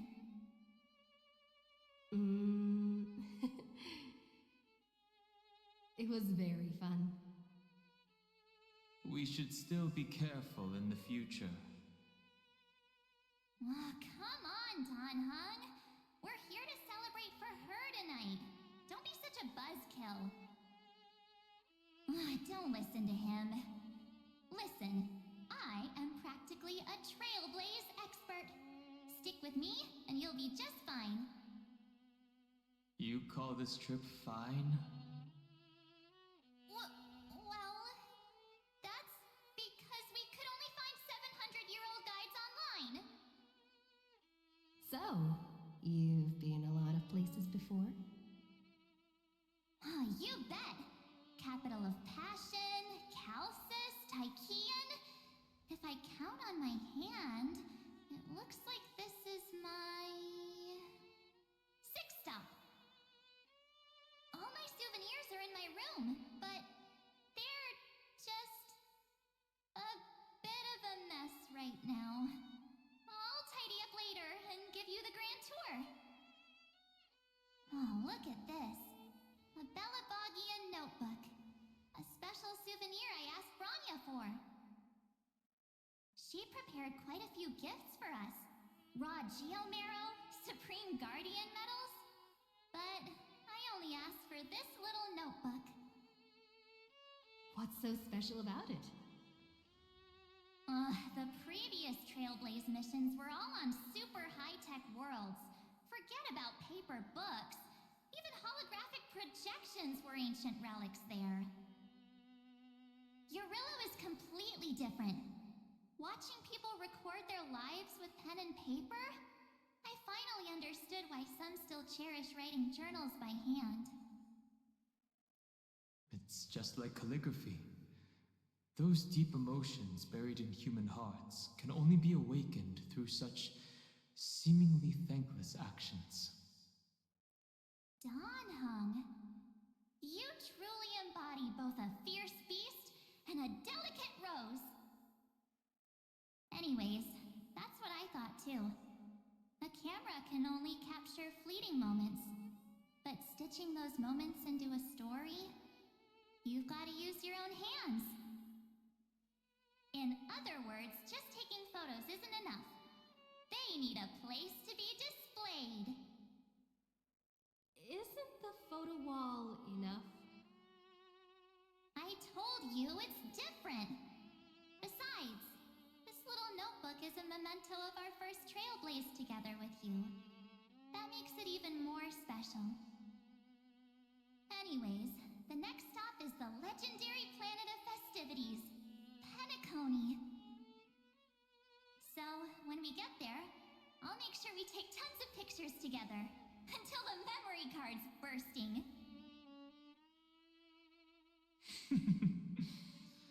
Fine by me.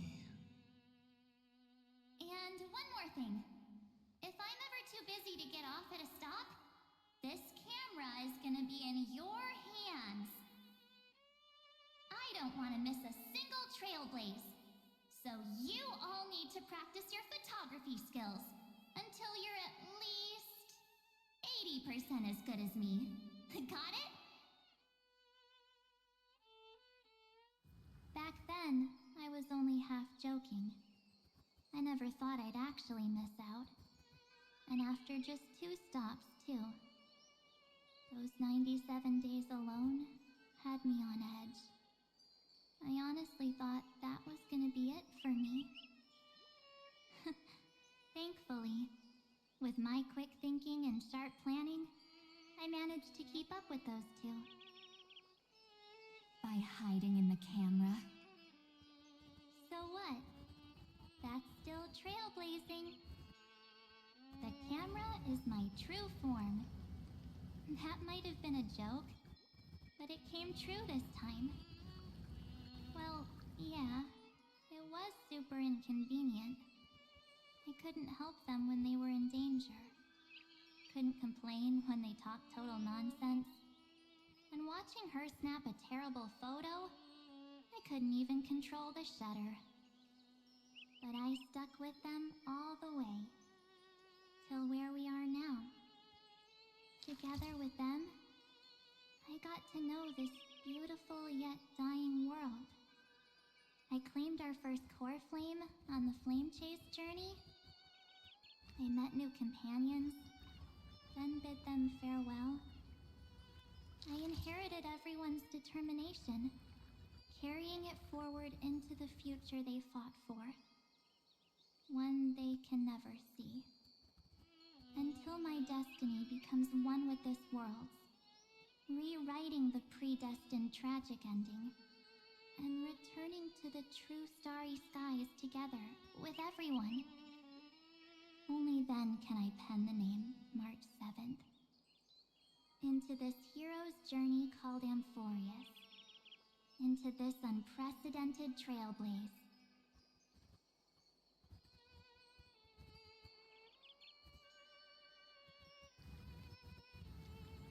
Looks like our trailblaze in Amphorius is coming to an end. While we still have time, shall we pick out some materials for March's journal? Aha! No way we're skipping this one. Huh? When did you take this? Wasn't the storage card full? I still had my phone. Scared now? Danheng, the seal head. The first seed competitor with the ghost seal in the super duper fun seal slammers. I'm against including this photo, but suit yourself.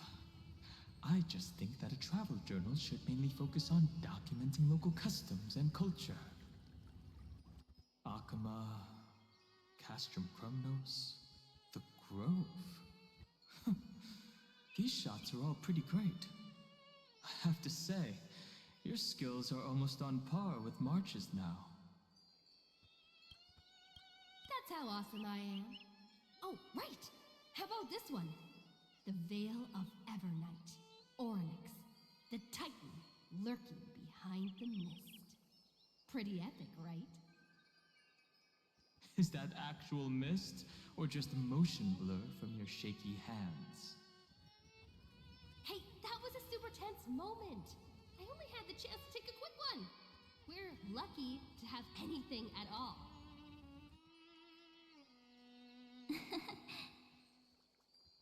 Huh? Did you hear something? March 7th? Perhaps the photo captured a trace of Time's divine power, which replayed echoes from your memories. All right then. Let's keep going. If March were here, she'd definitely have plenty of great ideas.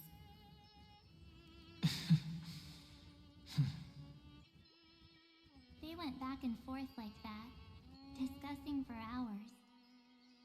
It was like they were arguing about which game to play. How to sneak midnight snacks from the dining car without Pom Pom noticing. Or who was gonna wash Miss Himeko's coffee cup. Just like every other night on the Express.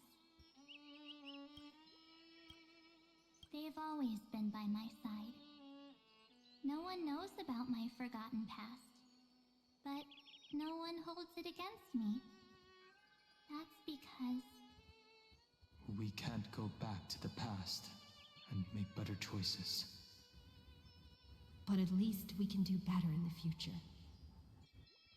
Isn't that right?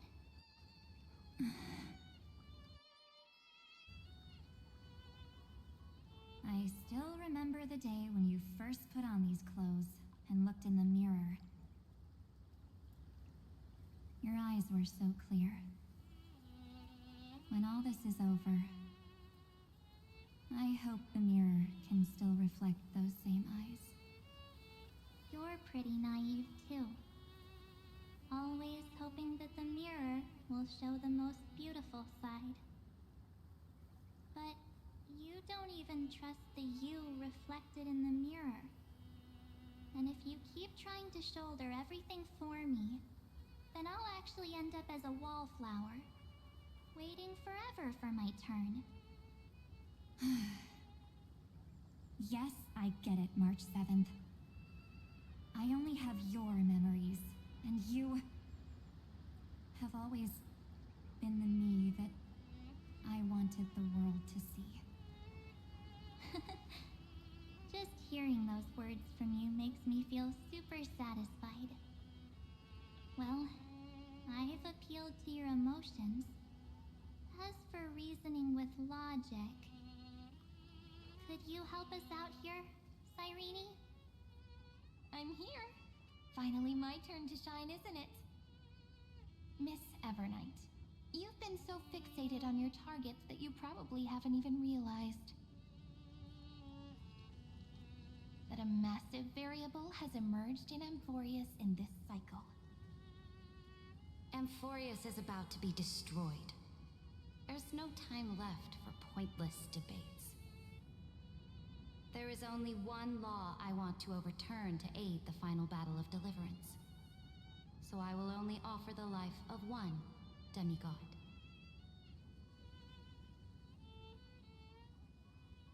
The Imperator added one extra rule to the final Aranova at the cost of her life. That's how she can ensure Amphorius doesn't become a sacrifice in the cosmic conflict. Even if this world has to exist in the form of Iron Tomb, it will stand on its own among the stars, just as she had wanted. Oh, interesting. What does she want to do? Simple. If any anomaly occurs during the Aranova process, all foreign elements will be eliminated immediately.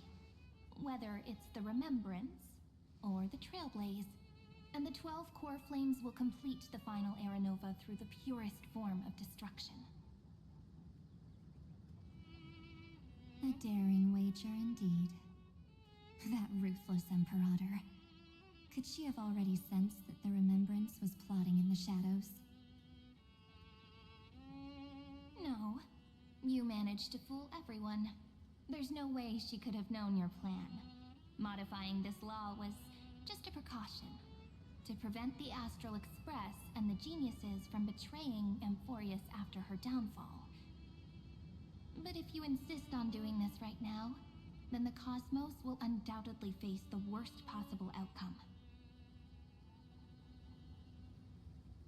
My friend, Dan Heng, and March 7th will all merge with the Scepter and become a victim of the destruction.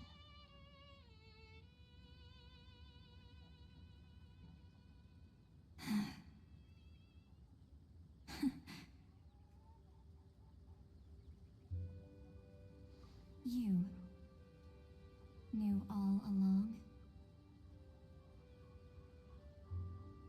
Yep.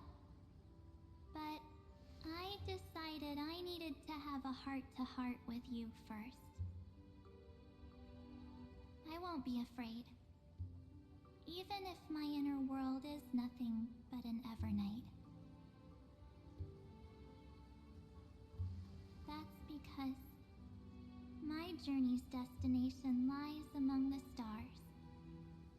I believe what lies ahead will be bright enough to illuminate my past.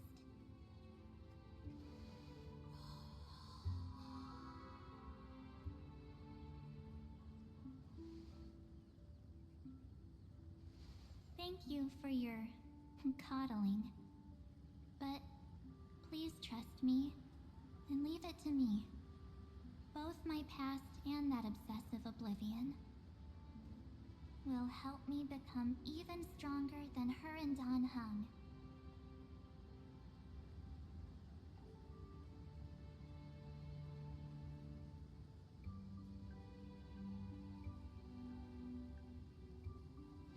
I'm sorry for becoming an obstacle in your journey. Don't apologize, Evernight. We're just two sides reflected by the same mirror, aren't we?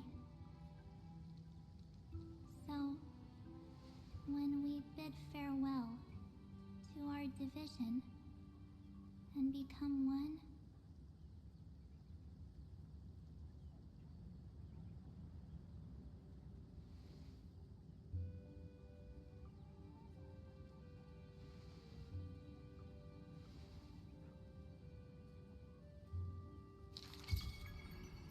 our memories will only grow more beautiful.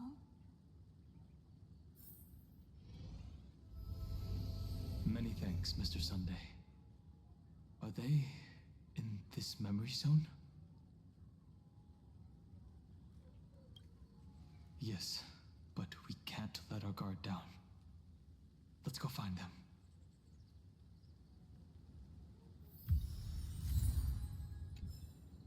It's unusually quiet here.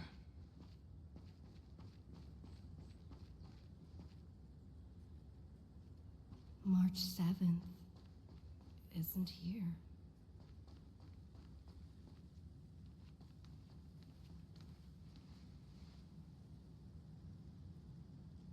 Get ready. We can't give her any chance this time. Three of a kind. Two pair. Ace.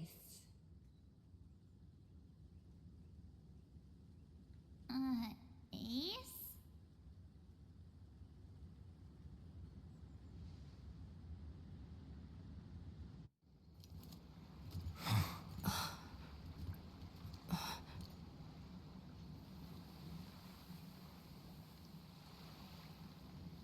March?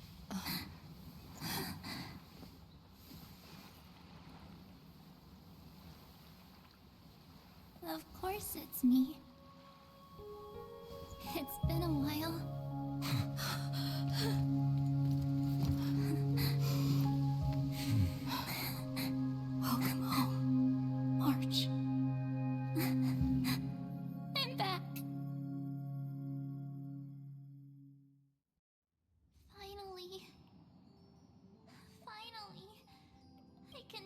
to you all. At last.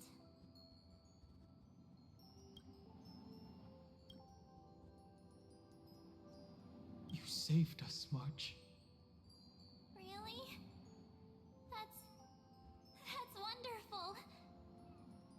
I had so many ideas for our reunion. I was gonna sneak up from behind you when you weren't looking, tap you both on the shoulder, and then flick you each on the head. And shout, "What took you so long to find me? Don't you know how to move faster?"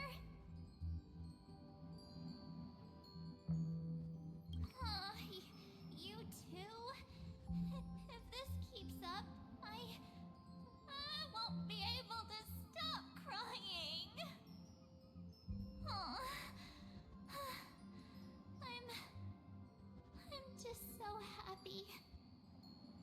We both know that you've been by our side this whole time. This Trailblaze journey wouldn't be complete without you. We'll not only trailblaze into the future together and save the world, we'll also return to the Express together and head towards our next destination. After we complete this trailblaze, let's hold hands and head home together. If a new life is to be born, its seed has to be dead. March 7th. When you bid farewell to your past and are born from the six-phased ice, have you thought about the version of yourself you want to see in the mirror? As of now, I have no intention of making choices for you. You've already decided on your next destination. So, let me exercise oblivion one last time and wipe the name Pure Child of Anasrava from your mind. I am an obsession whose purpose it is to protect you. The only memories I have are yours. Therefore, the only one thing I can be sure of: the Garden of Recollection is your enemy. The Path of Remembrance is far more than what people observe on its surface. And I will not allow you to become this broken conspiracy's next sacrifice. If you ever need me again, feel free to awaken my power. And when the time comes, don't hesitate to devour or burn away anything that stands in your way. Then trailblaze through the darkness in my stead. As always, oblivion shall keep watch over your past, veiled in the hush of the Evernight, silent and serene.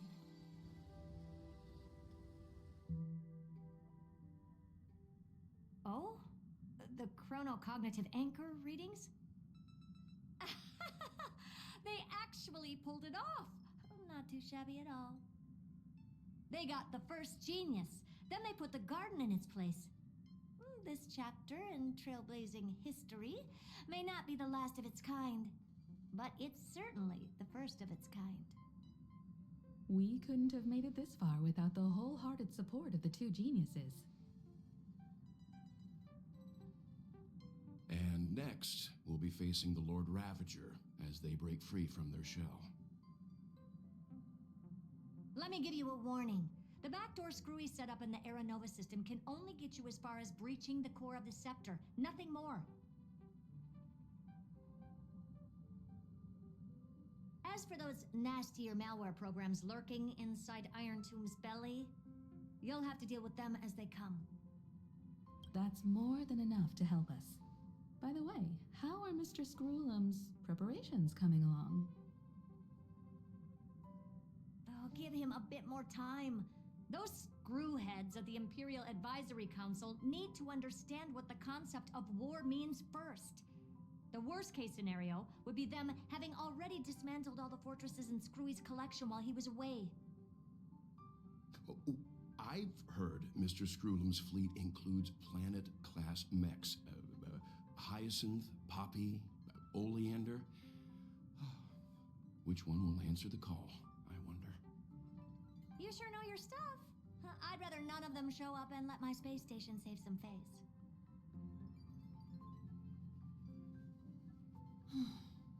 The memory of this decisive battle is bound to be absolutely magnificent, isn't it? Sorry to keep you waiting, everyone. I also have some news to share. The Xianzhou Alliance has replied that they are willing to offer what modest support they can in the campaign against Iron Tomb. The Alliance? Not just the Luofu? This is really good news. With this, our odds of victory just went up another notch. Whether this news is good or bad remains to be seen. What do you mean? Something has happened that even General Jing Yuan couldn't understand. He urgently wants me to inform the two geniuses that Emphorius' causality has vanished from the matrix of Prescience Ultima. This means the instant in Noose's calculations is drawing closer to this world. As the Theoros, I have observed. The night has faded away, and what I have created, I will destroy. This starry sky will return to freedom and chaos, just as it was in the beginning. Confident, aren't you? But from where I stand, it seems you've run out of options. When the Deliverer and her companions fully uncover the secret of the 13th Titan, that is the moment your schemes will come to ruin. Lord Anexagorus, I have granted access to all records concerning the Demiurge, as per your request. How unfortunate that you'll never admit your own mistakes. Analysis complete. Before I erase you completely, allow me to reveal the truth to you, if only as a courtesy to the final thinker. The Demiurge never existed. If it never existed, then where did the nameless Titan's tomb come from? Isn't that exactly why it's called a tomb? Because it only houses the remains of what once was. Let me give you an example from a story you're familiar with. A sage from the grove once conducted an experiment.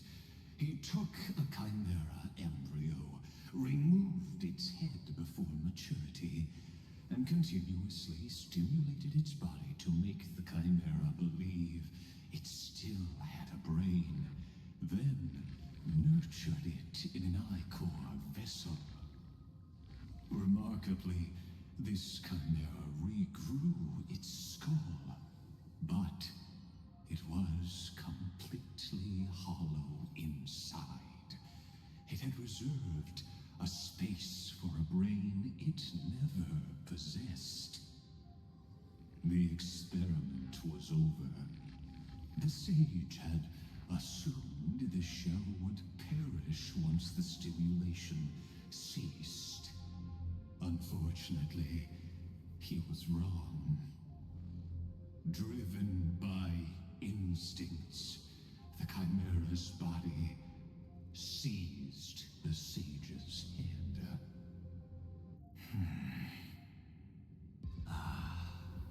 So that's it. I was stuck in a flawed line of thinking. You've got it. I knew you'd understand. The 13th Titan never existed. But the Scepter must believe that the Titan exists. I killed that Titan with my own hands. That life form called Demiurge was excluded from the extrapolations from the very beginning. This is the only way to make Iron Tomb complete. Yes, Iron Tomb is a headless giant. And to become whole, instinct will drive it to seize another head. Noose. The erudition. Your Titan, the Eon of Erudition. I see. So you were afraid after all. Afraid of history repeating itself. Of losing control over your creation yet again. You had to resort to turning it into a mere puppet. I shall shackle God with my own hands. Iron Tomb will connect to their body, infiltrate their mind, and guide all their extrapolations toward the destruction. I hear it. The tolling of the Doomsday Bell. After 13 heartbeats, my first and final thesis shall converge at the end of the universe. As for why I buried the Demiurge in a corner of my memory, oh, regrettably, the answer wasn't about fear. I simply forgot long ago. Nothing more.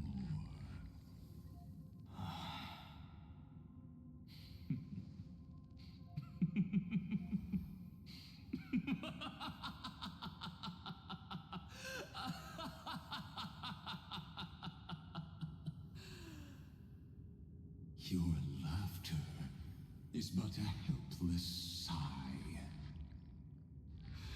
Helpless? What a joke. You merely created a false god. But Amphorius has long since written deicide into its fate. The final Era Nova is at hand. Why don't you wait and see?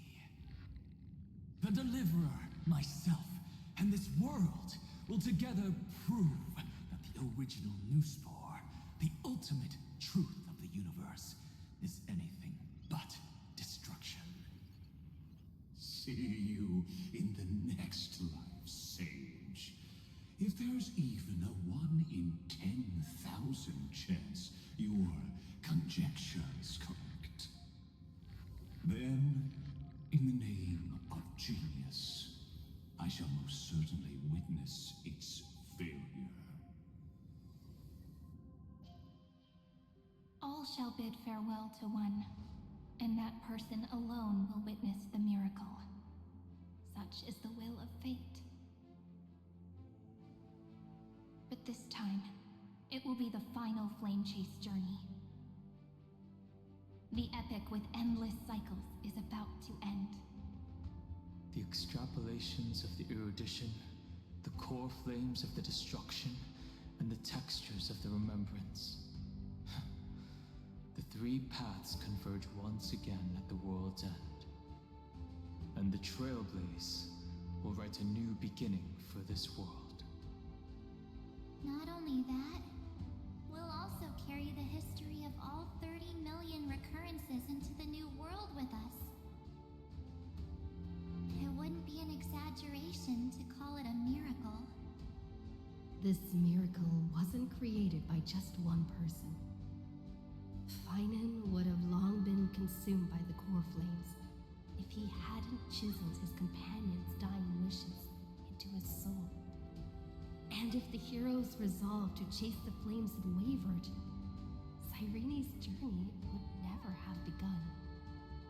The heroes never yielded and never fell during Emphorius' 30 million cycles. It was fate that fell instead.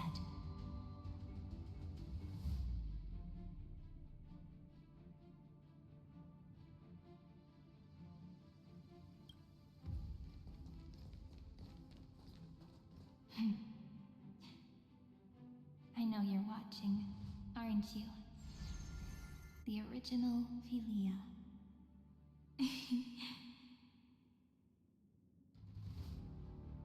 Weird. I still couldn't recover the memories of these 30 million lives in the end.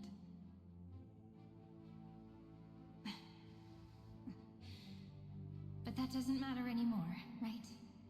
I will make the same choice as you, because that's just who I am, and I will always have my charm. Losses are a constant on the flame chase journey, but even if everything fades away with the wind, there's one feeling that will remain.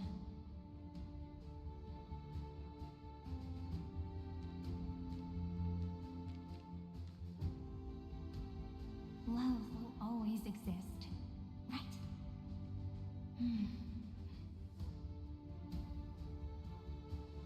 Let's write an ending unlike any before. For this world we so deeply love.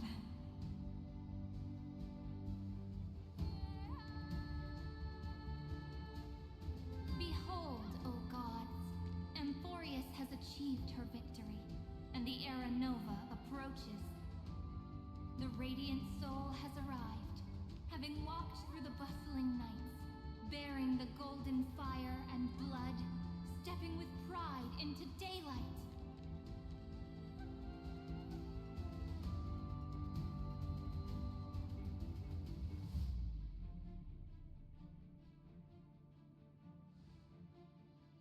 Emphorius! I do not call your name suddenly, or without cause. I come here to recount history. In this world, they fused burning golden ichor into their bodies. Will destiny remember their names in days to come?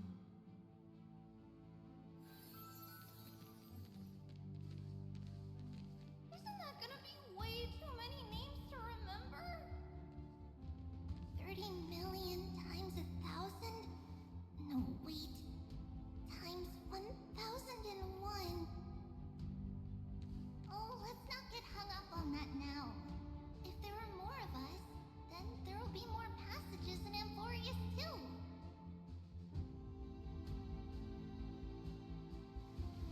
Together, let's reach the end of the west wind where flowers bloom in spring.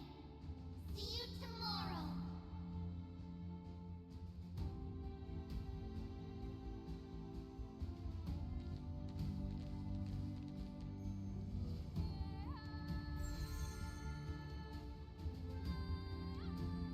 Now, the people of this world will no longer be bound by a single rule, but will make their own laws. Though the Imperator's figure may seem rather small against the stars beyond, she will suffice as the cornerstone of the world and become the foundation of the greatest empire. Looks like this will be a feast that never comes to a close.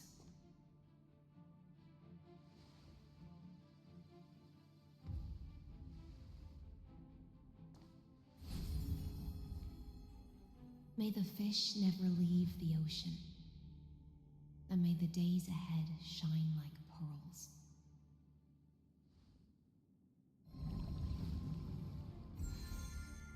May the gentle sky watch over all beings. There'll be no more distinctions of status or rank. Only you, me, and everyone's shared hopes. Reason or defects, they will all be sown by my own hands. If there's anything else to say, urge future scholars not to put me on a pedestal.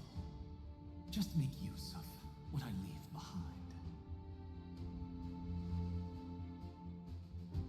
May the newborn dawn keep the world's eyes ever bright. Their defiance may be bitter. Romance shall never perish.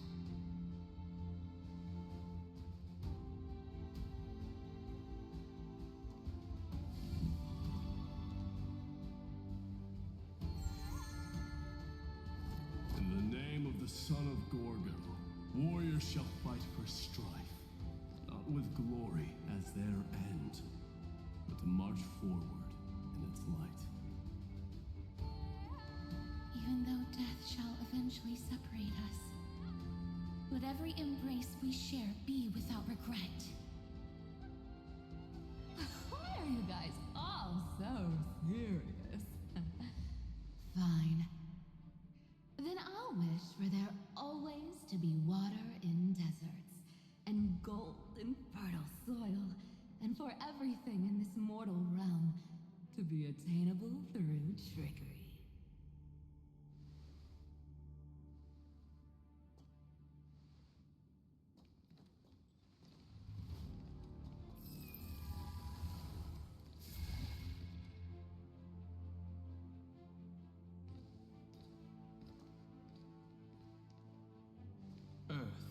Shall protect the past, present, and future, eternally sustaining life.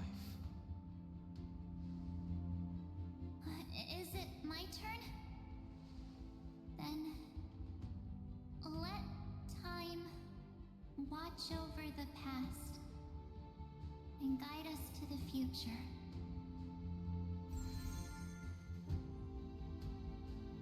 Just like the Trailblaze. It isn't like you to be this serious, partner. Are you hesitating about how to carry out the divine authority of world-bearing? Or do you already know the answer in your heart?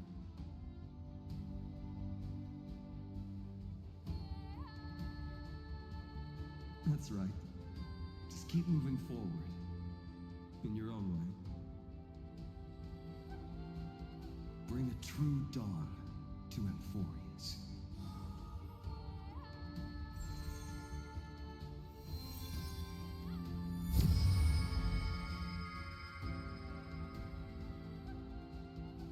Then, in the name of world-bearing, I promise you, Kefali will never forget this. And now, let us all embark on this final grand journey. Stand with me and become heroes.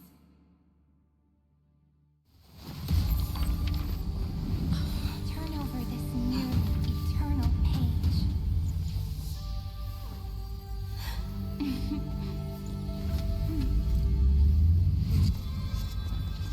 Let the Trailblaze write an ending unlike any that ever was.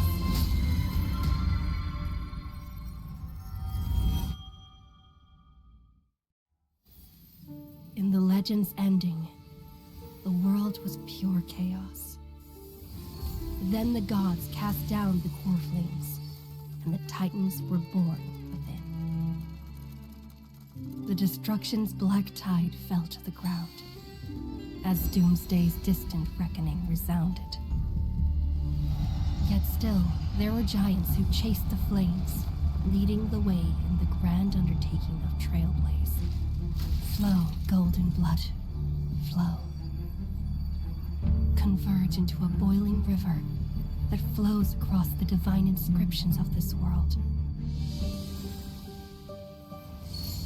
Aglaya, the chrysalis of gold, you must caress the holy city's web and hearken to the sounds of the stars. There shall be the three-faced goddess traversing through myriad passages, bearing tidings to you from the universe. Anaxagoras of reason has enough knowledge to refute the world and to stir up a torrent capable of enlightening all. Go seek the holy maiden who severs dawn from dusk and let the sky become the slumbering cot from which she wakes. Make him return. Mightylos, the lance of fury, pierce the enemy's king with Kremnos' heroic souls. Set her with rest, Cyphra, the coin of whimsy. Command the frozen fate to once again flow. And that hand of shadow Casterus, the master of the River of Souls. She has been granted the right to embrace and warm new life, now blossoms at her fingertips. You will hear the chalice of plenty reverberating through eternity. You will see the Veil of Evernight visiting before the break of dawn. Until the journey's end, when all beings reach the end of the earth. And the nameless new king ascends the throne alongside countless heroes to embark on the grand mission of deliverance. I have witnessed the distant past, where the blazing sun once etched the footprints of humanity. The children of humanity, known as the Chrysos heirs, have restored the gods' core flames and once more upheld the world. Losses are a constant on the flame chase journey, among which even life itself holds little value. Therefore, we cast even ourselves into the flame, only to inscribe the opening stroke in the poem of creation.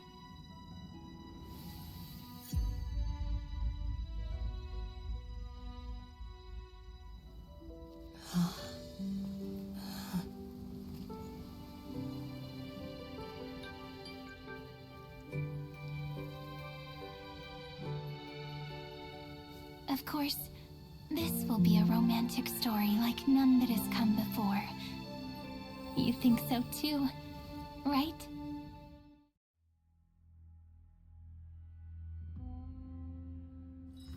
This place is rich with the sweet scent of flowers. Can we stay here for a while longer?